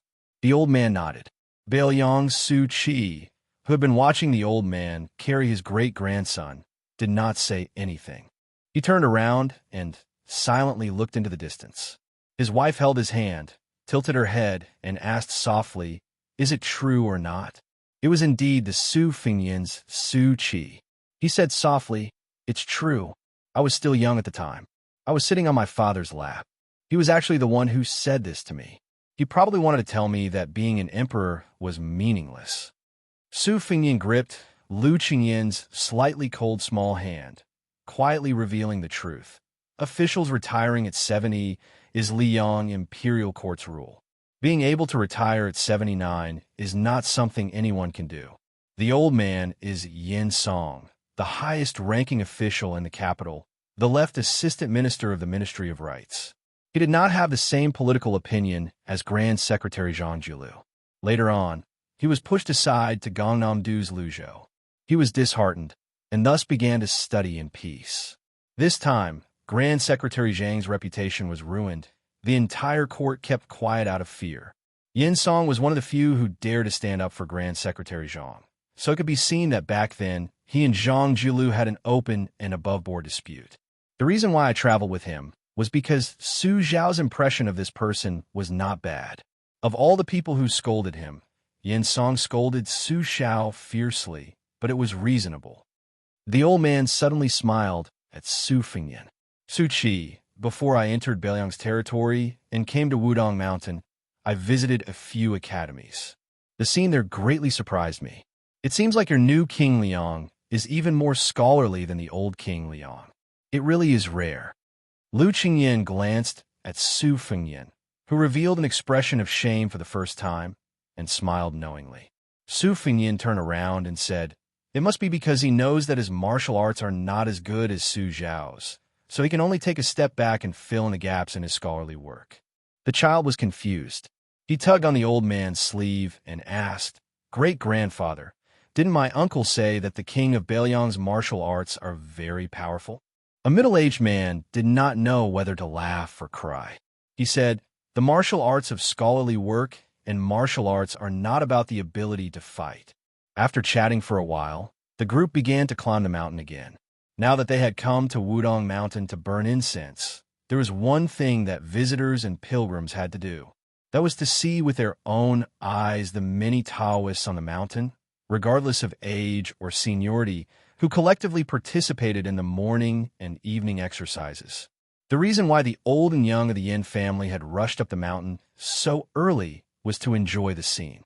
Hundreds and thousands of Taoists were practicing together in the square. It was rumored that the set of fist techniques was created by the previous chief, Hong Shixiang. Anyone could practice, learn, and benefit from it. When the group finally arrived at the square of Wudong Mountain, they did not miss it.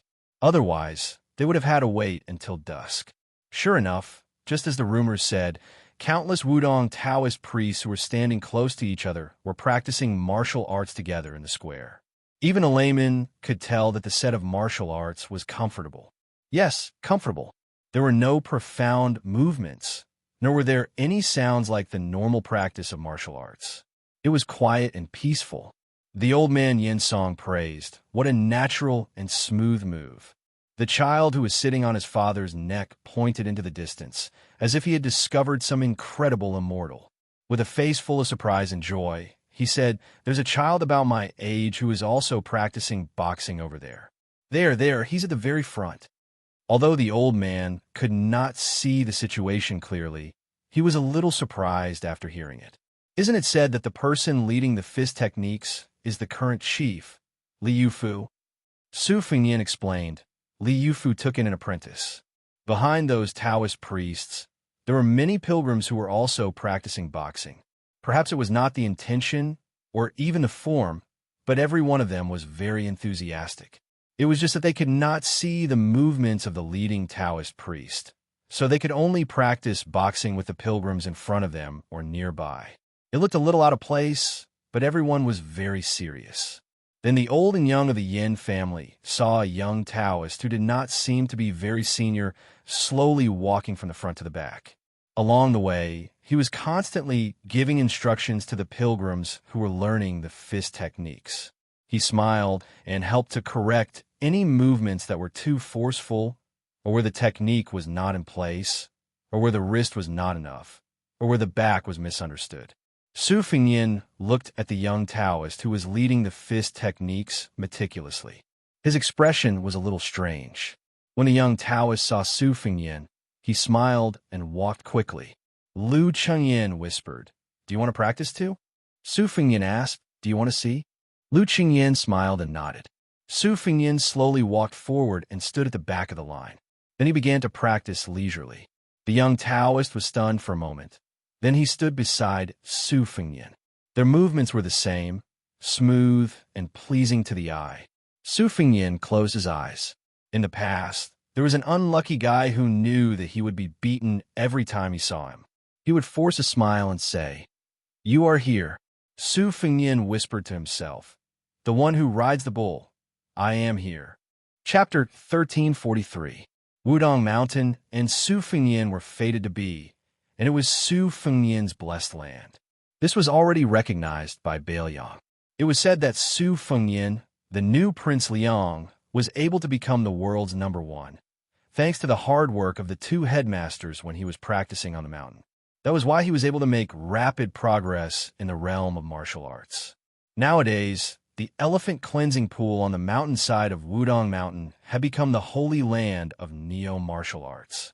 The stone house behind the waterfall was crowded with martial artists from all over the world who came to meditate and face the wall every day just to touch the immortal aura of the invincible man in the world. Every now and then, there would be people fighting for a place. This disturbed several young Taoist priests who were in charge of cleaning the elephant cleansing pool. They often complained to their master that it was delaying their practice and desperately begged for a change. Later, the headmaster, Li Yufu, let his disciple, Yufu, take over the responsibility. However, although Wudong Mountain opened the elephant cleansing pool to the public, the small thatch cottage and the small vegetable garden not far from the pool were always hidden under the instructions of Bailiang Palace. No outsiders were allowed to come near.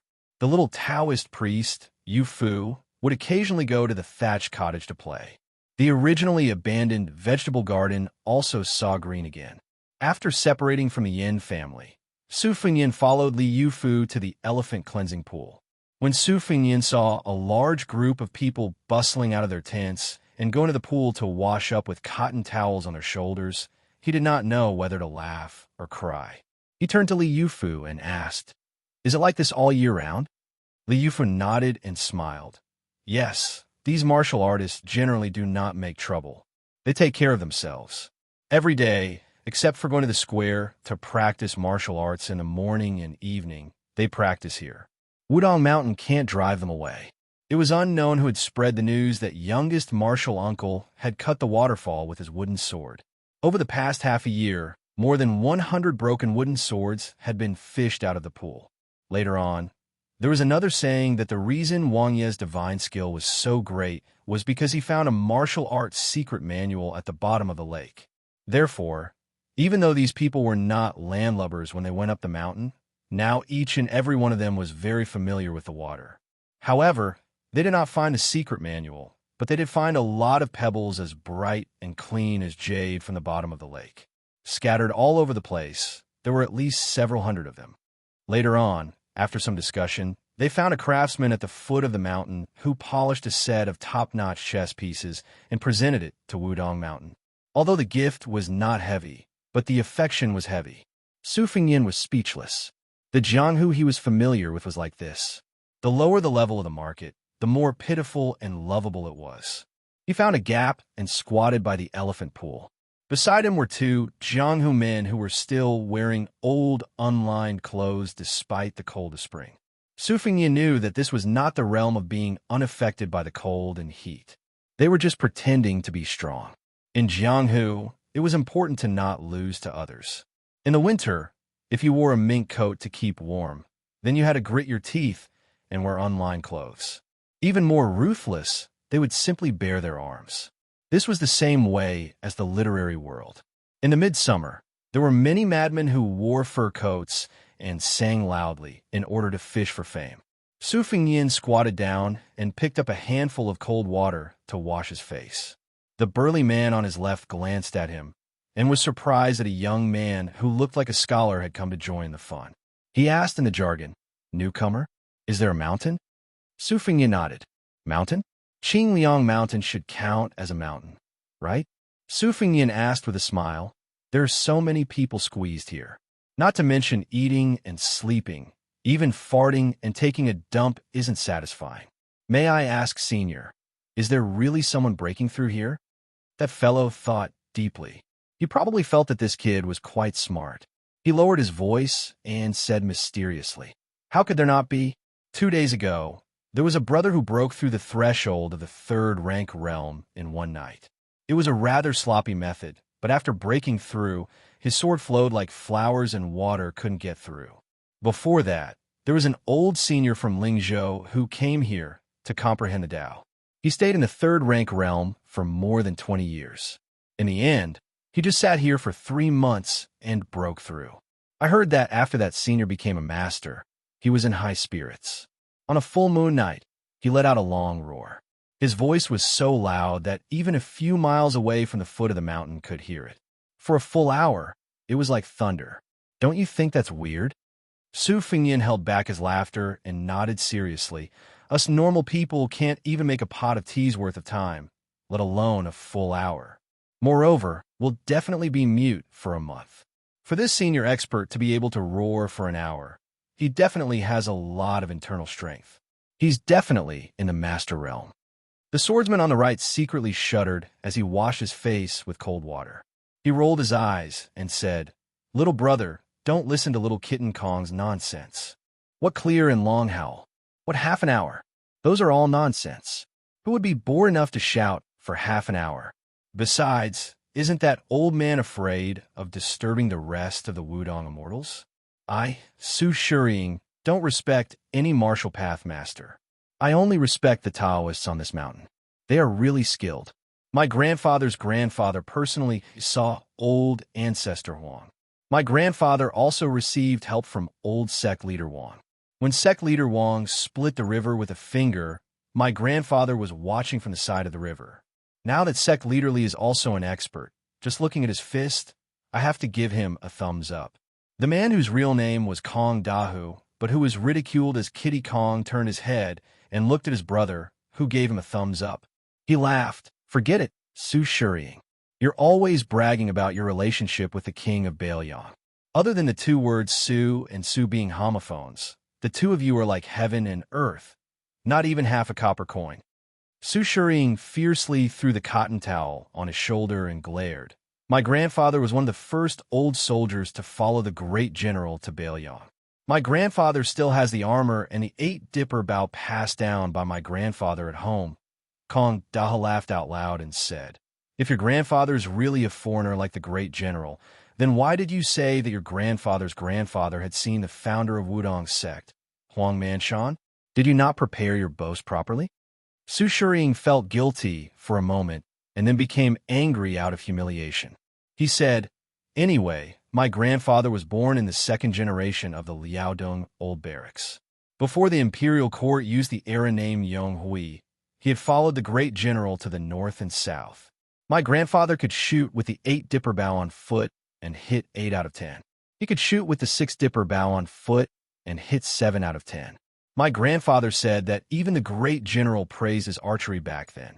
He said that when he went to Bailiang, he would let the Beimang barbarians know the strength of the Liaodong warriors.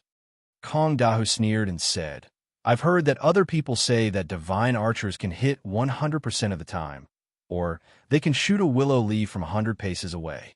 Your grandpa, Su Shiying, can only hit 70% of the time. How could he be praised by the general? Su Shiying, oh Su Shiying, are you not afraid of choking yourself to death with your bragging? Su Fengyan immediately had a whole new level of respect for Su Shiying, because in the early days of the imperial court of Liang, there was a martial arts examination called the Law of Testing in Equestrian Archery. According to the law, Su Shiying's grandfather's archery skills were indeed excellent. It was precisely because Su Shiying didn't mention anything about shooting with 100 shots that it was more realistic. Su Fengyan asked, Brother Su, why didn't you enlist in the army? Su Shiying sighed and said sadly, when my father was young, he wanted to study and pass the imperial examinations. My grandfather didn't like it and said that studying was useless. My father couldn't persuade my grandfather, so he could only enlist in the border army and become a small official in the Shinli Ranch. In the end, I don't know how, but he angered a big shot above him. The big shot had an even bigger backer. I think it was that Huaihua great general, Zhong Hongwu. When he came back, he was half dead. My grandfather was a person who cared about his reputation. Even when he died, he didn't say anything. He just wanted me, his grandson, to study. Unfortunately, I'm not cut out for studying. I only want to practice martial arts so that I can accumulate some military merits like my grandfather and get an extra set of armor for the family to pass down as a family heirloom. At this point, Su Shiring grinned and said, I also have an older brother who joined the army at the border of Yuzhou. When he returned home during the Spring Festival last year, I heard him say that he would soon become an official crossbowman. My brother followed my father's example and was very good at studying and practicing martial arts.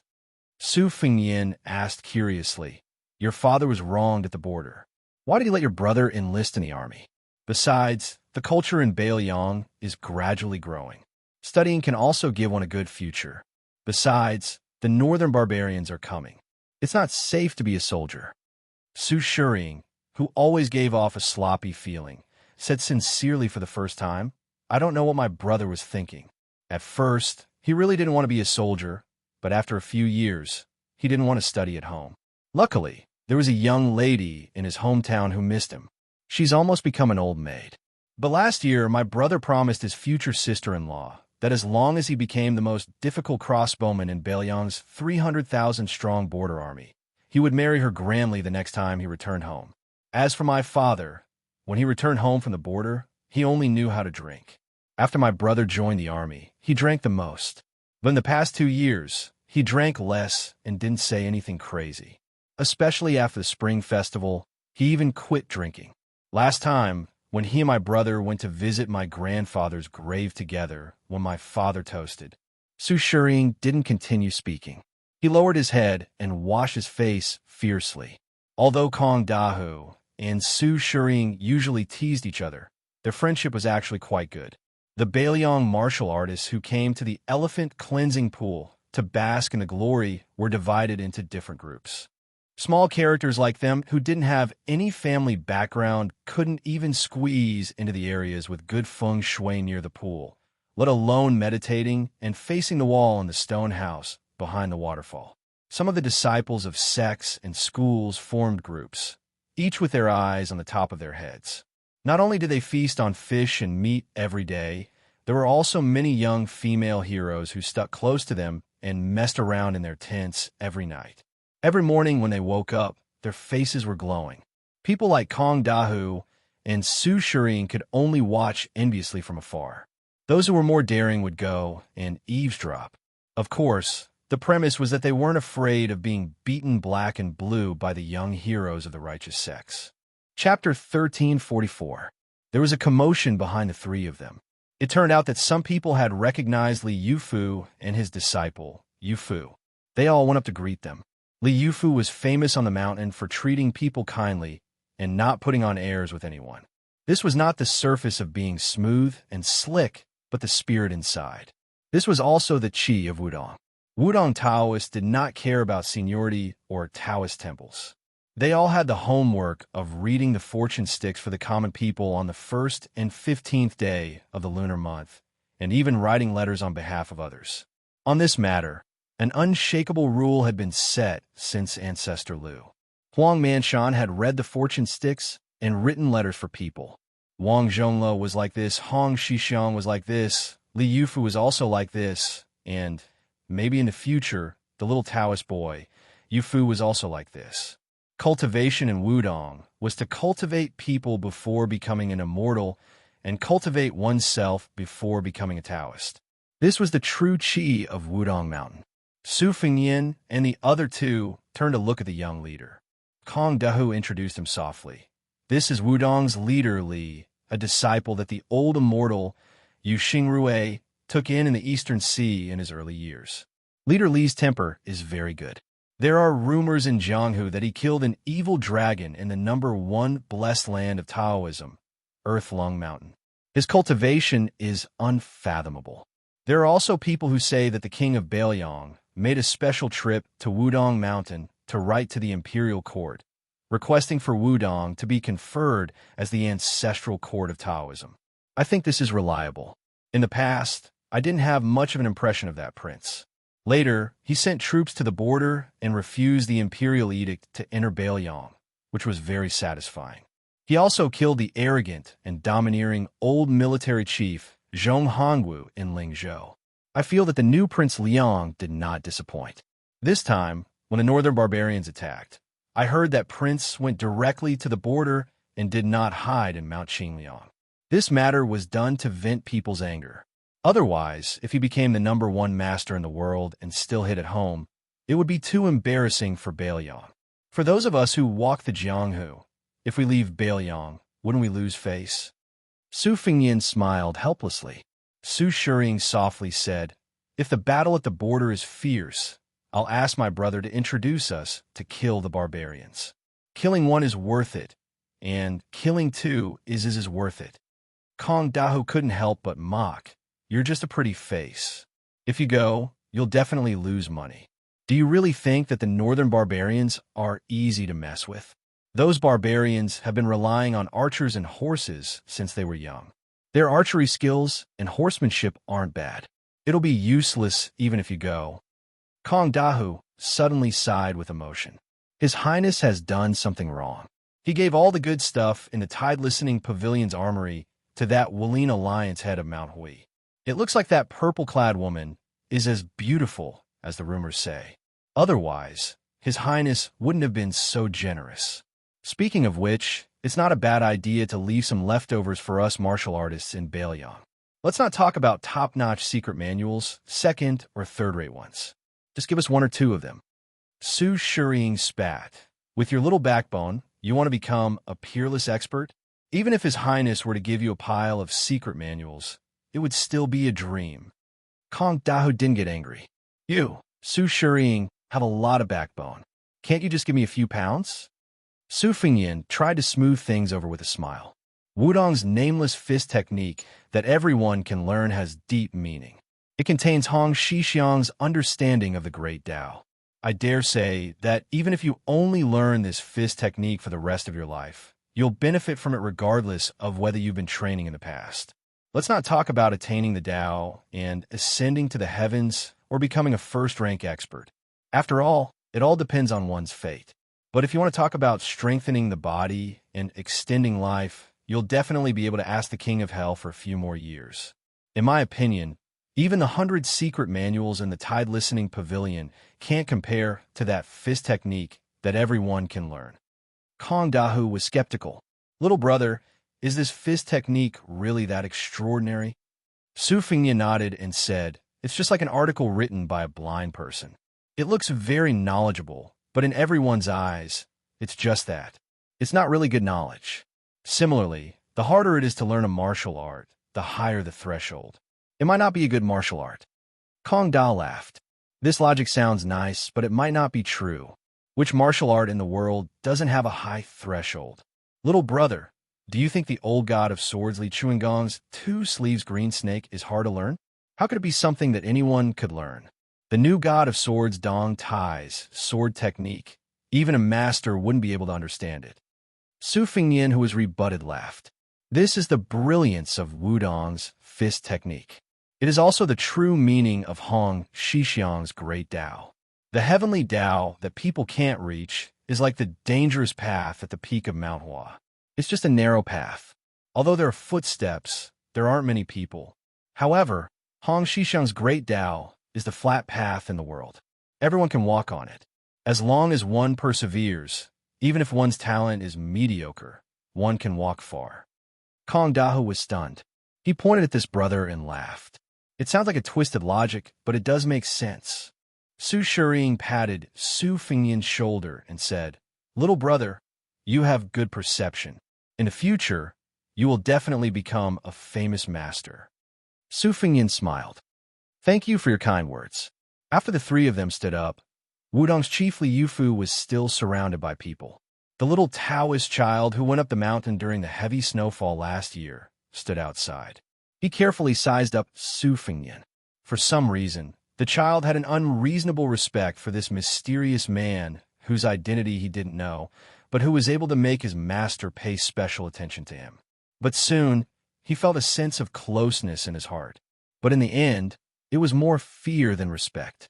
So, from the beginning to the end, the child hid behind his master and didn't say a word to this guy. Just when Su Fengyan and the little Taoist child Yufu's eyes met and the latter quickly turned his head, a handsome young man dressed in brocade clothes and marten fur crept up to Su Fengyan. He didn't dare to move forward 5 or 6 steps away. His fists were clenched and his palms were sweaty. Behind him was a group of disreputable friends who had nothing better to do and came to Wudong Mountain to admire the scenery and the moon. They didn't care about the chief of Wudong or the fist skills. But now, the officialdom of the old 3 provinces in Bailiang, as well as the descendants of the officialdom, had a completely different impression of a certain person. Especially after the young people who had competed with that person to see who was more prodigal back then added fuel to the fire. They had reached a consensus that the most manly thing in the world was a prodigal son who had turned over a new leaf. After the young man, with a look of disbelief, stopped, he timidly said tentatively, "I'm Lu Yukuan. My father is Lu Gongqi, the county chief of Danyang County in Lingzhou." Su Fengyan smiled. "Your elder brother is Lu Yushan, the cavalry captain of the Dragon Elephant Cavalry?" At that time, he followed the Longxiang army straight into the enemy's territory and beheaded 12 people.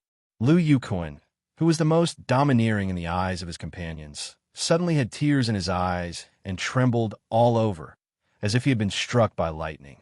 Eldest young Master Lu was about to kneel down, but when he saw the man in front of him gently shake his head, he immediately straightened his knees that had already been a little, not knowing what to do. Last year, in the farce of the officialdom in Lingzhou, many meritorious generals were forced to take off their armor in front of the public by a young man with the title of Lingzhou General, revealing scars all over their bodies. Lu Yukuan was there to watch from a distance. At first, he did not feel that the scene was very shocking. But later, he saw his elder brother who had returned from the border. His elder brother, who had always looked down on him, almost broke off relations with his father and the whole family because his father, who was a civil official, made a few sarcastic complaints at the dinner table. Later, he drank wine with his younger brother for the first time and talked intermittently about the war on the border. He talked about how his fellow soldiers died in battle calmly. Only then did Lu Yukuan begin to understand the heavy significance. So Lu Yukuan climbed Mount Wudong in the cold spring. He just wanted to know how the new Prince Liang practiced martial arts. Su Fengyan did not want to reveal his identity here, so he stopped chatting with Lu Yukuan. Then he said goodbye to Kong Dahu and Su Shiying, gave a Yufu a look, and walked to the hut with Lu Qingyan. After he left, Kong Dahu and Su Shiying looked at each other. How did this guy get involved with the dignified satrap's son? Looking at the situation, he was at least a figure with a family background of the same level. How could he be patient enough to talk to the two of them for a long time? The corner of Su Shiying's mouth twitched. At that time, he had pretended to pat that guy on the shoulder for fear that these aristocratic sons, who liked to hide knives behind smiles, would turn around and attack him. He hoped that he would not be put in a sack and sink into the elephant washing pool before he could figure out a master. Lu Yukuan had the courage to observe for a long time. When he saw the king of Bailiang squatting and chatting with the 2 poor martial artists for a long time, he hurried forward and made a toast. He took the initiative to get close to them and said, "Brothers, I am Lu Yukuan from Lingzhou. It is fate that we met. I have wine, the most authentic green ant wine. Why don't the 3 of us drink it together?" Kong Dahu asked stupidly, "Young master, you don't charge, do you?" Lu Yukuan smiled helplessly and said, "You are slapping my face, aren't you?" Kong Dahu and Su Shiying went to Lu Yukuan's luxurious silk tent in a daze and drank the boiling hot green ant wine. Around them, a group of playboys in bright clothes were looking at them with admiration, and the eyes of the few young and beautiful heroines were even brighter. When the 2 finally learned the man's identity, they were dumbfounded. In the 4th year of Shangfu, Su Shiying, a cavalryman from Liangzhou, died at the border after his brother, who was a crossbowman. In the 6th year of Xiangfu, Kong Dao, a foot soldier from Yuzhou, died in Beimang's Aquarius prefecture. The two of them smiled before they died and died without regrets.